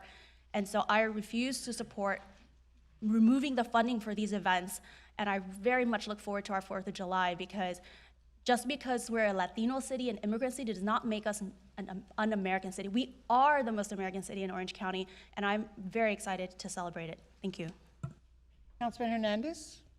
Thank you, Madam Mayor. I just wanted to thank Councilmember Fan for your eloquent comments. I think you really highlighted how a lot of our community feels. We're proud to be American, and we're proud to be Santaneros. And that's what these events all reflect. Being a Santanero doesn't mean that you're one particular group of people. It means that you live in a community that is diverse and celebrates all groups of people. And so I want to just highlight the importance of these events and mutual aid together. And I want to clarify a notion that this proposal that I'm bringing forward to take the vacancies from the police department to fund mutual aid is not about defunding the police. But I will tell you what Santa Ana Police Department has defunded. When we were going through the recession, Santa Ana PD helped defund our fire station. We had a fire department in Santa Ana that left in 2012 because we were giving a bulk majority of raises to the police department. And what was financially feasible was to defund the fire department and outsource it to the county. Our fire department was defunded by the police. We used to have a library on McFadden and Fairview. That now is the PAL Center. They defunded a library. We had a number of youth programs, Education First when I was a kid, right? We've seen youth programs up until 2020 when people like myself and Jesse Lopez and Ty Viet Fan got elected, and Mayor Sarmiento, we fought for youth investment. This is not about defunding police. This is about our police department finally being on the side of this community, Santa Ana. Their motto is, Police Chief Rodriguez, what's your police department's motto? Community first. Thank you, Chief. Community first. The proposal is about collaboration. This proposal is about collaboration from the department that receives $160 million of your taxpayer money. It's time that they use your money to help your family. And it's time that the politicians who are funded by them do the same. Put that police department money to work in this neighborhood. If you see this as defunding the police, you're not truly focused on your neighbors, and you're not truly focused on a solution. What you're doing up here is politics. And so it's time that this police department put its money in protecting our neighbors, and there are vacancies, 36. We can get back to those vacancies in the mid-year. We can make sure that those vacancies are brought back. What I'm asking for is from collaboration from the largest funded department in our city. This isn't about the funding police. This is about investing in people who are in crisis. And those will be my final comments. Thank you. Mayor Pro Tem. Thank you, Mayor. I'm in agreement. If we're not defunding the empty spaces, the unfilled that will still be on there, where it's an emergency. This is COVID time, and families need that money. And this is why the only reason I'm hoping this works, or we get some money. And I'm bringing up Fiestas Patrias because this is the biggest event, and it's close to $500,000. And I'm continuing to advocate. You said it was lucid, and we're moving. It was fluid. Not lucid. It was fluid.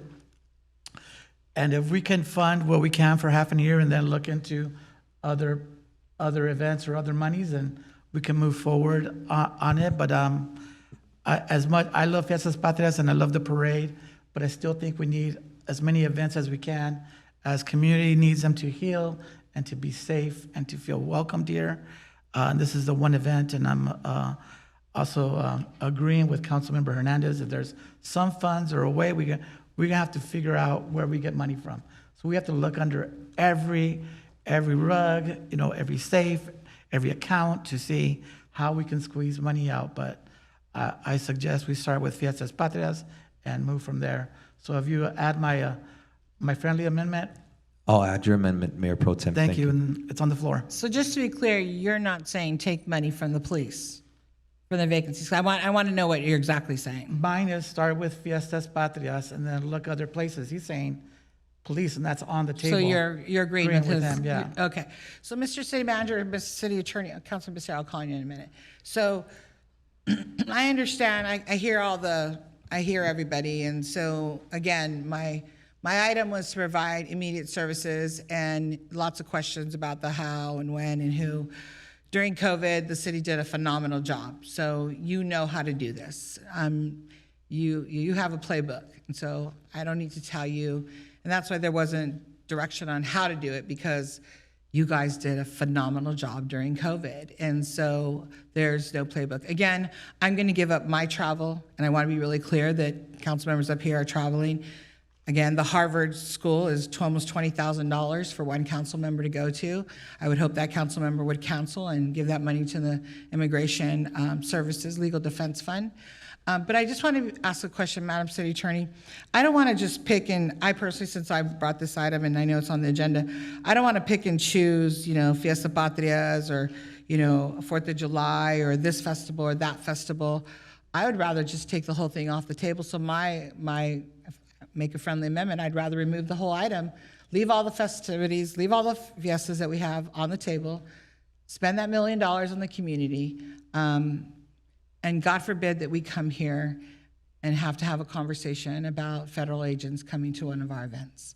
And so I'm willing just to pull the whole item, that would be my motion, and remove it and leave that money there, and we have all of the events, not just remove Fiesta Patrias, because if we're going to remove one, I would prefer to remove them all, because now we're picking and choosing, and I don't want to say, well, we're going to leave Noche de Atares, because I think Mayor Pro Tem, you're involved in that, Noche de Atares, and Chicano Heritage is Councilman Hernandez's big event. So I just want to say that I'd rather just pull the items. So Madam City Attorney, is that something that we can do? Okay, so we have two issues that are really pending in your question. One is under the Brown Act. What can we do? Like, to what extent can you make amendments to the proposal that was in the agenda packet? And the second one presents an issue, in my opinion, of like parliamentary procedure and how you're going to proceed since you have a motion on the floor. On the first issue, the Brown Act says that we're supposed to describe in agenda items in about 20 words, or more, exactly what the council's going to be considering. We often do allow you the flexibility sometimes to say, well, the proposal was to fund it here, but we're going to fund it over here, and you guys make motions to do that. provided that staff can give you the information and the public can understand the conversation, right? Sometimes when you want to go afar, I will say to you, well, that sounds to me like you're going beyond the description that was in the agenda packet. The public has a right to come here and know.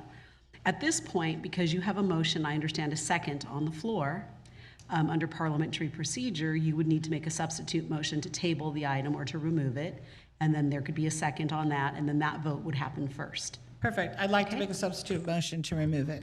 I'll second it, but with comment. So thank you, Madam Mayor. I wish I wasn't seconding that motion because while I hear my colleagues talk about these events and how much they mean to the community, I absolutely agree, 100%. But I think what I believe the mayor's motivation to bring this item forward was because unless somebody has the playbook, please share it with us. But I don't know what ICE's playbook is. And they've been very unpredictable. 3.5 weeks ago, if somebody said, let's get a bunch of folks together and hang out in front of Home Depot, everybody would say, fine, nothing's gonna happen there. Well, that's not the case today. We've seen multiple instances at Home Depots, right? So we're saying, oh my goodness, we've seen no instances yet of ICE coming into large-scale events until they do. And as the mayor said, do we really want to be up here saying, well, we could have, should have, but didn't? We had the opportunity, but we didn't. So that's been my motivation to support what the mayor brought forward. Not because I want to cancel these events. I think these are amazing. These are great opportunities for the community.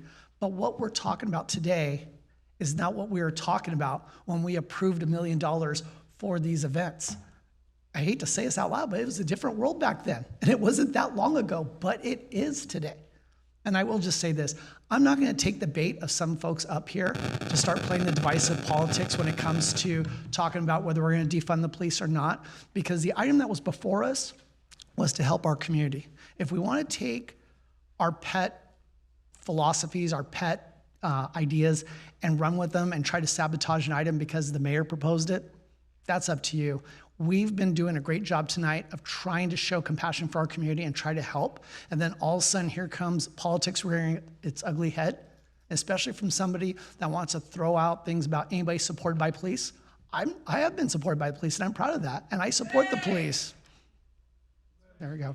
So anyways, with that being said, I'm proud of that. And you know why? Because I ran and to get elected to keep our community safe, and the police have been keeping our community safe. But again, to take an opportunity like we have tonight and sabotage it with divisive rhetoric is just very unfortunate, and I hope that doesn't continue up here because our community demands more of us. So with that, I'll support your motion, Mayor, but I wish we weren't gambling with our community safety, but it seems like right now, unfortunately, because the mayor proposed something, we're gonna see politics rear its ugly head. Councilmember Fan? Before I start, will you please clarify your motion so that I better understand it? To withdraw the item? Yeah, I'm going to withdraw the item. So a couple things. One, Well, that's my recommendation. Okay, My thank you. motion, sorry. So one, I do believe that we can start some type of program. I think $1 million to start is a really big budget for something that I actually don't think it's very similar to COVID at all. When you're looking at COVID, we had money to distribute to, for example, different census tracts that are low-income census tracts. We had a tie to that. We had people who are applying for unemployment. We had people who can show that they are on food stamps. What you're looking at here is you're looking for people who, meet certain criteria, such as they were either detained by ICE, they were a primary income earner, or they are somehow affected by the ICE raids. That's why I recommended a 10% cut to these programs. I think that a 10% cut, while not going to be funding this at the full amount that some of my colleagues would want, it would allow us to start a program to see, okay, what can we do? Do we help out with rent? Maybe that's the most important thing for some of these families, because food, again, there are food banks, utilities, we can work with our utilities, we can work with our water department to defer or waive those costs. But rent, it's hard to come by. So let's start with that. Let's see who would even sign up and apply, because fun fact, if they are already worried about sharing information with the government, and here we are asking them to sign up with the government, although we cannot comply or work with ICE, there's a concern there too. And as fiduciaries for the city and taxpayer dollars, we can't just give money without tracking who we're giving it to. Even when we were doing the Visa gift cards during COVID, we had family members or those living in the homes where we gave those cards out sign paperwork saying they received it.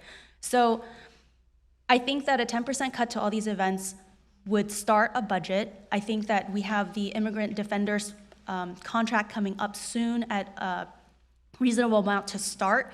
And it's my understanding that the 4th of July event already has $50,000 that is being spent for it no matter what, because we have already been contracted to pay for that. So to me, when you look at the fact that, at the No Kings rally in Anaheim, there were no ICE agents. At the Juneteenth event, there were no ICE agents. And the answer is there could be ICE agents at any given time. But there are also a lot of community members here in Santa Ana who may not be undocumented, who may not be green card holders, who also want to celebrate these things. And I think that it's important for us to make sure that our community also has a chance to celebrate it in these difficult times. And so if we start with that in 60 days or 90 days, and we find that if the fund is really working really well, we're working with our partners, we need to fund it more, okay, let's come back. Let's see how we can reprogram some additional monies. But if we don't find anyone actually signing up for it, then we'll know that it's not something that community members are willing to register for. So I guess that would be a sub motion to, which I think we can have to, no? Well, we're not in a, see, we don't have Robert's rules anymore. Exactly. No, we do not. We use the Rosenbergs. Well, if you're willing to amend your motion from withdrawing the item to reprogramming 10% of each of these events that's a. How much money is that, Mr. It's about City Manager? 100,000. I can find 100,000. Which is what other cities have given, smaller than us. Right. A lot smaller than us. But let's have start given there. $100,000. So I don't need it from the events. I think in organizational hours, I can find 100,000. Yeah, don't cancel it, find the 100,000. So instead of withdrawing the item, would you be open to having the city manager reprogram $100,000 to start this type of program to help our families being impacted, and coming back in 90 days, seeing how it goes, or 60 days if you find that it's extremely helpful for the community and the funds go quickly, and then we can talk more about how to fund additional monies. So let me just say, so the reason I brought up COVID, it's not because this is similar to COVID, right? This is a crisis that our families are in. So I use COVID because the city knows how to do it, right? They know how to give money, they know how to reach out to people, they know what data to keep. So that's what I meant, just to be clear when I look at COVID, right? And so if Mr. City Manager, if you're telling us, of course, we're the county seat, we have funding, I would hope that all the council members would give up their travel to their conferences and their trainings and give their money back to you to use. Again, we have conferences coming up with all the council members going. I'm giving up all my travel. We have a council member going to Harvard for almost $20,000. So, I mean, these are things that can be given up, and we can put it with the legal defense fund. So, if a city our size has $100,000, well, I would just say that I will withdraw my motion, and then we can give Madam City Attorney, I withdraw my motion. Let Councilmember Fan make a sub-motion to say, Mr. City Manager, we're going to find $100,000. I'll second your motion, and we'll go from there. So just like had a motion on the table, you are withdrawing your substitute motion, and the second to that is also just. No, I want this item withdrawn. I want to withdraw the item. Oh, well, and then she's making a motion for the city manager to find $100,000 somewhere. Okay, but see, the problem, I'm not trying to make this difficult. No, but go just ahead. remember, as a matter of process, if you take action on that item, then you're gonna need a motion to reconsider, because you're taking final action to table I it. don't have a problem with it. No, Wait, don't. I'm You don't confused, what? withdraw it. Oh, whatever. We'll amend the item. Okay, we're gonna amend the item. No, just withdraw your motion. I'm gonna withdraw my motion. That's why I second, you're just withdrawing the motion. Okay, now there's Right, but there's a motion on the floor. Correct. If there's a withdrawal at the second, it leaves room for a new substitute motion. Yes, and so my substitute motion is to direct the city manager to find $100,000 to start a program that will help families impacted by the ICE raids who are from Santa Ana, and who can prove that either a primary income earner or an income earner was either detained or can prove that maybe they didn't go to work because of the ICE raids of fear. And let's start with that and come back to us in 90 days. Councilor Becerra. I don't know that I can support that motion. And the reason being is the original item that was before us was very clean. It was, here is money, here's repurposing that money. It wasn't taking from somewhere else and adding a little bit of this or that. So to just give you carte blanche to say, go find 100,000, maybe it all comes from one of Councilmember Hernandez's events. Maybe it comes from one of Councilmember Pelosi's events. My point being is that 100,000 can come from anywhere, and then we come back and we're gonna have the same discussion again because somebody up here will say, well, that's not where I expected that money to come from. Councilmember Hernandez wants it to come from the police. But what happens if it doesn't come from the police? Is he not happy with that? That's what I'm saying. So I don't know that I can support just saying, go find 100,000. I agree with you, Mr. City Manager. I know you could find it, but I don't think it sets a good precedent for us to just say, go find money without this council, whose responsibility is to give you direction to say where that money should come from. So I don't know that I can support this. Well, I said 10% of So all the hold on, programming. Councilmember Lopez has been waiting. I'm so sorry. Yes, Councilmember thank you. Lopez?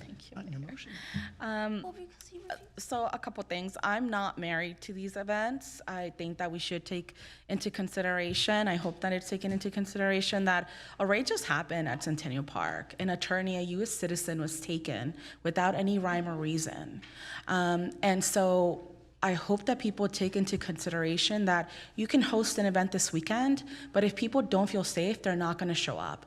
And then you waste thousands of dollars on an event that our constituents could not enjoy, right? So it is a very sensitive time for people in our community, whether you're a proud American or otherwise.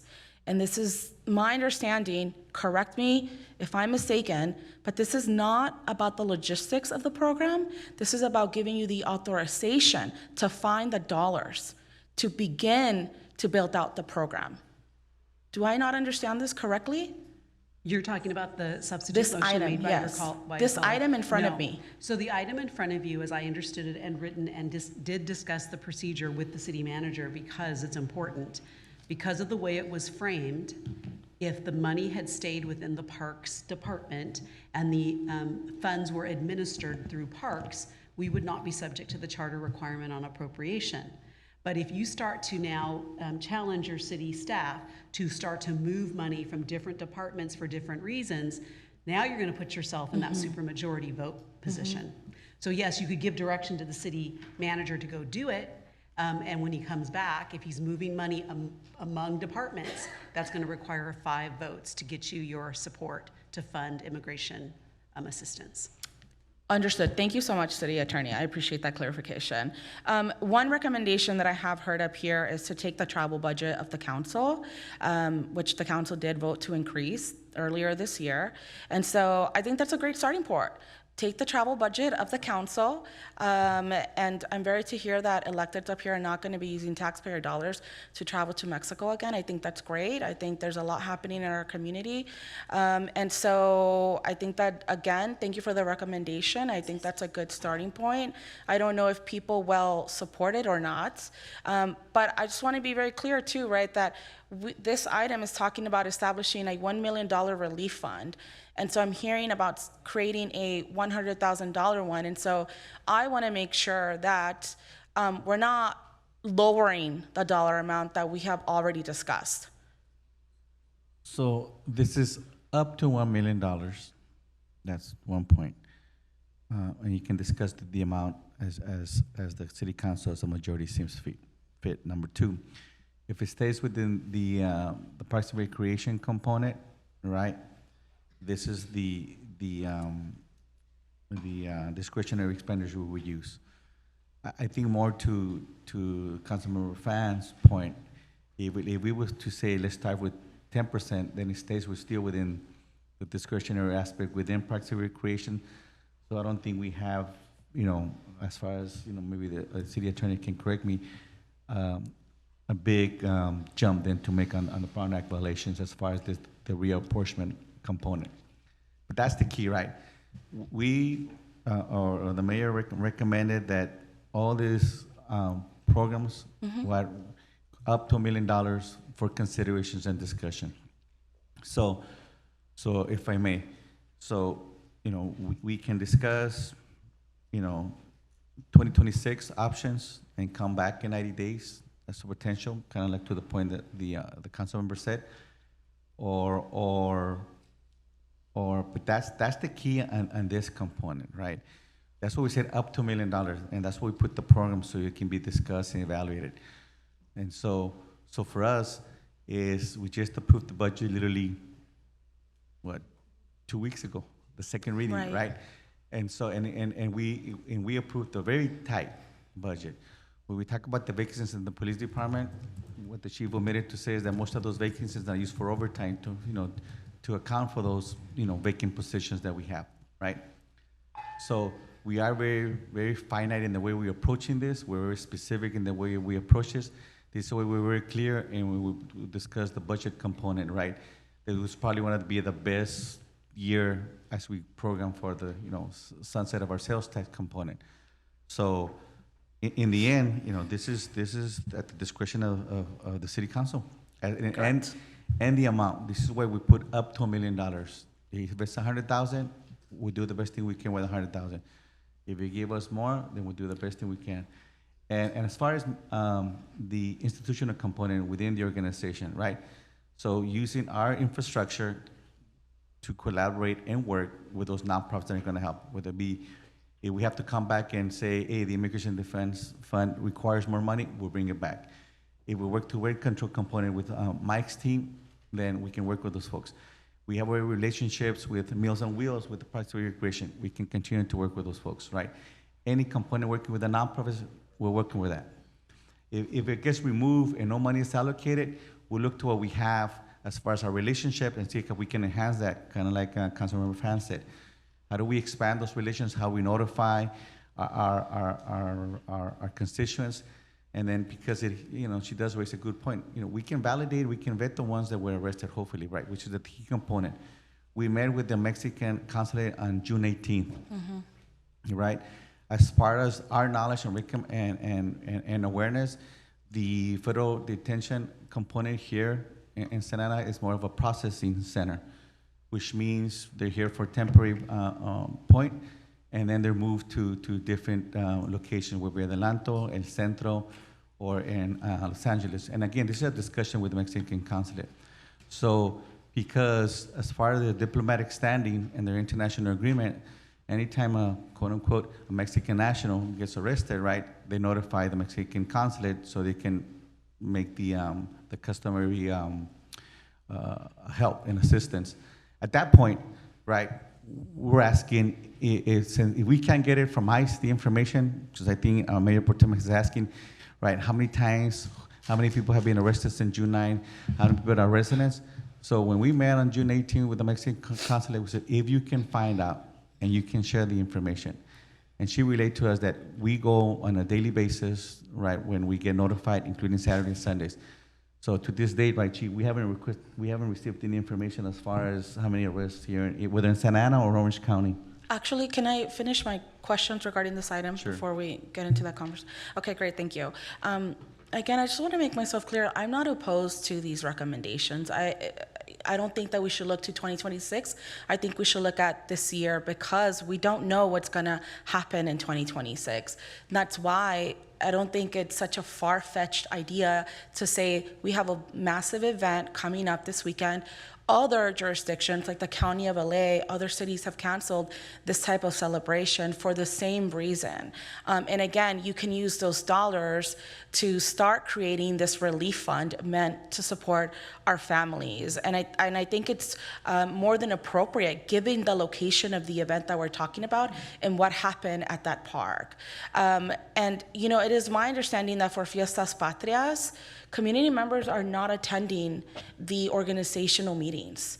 And I don't know if you want to speak to that, Hawk, but I think it's important for everybody to understand that nobody is showing up to those meetings. Go ahead, Hawk. If she already knows, if she's telling us, and you know. For once, he's speechless. Are we just talking about the That specific the parade meetings? Fiestas, yeah. That is correct. Thank you. And I also don't think that we can sit up here and say, you know, an ICE raid hasn't happened at an event, therefore we shouldn't think that it can't happen. What is most concerning about what we're seeing in the city is that this is behavior that is not the same as in past years. And so we don't know if it'll happen at an event or not. And I don't, you know, and I think this is why when we're talking about large scale events, we should approach them with a little bit of caution and discretion, because nobody here can guarantee our community that they won't see something or that something may not happen at an event or near an event. And that will just really bring a lot of chaos to an event that we're hosting. And so I think what I would like is for the temperature up here to calm, you know, down a little bit. Because this is really a moment for this council to come together to figure out what we can do together on behalf of our constituents.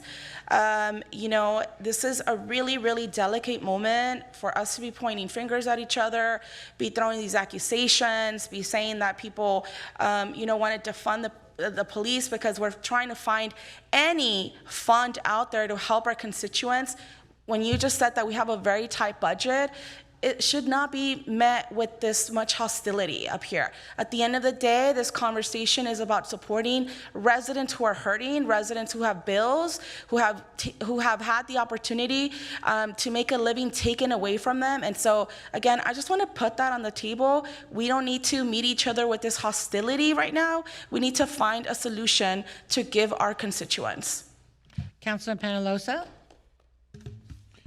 Thank you, Madam Mayor. As one of the I think Councilmember Becerra was up here with me when we first launched the Revive program, Revive Santa Ana, back in 2020 at the onset of the pandemic.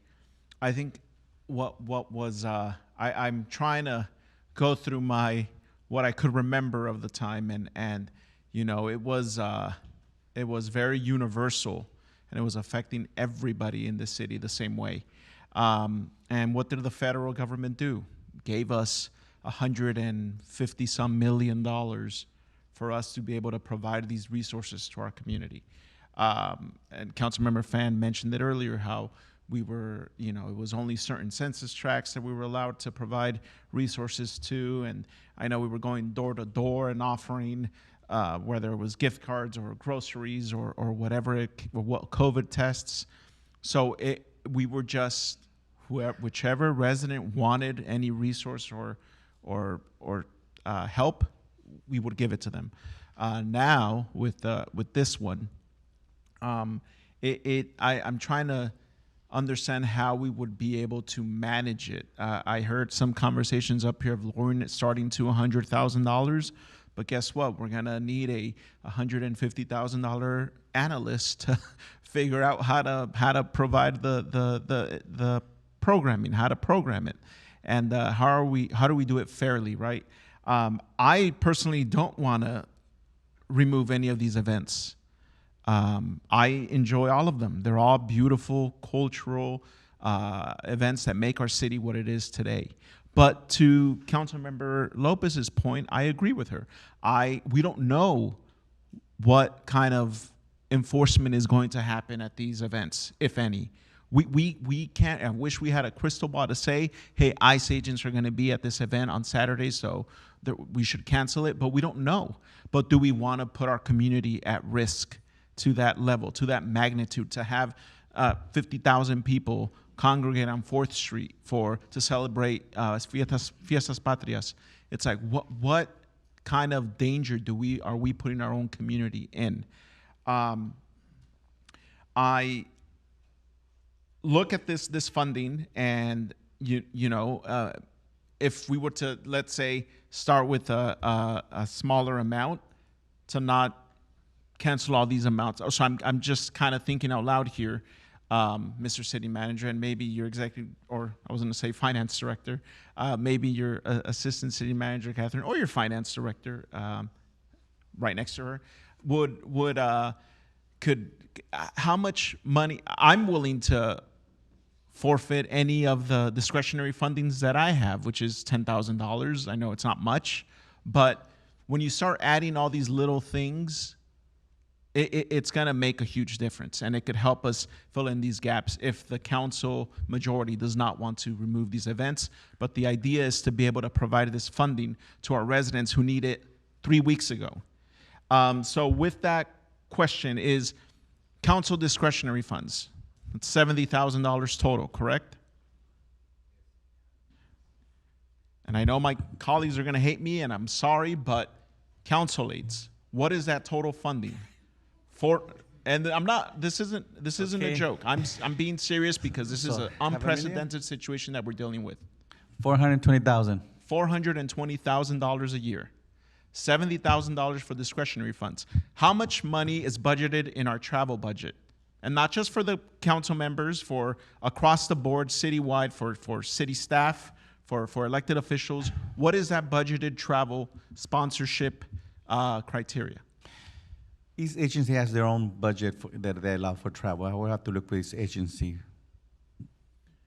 Okay. But what about for city council? What is that? That's because I know there was a sponsorship fund approved as well. We did what, $40,000? $40,000. Right. Okay. What about and I have to ask because it was mentioned like 3 times. And if who's traveling to Harvard for $20,000? Because I genuinely want to know. Oh, Mr. City Manager? Oh, I'm going to ask the city manager. So, Councilmember Judge Lopez requested, and I approved a training in Harvard. $20,000? Yes. For one council member to go to a training? Yes. Okay, well, we're going to have to revisit signing contract authority because if we're approving what if we all decided to go to Harvard for $20,000 a pop? You're talking $250,000? I mean, so understood. So in the past, right, you know, we have had other council members, maybe not the ones currently, have gone and have been approved. So that's one of the reasons why, you know, we approved it, and it's valid. It's training for one of our policymakers, and it's a Harvard Leadership Institute. We would have discretion, and that's fine. We can bring it back to evaluation as far as City Council wants to do. My recommendation, though, we are going to do it. I prefer it's a municipal code section, so then we don't have to worry about policies and changes like that. So we're making sure that it's something that we're all mandated and responsible to do. And I'm trying to be helpful here in regards to finding this funding because I hear from a lot of my colleagues that, and again, I don't want to cancel these events either, but this is what we're elected to do, to make these tough decisions. And unfortunately, to Councilmember Lopez's point, we don't know what these events, we don't know the kind of danger that we're putting our community in by having such a public, massive gathering of our community. So it's like, do we want to forego the events or look at nickel and dime every single thing that we do until we come up with $1 million? The one, because of how unprecedented this situation is that we're seeing in our community, and I want to ask, and this isn't, again, I'm thinking out loud here, what if we have a rainy day fund, Mr. City Manager? That's what it's for a rainy day. They don't happen every single day. So, what does that look like? So what would be the okay. Again, I'm thinking out loud here. So let me be clear, right? And I think this is part of the discussion where we keep saying it, right?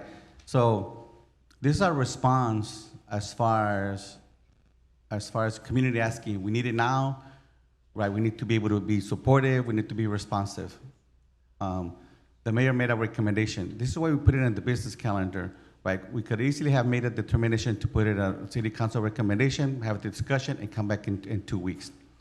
But if the idea is, then you as the council members, you as the policy directors, tell me what kind of funding you're looking to have, and then I'll do my best in 2 weeks to come back with a recommendation and a funding source.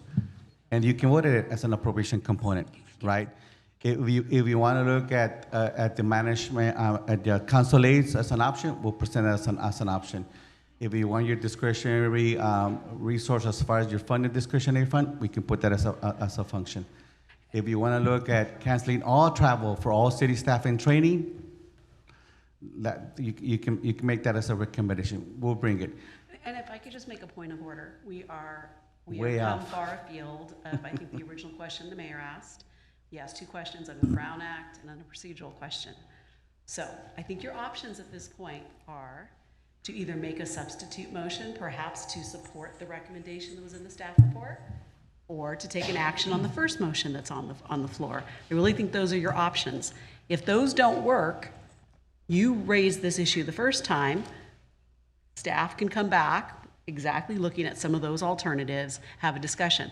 But I want the council to fully understand, because you may be having a conversation that leads you to nowhere. Because remember what I said, this was if the council directs staff to start moving money around from different funds, we are out of the normal. You need a supermajority vote. And so in my opinion, on a procedural matter, not to get into your policy, I think you would be best off seeing if you can address the recommendation that was made or the motion that's on the table. And if I could clarify, we do have a motion and a sub-motion on the table already. Okay, so one more They withdrew. comment. Okay, Motion. Are you done? Madam, I wasn't done, I guess Okay. I just need answer for that, I guess for information purposes. But the problem is we can't keep having a conversation about matters that were not posted on the agenda. Okay, I understand I'm ask- where you're trying to go. I'm asking a question about information, for an information purpose. Mr. City Manager, what is in our reserves rainy day fund? I'm just, again, this is just for information only. Over $70 million. Okay. All right. So, again, it's not something that I would even want to touch, but I mean, when I don't see an effort or a willingness, a real willingness from anybody on this council to fund this, except aside from the mayor, and because of the funding sources, then this conversation's pointless. I'm ready to support this meeting, this item as is right now, because I know how important these funds are, and these for us to program this for our community. But I brought up council aids because no one's going to agree to that. I brought up discretionary funds because nobody's going to agree to that. Because if we really wanted to fund this program, we would do that. But with that, I would support the item as is, as the Mayor Amezcua presented. I don't know if As that a is still sub-motion, do we second. have a sub-motion on the floor? I thought it was withdrawn. Well, so I have an original motion by Councilmember Hernandez, seconded by Mayor Pro Tem Vasquez. And then the mayor had moved to withdraw the item.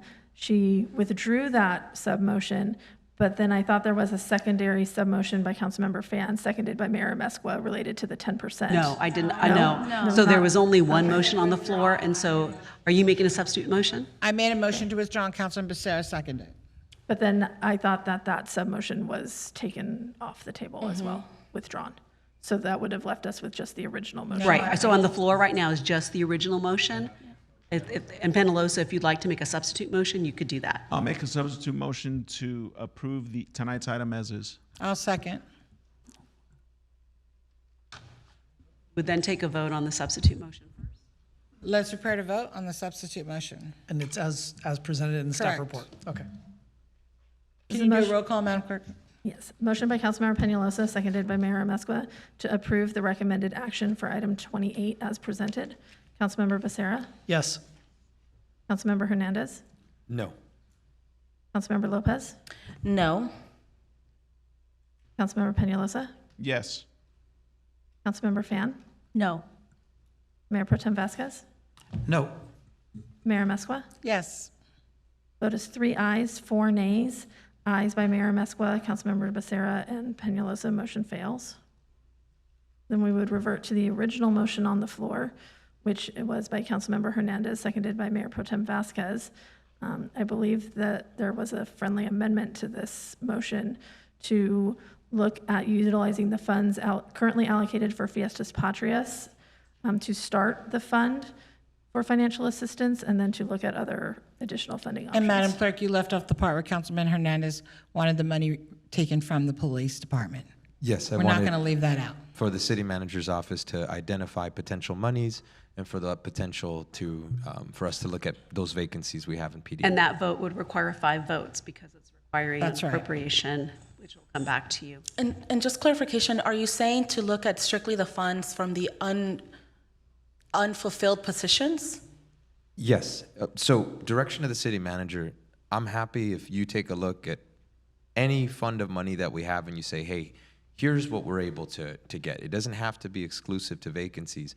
I just think that given the fact that we just went through this budget, we've had these 36 vacancies for a number of years, they're still not being filled, we can come back at a mid-year budget and ensure that we replace those. And so the motion is for us to direct the city manager's office to identify a funding source so that we can provide mutual aid. So that's not that wasn't the motion. So, and just for the council members' edification, so Councilmember Hernandez, so you're right, we have 36 unfulfilled filled positions, but those salary savings is what the police department use for overtime to fill in those type of positions. I understand. I think that I just don't want to give the misnomer that somehow there's also a savings. absolutely, But I understood what you meant. but I think that given the climate of where we're at today, it would be beneficial for our police department to collaborate with the immigrant community who is in crisis today. This is how we build and establish trust. As a police department that has its motto as community first, let's really put that to action. So can we get the motion so we can get a second and a vote, please? So, a motion by Councilmember Hernandez, seconded by Mayor Pro Tem Vasquez, to allocate the current funding for the Fiestas Patrias Parade, followed by direction to the city manager to identify additional funding sources from within the police department, including through the vacancies budget for this financial assistance program. I think, Councilman Hernandez, correct me if I'm wrong, but I thought you added 4th of July as well. Well, it looks like if there's no consensus for 4th of July, but there is a consensus that overwhelmingly our residents are going to be concerned for Fiestas Patrias. So if that's an amendment that you Okay, well, I don't know I'm if good it's with that, and overwhelming, it but- wasn't the parade, it was the whole festival. Thank you. It's $500,000, so it's a good Madam start. City Attorney, can we clarify, please? This has gone so like to the left. It was just a really simple agenda item to just help our community. So, I mean, can you, Remember, if it's going to come directly from the Parks and Rec Department, and they're going to be the ones administering the payments out, does not require an appropriation. But if you now start to add specifically a vacancy in the police department or any other department, reserves, by the way, require all kinds of special things because you have a finance policy that governs when you can touch those. I don't know them by heart, but they certainly aren't just a simple vote. There's some findings you have to make in order to touch them. So all right, let's vote. anything other is going to take you into the 5 votes. okay, so we need 5 votes. Go ahead, Madam Clerk.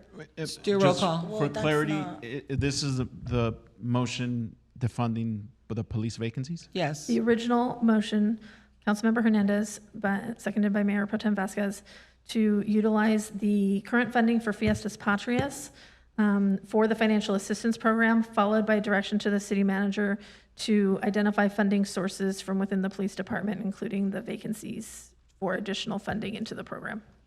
Do a roll call vote, please. Councilmember Becerra? No. Councilmember Hernandez? Yes. Councilmember Lopez? Yes. Councilmember Peñalosa? No.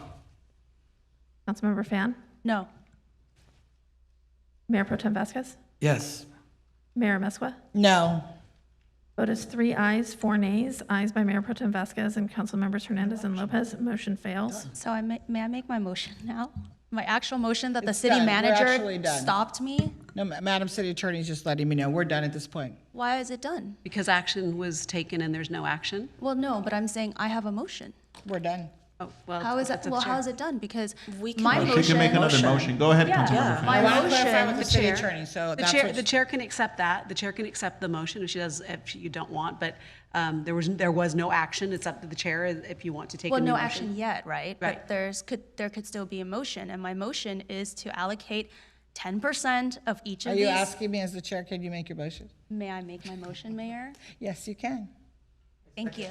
I would Let like her to make a finish. motion, which was my original sub-motion that Mr. City Manager stopped me from making because he can find $100,000 in the budget. But I'm saying, let's take 10% from each of these events to start a fund to help our community that's been impacted by these ICE raids. Come back in 90 days or sooner if you feel that it is working, that it is doing the thing that we need it to do. And if we need to allocate more funding, we will have a broader staff report that would allow us to discuss all these different sources of funding. That is my motion. I'll second your motion. Made by Councilmember Fan, second by Penaloza. Motion by Councilmember Fan, seconded by Councilmember Peñalosa to allocate 10% of the identified city events to start a fund to help the community with return by staff in 90 days or sooner with information and a potential broader discussion as necessary. Councilmember Becerra? Yes. Councilmember Hernandez? Yes. Councilmember Lopez? Well, before I vote, I do have a question. I'm sorry, we're gonna vote, so. The 10% that's being recommended, is that the cap? Or are you essentially saying? Point of Yes, order, Madam yes, Chair. Point of order. Well, We're no, the voting. clarification of my This is a voting. roll call. No, no, Point of we're order, voting. Madam City Attorney. Point of clarification order. of my motion, right? The Councilman clarification. Fan, hold on, please. Madam City Attorney, we are voting. So let's point, we are voting. So continue with the roll call, Madam City Clerk. Councilmember Lopez? Well, I don't know how you expect me to vote if I don't have full clarity. She said it, 10%. And so I'm asking the councilwoman for clarity on her motion. Okay, so Why is can that you- a problem? Madam City Clerk, can you read out the motion one more time, please? It's becoming like a political theater. Please just read the motion. A motion to allocate 10% of the identified city events to start a fund to help the community with staff to return in 90 days or sooner to discuss the efficacy of the program and allow for a broader discussion of additional funding. Thank you. And you started the call, so the vote with Councilman Becerra. Yes, which was an aye, and Councilmember Hernandez, which was an aye. Okay, go ahead. Continue. Councilmember Lopez?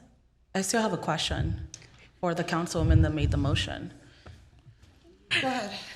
I'm clear on the 10% for your motion. What I need clarity is that the cap, or is it open to finding other sources of revenue to make sure that it doesn't cap off? No, this motion, in order to only require a 4-vote majority and to immediately start the program, is limited to only the program events listed here.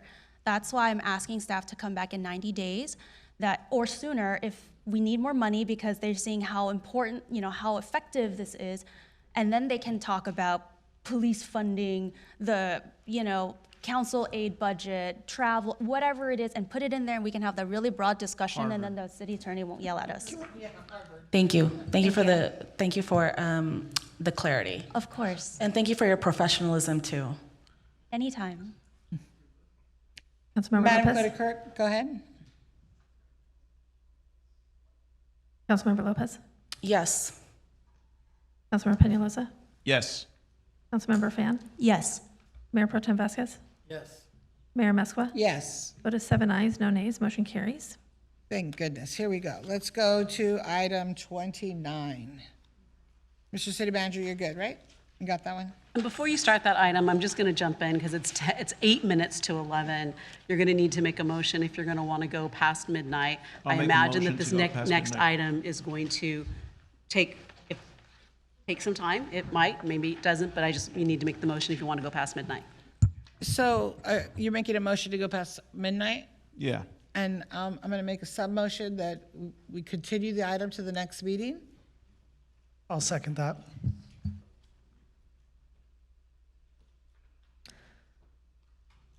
So just so I'm clear, the current sub-motion is related to item number 29 to continue to the next meeting on July 15th. Made That by is correct. Mayor Mescua, seconded by Councilmember Becerra.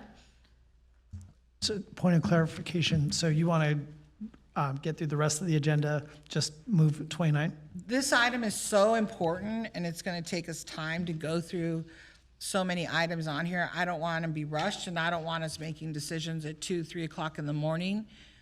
So I would really appreciate it if we continue the item to the next meeting, and then we go through the rest of the items that are on the agenda.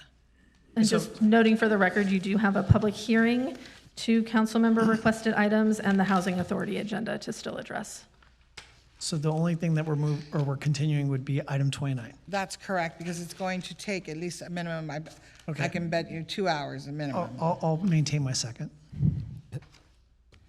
This is currently a motion by Mayor Amezcua, seconded by Councilmember Becerra to continue item 29 to the next city council meeting on July 15th. Councilmember Becerra? Yes. Councilmember Hernandez? No. Councilmember Lopez? Yes. Councilmember Peñalosa? No. Councilmember Fan? Yes. Mayor Pro Tem Vasquez? Yes. Mayor Amezcua? Yes. Vote is 5 ayes, 2 nays. Nays by Councilmembers Hernandez and Peñalosa. Motion carries. Item 29 is continued to July 15th. Okay, let's go to item 30. I'm sorry, I have to find my paper here.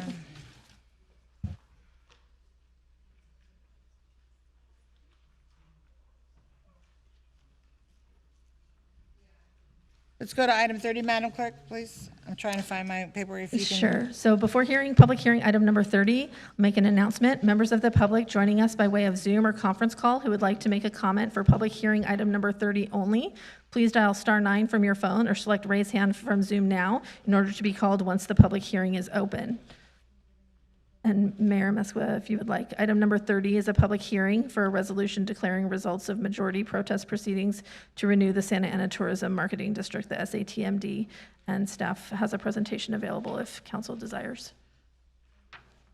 Thank you. Are there any questions by the council? I'm opening up the public hearing as the city clerk had just indicated. There's no comments from the public, Madam Clerk? Madam Mayor Okay. and City Any Council, any we co- do actually have comments for this public hearing? We do. We do. Perfect. Go ahead. Yes, we received 9 emails related to public hearing item number 30. Those were distributed to the City Council and posted online, and we do have 3 speaker cards here in person. Speakers will have 3 minutes for their comments. If you could please come up to the podium. Gabriel Trujillo, Frank Ataide, and Aaron Saliba. Those are the 3. Those are the 3 speakers. Thank you all for waiting patiently. We really appreciate it. Thank you. So it'll be Gabriel, Frank, and Aaron. Good evening. Thank you. Thank you all. My name is Gabriel Trujillo.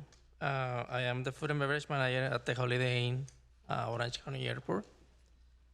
Since the inception of Travel Santa Ana, I have observed a notable increase in our client base with the food industry at our hotel. So I'm ready to express my strong support to the Santa Ana Tourist and Marketing District. That's all. Thank you.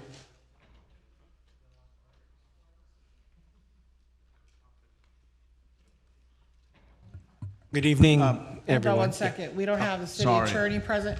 We need that. Oh, you're there, Kevin. Oh, okay, we didn't see Well, you. no, I just, Madam City Attorney, we had multiple, there's a public hearing and multiple members left the dais, so can we, don't we usually stop it?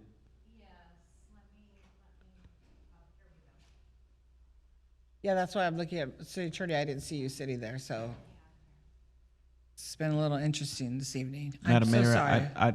excuse me, I'm sorry. Yes, I'd suggest that we probably take a recess until everyone comes back, because it is a public hearing, and I know that the city attorney will. I apologize that you guys have been waiting. I'm It's so okay. sorry. I am so sorry. If you could give us 2 minutes, please, to get Absolutely, everybody back ma'am. here. I apologize.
Hello. Good evening, everyone. My name is Frank Ataide, and I'm the General Manager at the Holiday Inn Orange County Airport.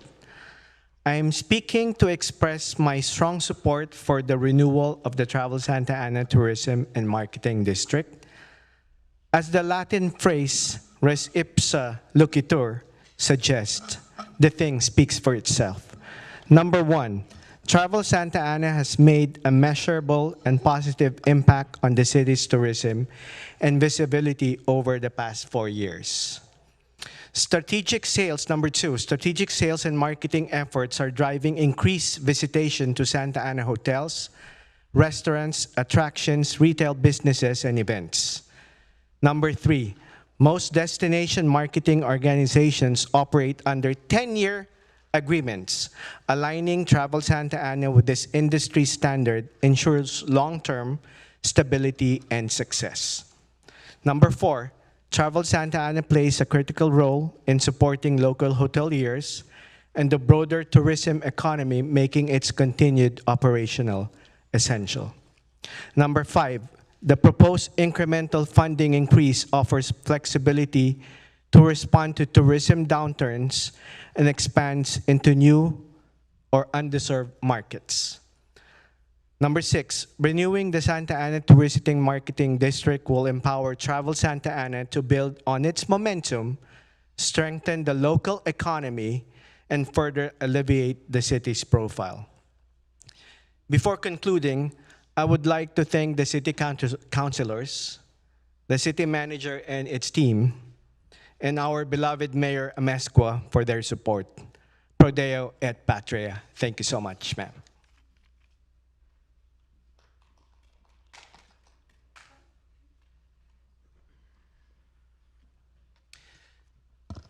Good evening. My name is Aaron Sleba. I'm General Manager of Hotel Zeza, DoubleTree by Hilton, located in Ward 4.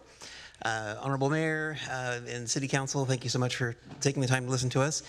Just want to express my support for Travel Santa Ana's renewal as well, resolution number 30. The organization's been around for about 5 years. It's made a significant difference, not just for the hotel business, but for restaurants and retail, and I think elevating awareness of Santa Ana and all we have to offer with our culture and our arts and all the other great things here in the city.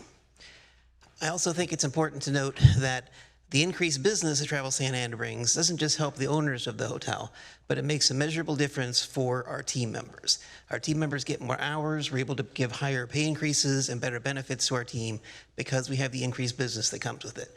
So to me, that's one of the big responsibilities of the position, is being able to provide work for our team members, and having more business coming from Travel Santa Ana really helps us to accomplish that mission.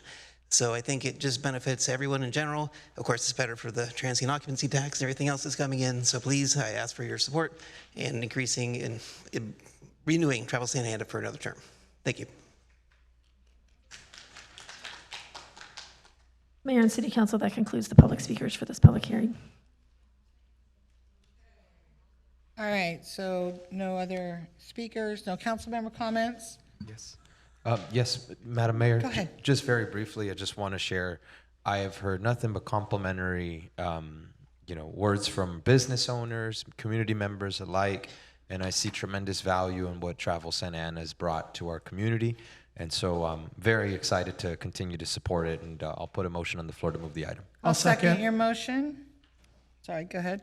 Let's prepare to vote. If there's no other comments, please. I'm sorry, go ahead. Madam Councilman Mayor, Pelosi. thank you. I have just a couple comments that I wanted to make. I wanted to thank Travel Santa Ana for the work you've been doing the last 5 years. It has definitely been brought of value and great tourism to our city.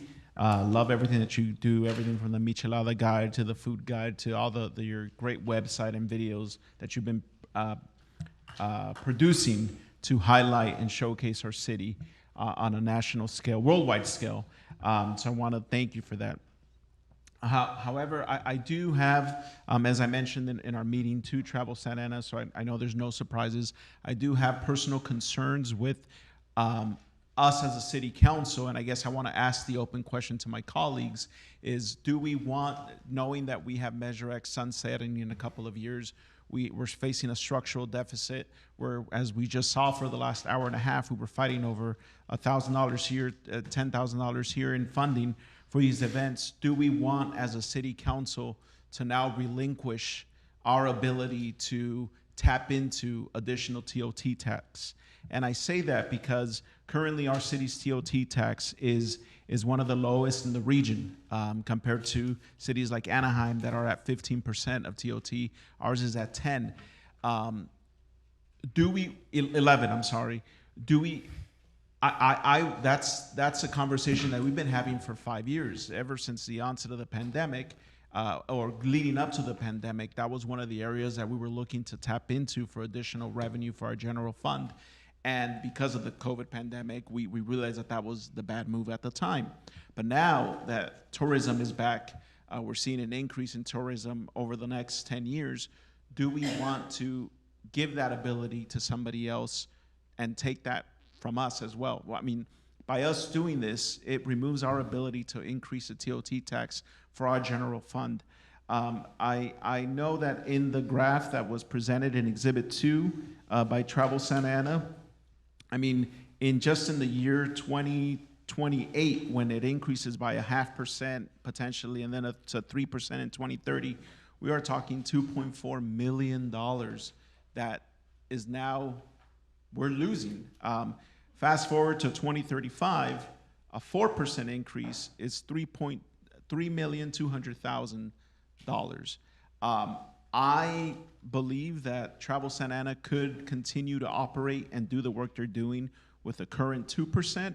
So it's just I have trouble giving that away, giving that up. I think as a city, knowing that we have financial challenges on the horizon, we should be able to control the TOT tax if we want to have a revenue stream for our city.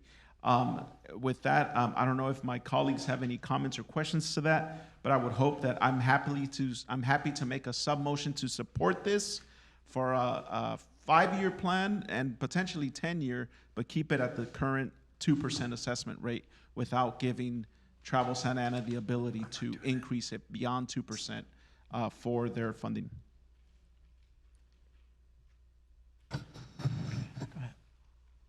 No? No. Councilmember Lopez? I guess that's not necessarily how I understand it.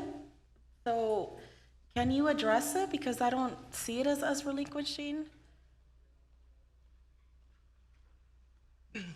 So first, hotel visitor tax would have to go on a ballot and get voted by the public. So that's not a city council decision to increase hotel visitor tax. The cities you give as examples, Garden Grove and Anaheim, have Disneyland. They have more hotels. They've had more hotels being built in the last 10 years. Our last property to be built was 2011. So they have greater assets for tourists than we do.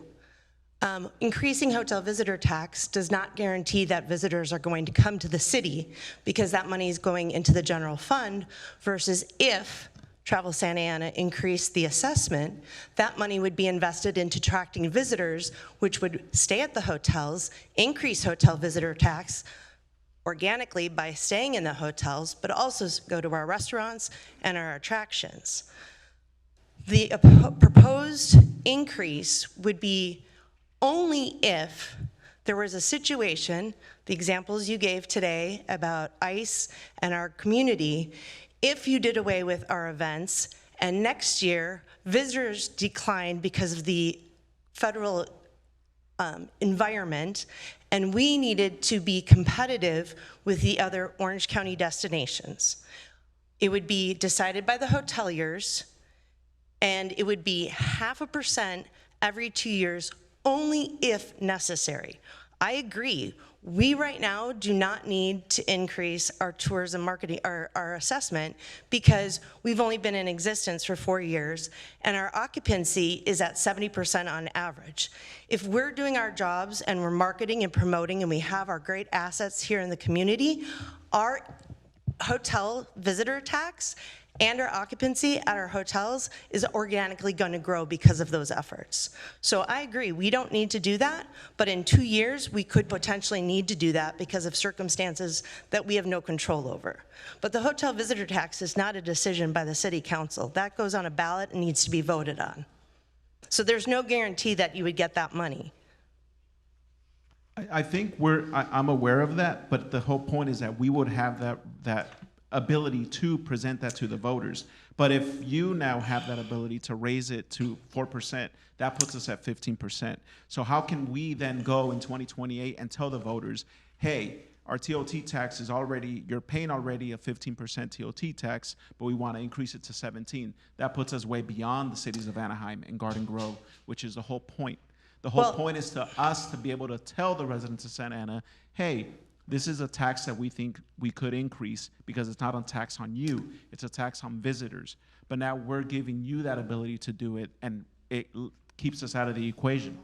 Okay. I guess that's the point. Yeah, but again, Can you hold on 1 second? I'm sorry. Hold on 1 second. Councilman Becerra? I don't want to interrupt what Councilmember Pelos is asking, but just a real quick point of clarification. So you got the TOT, and Wendy, as you said, that's for the voters to decide. We want to go up, down, left, right. That's for the voters to decide. This assessment is something that you and the hotel, or not you, I'm sorry, the hoteliers would decide. So what our TOT, and then on top of that is the assessment for the tourist management entity. So in other words, when we're talking about controlling the TOT, we control it via, we can put something on the ballot. This is a separate item we're deciding tonight. So it's kind of like saying, for instance, if we pay on your property tax, you've got your bond, and then you got another bond, and then you got another bond. They're separate items on the tax bill. So what we're talking about tonight is separate from the TOT. Right, I'm aware of that, Councilmember Becerra, but I guess the whole point here is right now, currently our TOT tax is 11%. We're now giving Travel Santa Ana the ability to add an additional 4% on top of that. A separate assessment, yes. Yeah, so that's already at 15%. A visitor to the city doesn't break down the taxes and see, okay, only 10% to the city or 11 and then 4%. No, they're just going to see the tax increase on whatever hotel bill there is. Right. So why are we relinquishing the I guess in 10 years, do we want to now tell the voters, raise the TOT tax beyond what other neighboring jurisdictions have? Well, but I mean, I know, okay, I'm sorry, the total of the taxes added to a room stay. But you So also TOT tax plus the tourism tax. But you also have sales tax, you have all these other things. So we're not going to go back and forth because it's really Thank late. you. And we're going to let her answer, and then we're done here. So then Well, we're taking a vote. question, where is our You have city question? manager and our city attorney? This is a public hearing and our direct appointees aren't in the room.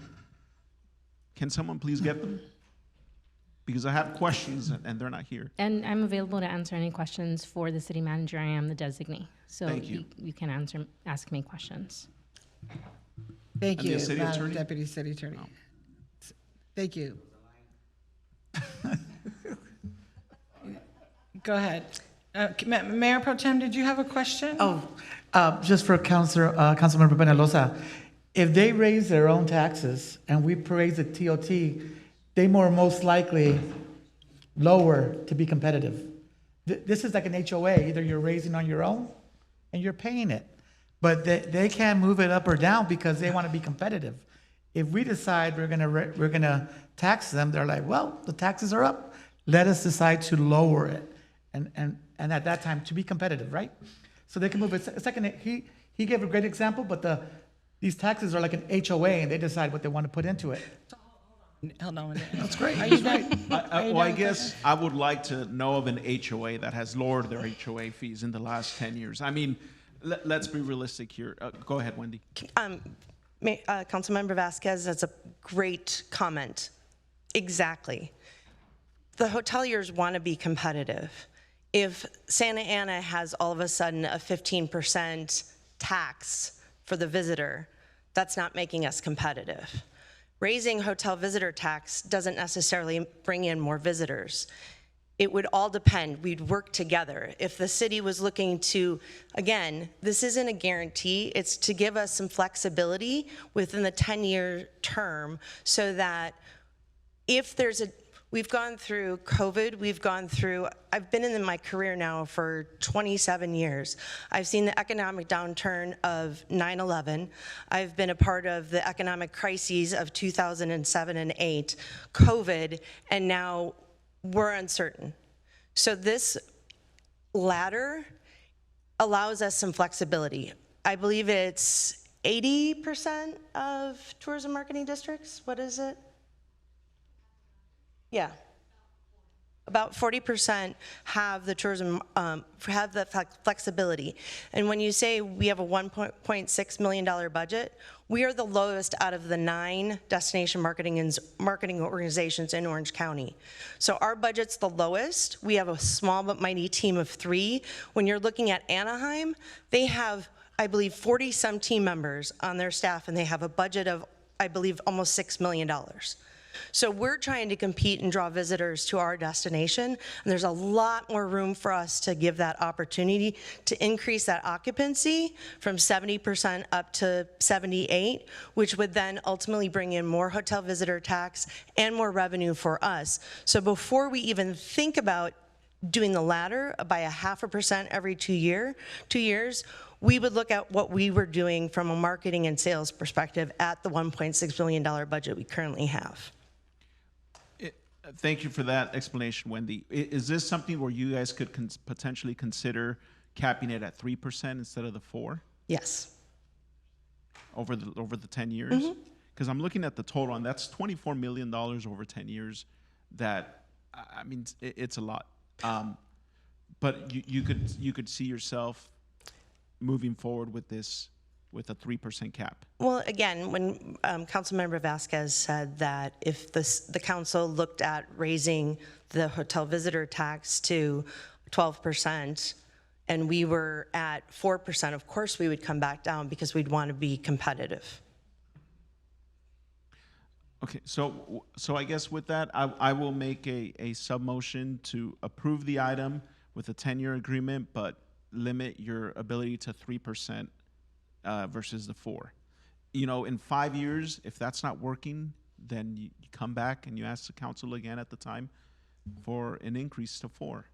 But I think that it's not wise on us to allow that to go up to 4 without really knowing what the market will be in. And like HOAs, I don't anticipate just a lowering of fees or rates just because, again, find me an HOA that's done that in Southern California, and I would buy lunch for Councilmember Vasquez, Mayor Pro Tem.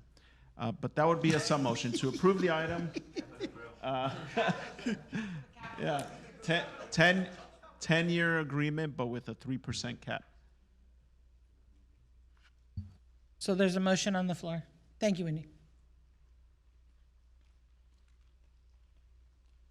It doesn't appear to be a second. Okay. Oh, we had it first. Oh, so he changed it. Oh, sub-motion. So the motion is, can you repeat it to The Councilman Hernandez? sub-motion was to approve the 10-year agreement, but with a 3% cap. And this is just, Wait, are you seconding his motion? all right. Okay, so there's no second. But we have the original motion. Yes, the original motion on the floor is by Councilmember Hernandez, seconded by Councilmember Becerra to approve the recommended action as presented. Let's vote, please. This is to approve a resolution of the City Council of the City of Santa Ana declaring results of majority protest proceedings and renewing the Santa Ana Tourism Marketing District SATMD And as presented. Point of order, nobody closed the public hearing. Oh, So it's still open. I apologize. I'm sorry. We've been all over the place tonight. I am going to close the public hearing. I see no more comments. And so now let's prepare to vote. Motion as previously stated. Councilmember Becerra? Yes. Councilmember Hernandez? Yes. Councilmember Lopez? Yes. Councilmember Peñalosa? Yes. Councilmember Fan? Yes. Mayor Pro Tem Vasquez? Yes. Mayor Mesqua? Yes. Vote is 7 ayes, no nays, motion carries. End of public hearing. Mayor Pro Tem Vasquez, let us know when he takes you to the Capitol Grill, because you win the bet, okay? All right. So this is the end of the public hearing. At this time, we're going to go to council member requested items. We'll start with item number 31. It's requested by Councilman Peñalosa. Councilmember Peñalosa, go ahead. Thank you, Madam Mayor. Item 31 is to discuss and consider directing the city manager to direct staff to bring back a resolution for council consideration that would support Assembly Bill 1303 by Assemblymember Valencia, which strengthens privacy protections for applicants and subscribers of the California Lifeline Telephone Service Program, and an effort to continue to protect our immigrant community in Santa Ana. This is one of those bills that essentially helps at the state level Trump-proof access to information by the federal administration. The California Lifeline program provides essential affordable communication services to low-income residents, many of whom rely on these services to maintain contact with employers or schools, doctors, family, and emergency services. In cities like ours, where a significant portion of the population includes immigrants and working-class families, access to affordable and secure phone service is not a luxury, it's a lifeline. But despite the program's intent to increase connectivity, there are concerns of data sharing, and immigrant enforcements have created fear and distrust among potential applicants. So AB 1303, which is authored by Assemblymember Valencia, addresses a lot of these concerns by reinforcing California's commitment to data privacy and access to public benefits without fear. The bill prohibits the California Public Utilities Commission, the Lifeline program's third-party administrator, and service providers from sharing or disclosing or otherwise making accessible any information submitted by applicants or subscribers with federal government agencies, including immigration authorities, unless there's a court order, of course, or subpoena by a California judge. This also clarifies that while Social Security numbers may be requested for administrative purposes, they cannot be required as a condition of application or continued participation in the program. This is just one of those, like many of the council requested items on tonight's agenda and the resolutions. It's just another way where we could help protect our community, our immigrant community, from federal overreach, protecting their data and protecting their information and their right to privacy. So with that, Madam Mayor, that is it. I would hope my colleagues support it. It's a simple resolution in support. I'm in support. Anybody else? Support. Support? I'm in support. We're all easy. in support. Bring back the red zone. Beautiful. Okay, Mr. City Manager, we are all in support. All right, you got it. Thank you so much, Councilmember Penaloza. Because we're prioritizing this type of resolutions to make Thank sure you they know. so much. Item number 32 is requested by Councilmember Lopez. Councilmember Lopez, the floor is yours. Yes, thank you. I want to begin by grounding us in the devastating truth of what our community is enduring right now in our own neighborhoods, in our parks, in our streets.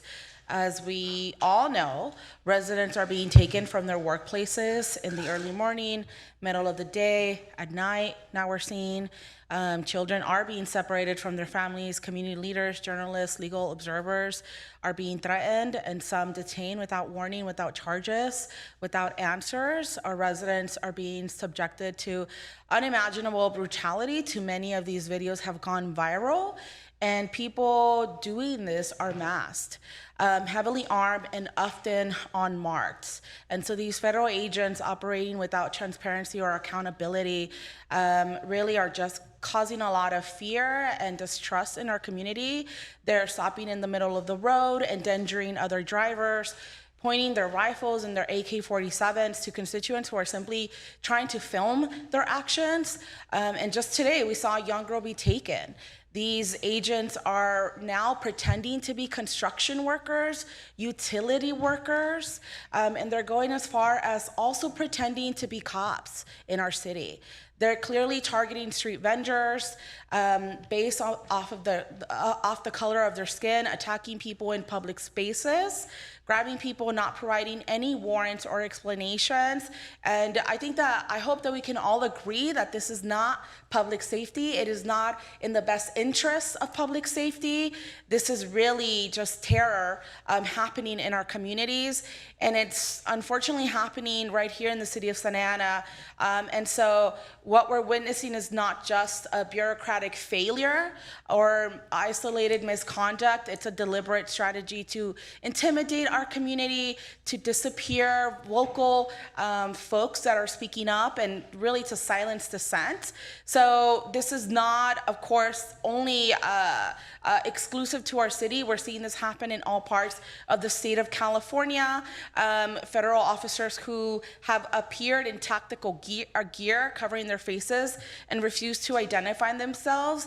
They are, some of them are brandishing the word police on their vests, again, impersonating local law enforcement, all while detaining people in clear violation of due process. I was just online and I saw that I myself could purchase a tactical vest. And so this really leads to so many concerning questions and so many concerning scenarios when an everyday person can essentially buy a uniform, put on a mask or baklava, whatever you call them, some sunglasses, and go out and try to arrest anyone without having to properly identify themselves or, work in collaboration with our local department.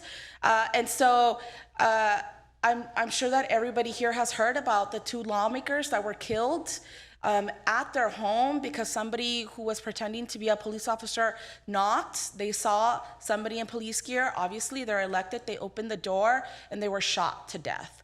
And other people in their homes were also injured. So this climate really is not helpful for anyone. Again, it's designed to make people afraid to go to school, to go to work, to go to the store, or really to move about in their everyday capacity. And it's leading to copycat incidents like the one that I mentioned earlier. There was a recent incident in Huntington Park where they arrested somebody who was pretending to be a federal agent. There's a video of a man that was at a hospital trying to take a woman, and when the nurses were like, "You need to identify yourself," he said, "We don't have ID numbers," which is not the truth for federal agents. And so we're clearly seeing that people are in harm's way when people who are taking it upon themselves to carry out what they believe is justice. And again, just 2 weeks ago, I was talking to one of our employees, and they let me know that they were talking to some of their neighbors, and that their neighbors let them know that they were essentially their heads were covered and taken to an underpass. And so it is deeply concerning, all of the firsthand accounts that we are hearing from our constituents and from people doing this work. And I think that when we blur the line between legitimate policing and covert intimidation, we all become less safe in our community. And that's exactly what we feel, less safe today. And so this is why I'm asking my colleagues today to really just give you the authority to work with the city attorney to figure out what can this council do. And part of my recommended action today comes also with supporting 2 state bills, Senate Bill 627 and Senate Bill 805, which has explicit language about prohibiting bounty hunters from conducting out these raids. Councilman Hernandez. Thank you, Madam Mayor. I'll be very brief with my comments. Thank you, Councilmember Jesse Lopez, for your being proactive in looking out for families at missed times where they're very scared. Fully supportive of this item, Mr. City Manager, and I'll just be brief with my comments. As mentioned by my colleague, we are seeing federal immigration enforcement activity in our region, and particularly by agencies such as ICE, HSI, Border Patrol, or the other Homeland Security operatives, and the increased use of unmarked vehicles, masked agents, tactical gear, and personnel without visible identification or federal markings. These tactics that have been documented by the public and to this point to a national scale are causing confusion and fear amongst residents. And as mentioned by Councilmember Lopez, the enforcement methods are intentionally looking to create confusion between local and federal law enforcement, especially in the absence of clear agency identification. And this increases the likelihood of miscommunication, civil unrest, and community trauma. I want to reemphasize something that is important to all of us here at the council, and that is that the city of Santa Ana is committed to the rule of law, civil rights, and the safety and dignity of all of its residents, regardless of immigration status. So I would also like for our city and our police department to ensure that we are proactively working within the legal bounds to document, verify, and safeguard against any federal overreach. So if we see people are driving in a vehicle and all of their faces are covered and they're masked and they're in a white vehicle, and that vehicle is not a police vehicle or a border patrol vehicle, that vehicle should be treated as if you, myself, and anyone else up here was wearing a mask and driving around. We would be stopped by police. And so we need to ensure that if we see suspicious behavior, masked men driving vans with, Texas license plates or Wisconsin license plates, what have you, nothing wrong with Texas. But that should draw concern. And we should have our police department proactively pulling over vehicles that look suspicious, especially if they're driving around with masks on. The city of Huntington Park recently arrested unidentified impersonators, and I had the honor of meeting with the mayor, Arturo Flores. I want to thank my assistant, Yesenia Cruz, for facilitating that meeting. But we were able to learn about how this city was able to enforce the law. And it was because of good governance like this. So I want to thank Councilmember Lopez, and I'm happy to support this item. Councilman Becerra. Thank you, Madam Mayor, and thank you, Councilmember Lopez, for bringing this item forward. I couldn't agree more. We don't need folks with masks driving around, stirring up fear in our communities. What we've already experienced thus far is traumatic enough. But what I want to ask, and I know the city attorney doesn't like this, but too bad, I'm going to ask. So my concern is, I'll just say full disclosure, the city attorney and I and the city manager had discussed a similar proposal. Because I too was seeing what was going on, I was seeing that other cities were floating certain similar ideas, and I kept thinking, our team would have brought something forward. They would have definitely brought something forward. And my suspicion was correct. They would have if they could have. And so I, upon my own, stumbled upon a particular part of federal law. And I'll read what it says. Let me get to it. So basically, this is federal law when it pertains to immigration officers. And it says, at the time of arrest, the designated immigration officer shall, as soon as it is practical and safe to do so, identify himself or herself as an immigration officer who is authorized to execute an arrest and state that the person is under arrest and the reason for the arrest. Now, we've all seen numerous videos online, and what I just read to you is not happening. So my question to the city attorney is, can Chief Rodriguez and his department enforce this? Enforce the law that is being proposed as this council member? What I just read to you, the federal law regarding that at the time of arrest, the federal agent has to identify themselves as an immigration officer who is authorized to execute an arrest and state that the person is under arrest and the reason for the arrest. I've given that opinion that you're right. I don't like to have to give opinions in public, but I have stated that I think it's very, very unlikely that we can enforce that law at that federal level because there is an exception to it that just completely blows a hole through it as soon as it is they are reasonably able to do so in a safe manner. And I just don't know how you interpret that. So the answer is no. And again, I apologize for putting you in that position. It's kind of a theme up here tonight. We want to help our community. We are hamstringed by the fact that we are a local government, that we do not supersede the federal government. I know that Congressman Correa has joined with other Congress members in proposing similar rules when it comes to masks on ICE agents and identification, and I would love to support that. And I would even go so far as part of Councilmember Lopez's proposal to bring back a resolution to support the 2 Senate bills. I'd be happy to do that. Having our staff put together something that we know before pen meets paper cannot be enforced seems like an absolute, unfortunate, and I hate to say this out loud, a waste of time. It doesn't help anybody. Right now, our police right now, if they hear that somebody is being approached by somebody that we're not sure is ICE, it's not like our police would say, oh, a kidnapping, we don't care. No, of course our police are gonna come in. But if it's a federal immigration enforcement action, they can't interfere, just like other folks can't interfere. But to create a law that says you're gonna do something that you can't do, I think it puts our city in a very difficult situation. If there's a way we can do it, I'm open to it.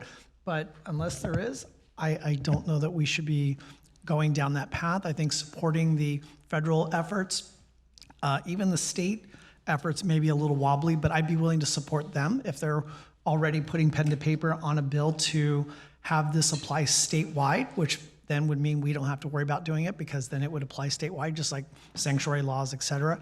But to just commit our staff time and resources to do something that, one, is already being worked on at the federal and state level, and something that we at the local level can't even enforce, I just don't know if that's a good use of our time at this point. Yes, I just want to make a brief comment on that. So the specific question, as you know, when council members have a council member item, they're asked to consult with the city attorney and the city manager.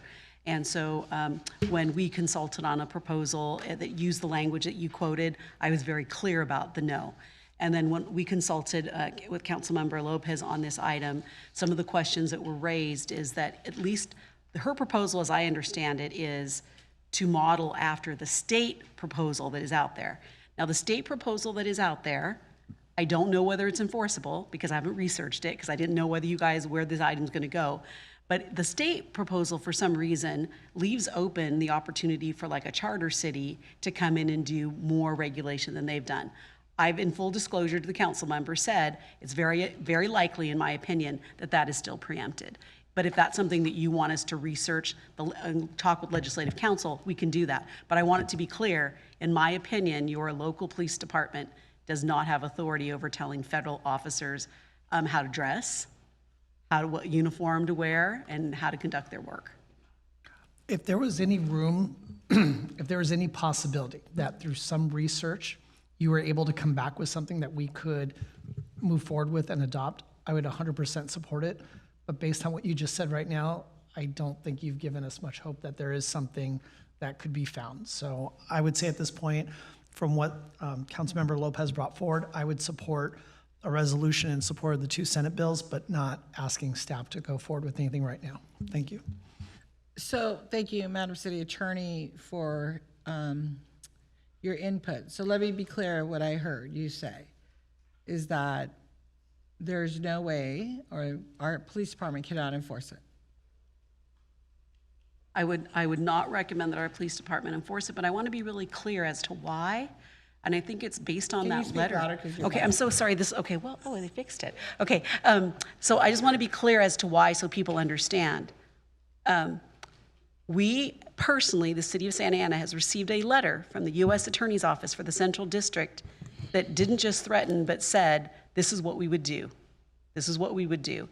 And my concern is that if we're giving direction to any of our staff that says you shall enforce this law or you shall interfere, they may view that as obstructing a federal investigation or obstructing a federal arrest or obstructing in any way, shape, or form. And the concern that I have, I've expressed to you before, is do we have the right to adopt a law that forces our employees to potentially put themselves at risk? That's correct, and That's I the remember concern. that conversation. So, so then my next question for you would be, because I too support the 2 bills, but I want to get on the other topic. So if we all support this item and we give direction to move forward, Madam City Attorney, it puts our police department, our police chief, and possibly even our city manager in a predicament. I think there are some personnel concerns we should look at. Just want to also add, my understanding is there's also a federal bill that is similar to this that's pending, right? And so if you were going to take that action, I don't know if you'd want to add that as well, support it for that as well. Right. So Chief, let me ask you a question. Because it's terrible, and you see them out on the street with their face covered and, just hurting our community and arresting people and just taking them out. I mean, I saw over the weekend they pulled a guy out in his, boxer shorts and basically was carrying him to their car, and you can't see their faces. And I did notice this weekend they were wearing the green uniform, which they were not wearing previously. So as the chief, and let's just say hypothetically you directed your officers, if you see something, you go ask them who they are, and we want to know, are they federal agents or are they, imposters? Can you do that, Chief? And where'd you do that, I guess is another question. If they were wearing police markings, it just depends on the totality of the circumstances. If they were wearing police markings or any identifiable markings, yes, they could approach and I mean, they would not approach and ask because they're not going to interfere with in the middle of an arrest. I think the question is, you know, we can come up with a way, but how we do it is where the challenge comes into play. For example, we have a policy that says officers should give their name and badge number. I think a lot of people understand that or believe that our policy says, as soon as you ask, I have to give it to you. No, it's when the officer deems that it's safe and available to do so. So that they have it's very similar in cases where we receive calls of suspicious activity where there's people wearing police markings. Our officers do respond because I think if someone makes an allegation of a crime being committed, Like I call you and I say they're kidnapping me. right, I think we have a duty and a responsibility to ensure that it's not a kidnapping. How we do it to ensure that we don't obstruct federal agents is where the officer has the ability to use whatever resources available, whether talking to people, whether they see identifiable police markings, but they're not going to go into the middle of a crowd with federal agents or potential federal agents as they're effecting an arrest. And that's what I wanted to hear, whether you can or will you? Because if you do, what could happen to your officers if you engage with them? Two things can happen. First of all, if they're interfering, they can look at potential obstruction. I think the flip side to that is, let's say once the officers identify that these personnel are federal agents, and now the federal agents are being overrun by the crowd. Now we have a duty and obligation to assist, not with the arrest or detention of a person, but to assist another law enforcement entity from an officer safety concern because they're about to be overrun. So it's like a double-edged sword when we put ourselves in that situation. And Chief, who is that law enforcement agency? Say Who again? is that law enforcement agency?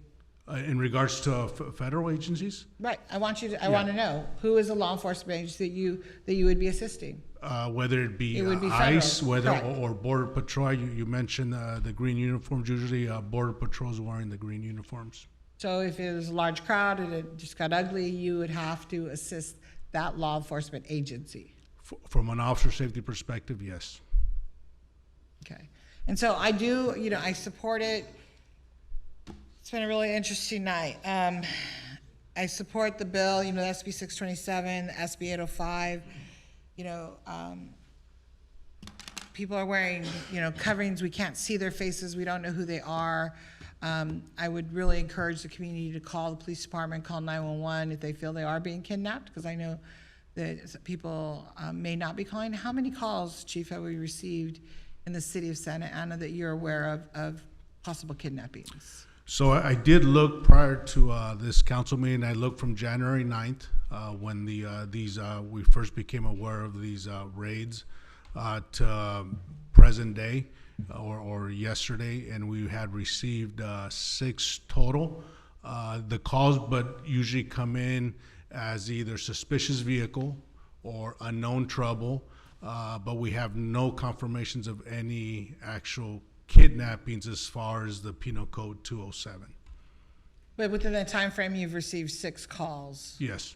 And I could be wrong, but I think we're not getting more calls because people are afraid, right? They're in fear. And so I would hope that people would call Santa Ana PD. And then that's correct. And the 6 calls that we did locate, like I said, we average about 13,000 and 15,000 calls per month.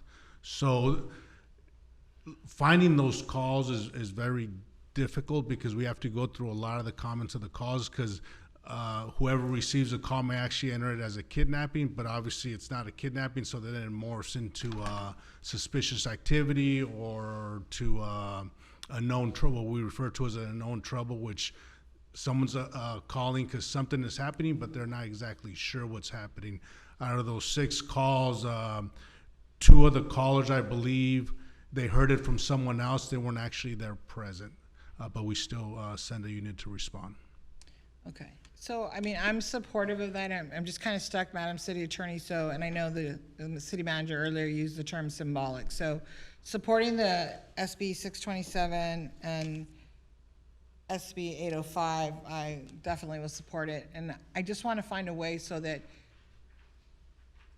so when we support this and you come back, I want to be careful we're not giving direction to our police department to say, make contact with these federal agents to find out who they are, and then it turns into, because you can bet somebody's watching our council meeting tonight from the U.S. Attorney's Office. And I don't want us to put our police department in a position where now the council says, you know, in 2 weeks you bring it back, and we say, yeah, we want you to, you know, find out who's under that mask, and how does our police department do that? So, Madam City Attorney, I would look to you to say, how does our, you know, we come back and say, yeah, we want you to find out who's under the mask. So remember that when you bring up a council-generated item, staff, if there is support, then we go back and we research those things. Yes. And then we come back to you if there's support, and we tell you this is what it would look like. You shouldn't do it, Yes. or you can do it. So that's one method. The other thing that I think I've heard some conversation or potential direction on in relation to this is perhaps just legislative support, like we normally do, via a Right. resolution or a letter or something of that nature. So that's what I'm hearing, but I'm not hearing any consensus. So, Councilmember Lopez, would you be good with the legislators with the support, or you wanted them to come back in 2 weeks, or, you know, with very clear direction as far as facial coverings? Yeah, I'm happy to hear about the legislative support, but I do think that's the bare minimum that we can do. And I appreciate you, Chief, what you just said, right? Your willingness to find a way. And this is why, and that means a lot to me, and I think it's gonna mean a lot to our community, because you're essentially saying, we probably can't do this, but we need to allow our staff to conduct this research. And so that's really what I'm asking my fellow colleagues here, to give staff the authority to do this research, because we are a charter city. My understanding is that there is a little bit more leeway. Just because it hasn't been done in the past doesn't mean that it can't happen. Again, I'm not asking for federal law to be obstructed. I'm very clear about the preemption issue. I don't know that asking a federal agent to identify themselves is considered obstruction per current law, but that maybe you can address that question to the entire council when hopefully you can conduct this research. And I think it's also the report, right, is very clear. It does not state that I'm asking our officers, or that this council wants our officers to put themselves, to obstruct the work that a possible federal agent is conducting in our city. But as a city, I think one of the big issues right now is that we cannot assume that those people are actual federal agents in our city, right? This is why this item is being discussed at the federal, at the state, now at the local level. And so I think that also this is an opportunity for our city as being the county seat to lead. Reach out to the other big 13 cities. Reach out to other local smaller cities who are trying to also figure out how they can support their constituents from unlawful behavior that we are currently seeing in our community. And so again, this is not because I'm asking our officers to go and interfere with the work. If the research says there's nothing that prohibits a fellow officer from asking another one, hey, can you please let me know what agency you're with? I think there's so much value in able to document that and being able to give our constituents a level of comfort, because there are so many questions about why are we just allowing these warrantless arrests to happen, and what is the role of our department in seeing our constituents be kidnapped? Thank you. I'm Councilman Penalosa. Thank you, Mayor. And I want to start off by thanking my colleague, Councilmember Lopez, for agendizing this item before us. I think it's the right thing to do, given what we've been seeing in our community and on our streets. And to the Councilmember Lopez's point, I was about to use, I just saw our Executive Director of Parks and Rec Hawk Scott sitting there, and I was going to use him as an example. If Hawk were to mask up and put on a police vest and get a gun and start, kidnapping our residents on our street, I would hope that our police department would say, hey, who's this man? And I only said that because you're tall. Who's this man, harassing and kidnapping our community with a mask and unidentifiable badges so there has to be a way where our police department officers could, if they come across a situation, if somebody calls 911, that there's an attempted kidnapping and they're not identifiable, there should be a way for our police. Just think of it as anybody impersonating and kidnapping anybody. I mean, I would see our police officers being able to approach the situation, not obstruct. You're just simply there as another Leo, as another law enforcement officer saying, hey, can we just, for everyone's safety, can you identify yourself and what agency you're from? And that's something that I'm fully supportive of. I initially did think that the item was a little, that part, I guess, because we're preempted by federal right. We don't have any authority over these federal agents. But I would like to ask, and I don't know, because this is just a discussion item, I guess it wouldn't be an amendment, but I would ask that we also bring back, along with the resolution supporting all of these, we also support Congressmember Correa's bill that addresses the federal agent issue, because that would be something that we should support because it's their jurisdiction, right? But I'm fully supportive of all of this. Thank you, Councilmember Lopez, for bringing these forward. I'm hopeful that we could get something back and do some research on what we could do to address the situation that's going on in our city. Mayor Pro Tem. Thank you, Mayor. Thank you for bringing this, Councilmember Lopez. I appreciate it. We're at a catch-22 with this because we're letting random people take our people off the streets. And what is our responsibility to that? And I appreciate the chief bringing the how and how you approach. And maybe there's a phone call or calling. There's something there has to be set up where they're able to identify themselves, or in a way, if an officer approaches, they can, there's maybe 6 or 7, but you're not gonna approach the one grabbing the person in custody. You're gonna ask the one on the outside and have a conversation and hopefully identify.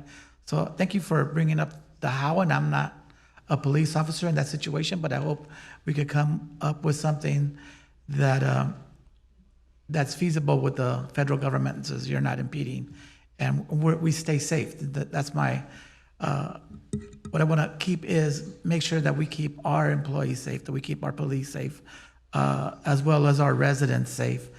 And how do we do that? Balance that out. I am supportive of this measure and everything along with it, including asking the federal government to pass the legislation that's before Congress. Thank you. Councilmember Fan. Hi. Yeah, so first, thank you, Councilmember Lopez. I definitely support any resolutions or letters relating to SB 627, SB 805, as well as Congressman Correa's bill. A couple items. Well, first I want to clarify, I am not supportive of any policy or ordinance that allows any of our officers to stop a vehicle merely because someone driving the vehicle is wearing a mask. In my opinion, that is an illegal pretextual stop. You have a First Amendment right to wear a mask. I'm just gonna leave it at that. And, I also wanna make sure that, first of all, Chief, just for clarification, if someone calls in and there's a kidnapping or alleged kidnapping, we respond as if there's an ongoing kidnapping, correct? That is correct. Okay. And if we were to approach, I assume, with our police officers in responding to an alleged kidnapping, we would have our body cams on? Yes, we would. So if there is a federal agent who is, or any type of person who is allegedly kidnapping a resident, and we have our body cams on, and it turns out that that officer or that federal agent, if they are a federal agent, is not identifying themselves pursuant to federal law, I assume potentially if there is a case that the resident can potentially subpoena those body camera footage to show that there was no identification. That's correct. Okay. So I think one, that's really important for the public to know that when our officers are responding to incidences, our policy requires the use of body cams. And so that is one, I think, tool that the community can use if it's necessary. The other thing is, I want to clarify some of the issues that are being looked at, because I think not the staff report, the council requested item mentioned that all law enforcement officers in Santa Ana should wear clearly visible identification on their outermost garment while on duty. I want to clarify that that exempts undercover officers if we come back with anything. There are, of course, undercover officers in our city who are doing very important work, and vice and trafficking and things like that. Yes, I believe state law does have an exemption for undercover officers. Thank you.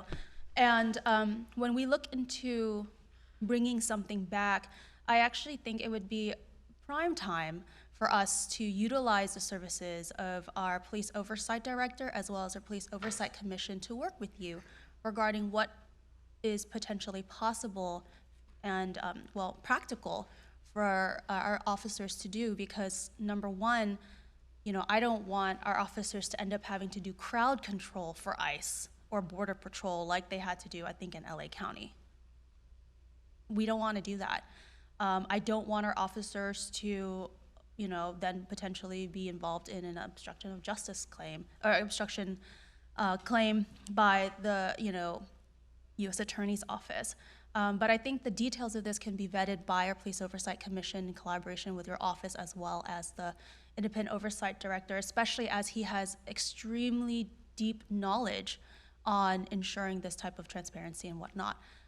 So that would be my recommendation or request, so that we can have some action today, as well as a body that is ready to go to look into these very specific issues. Thank you. So I support the item, but I just want to be clear that, yes, the police oversight director has joined us, and I think it's great. But it's not just the police chief, and it's the city manager's office. The city attorney plays a huge role as well, because this is not an issue where you're going to go in a meeting and say, okay, this is what we're going to do because this is what the council wants. When our city attorney gets a letter from the U.S. attorney in 3 days or on Monday and says, yeah, I saw what you guys did, go ahead, because we'll come for you and arrest you. And I hope we don't get it, but if we do, then we're back to where we are, right? Because it could happen. They're paying attention to the city of Santa Ana now for multiple reasons, and it's so scary for our community. You don't know who they are. It's awful. And so I think every city, is trying to figure out, and yeah, some cities are like, yeah, we got it, we're doing this, but are they really? Are they really? No, they're not. They're not. The mayor of LA, she can't get them out. The city of LA is being sued now. And who are they being sued by? And so, Madam City Attorney, who is the city of LA being sued by? United States. I can't hear you. The United States Attorney's Office has The filed U.S. Attorney's Office. a lawsuit against the city of Los Angeles merely because it's declared itself a sanctuary city. Can you say that again, please? I didn't hear you. The United States Attorney's Office has filed a lawsuit against the city of Los Angeles because Los Angeles has adopted an ordinance declaring itself a sanctuary city. And that lawsuit argues that the mere adoption of that ordinance is interfering with the federal agency's ability to do their jobs.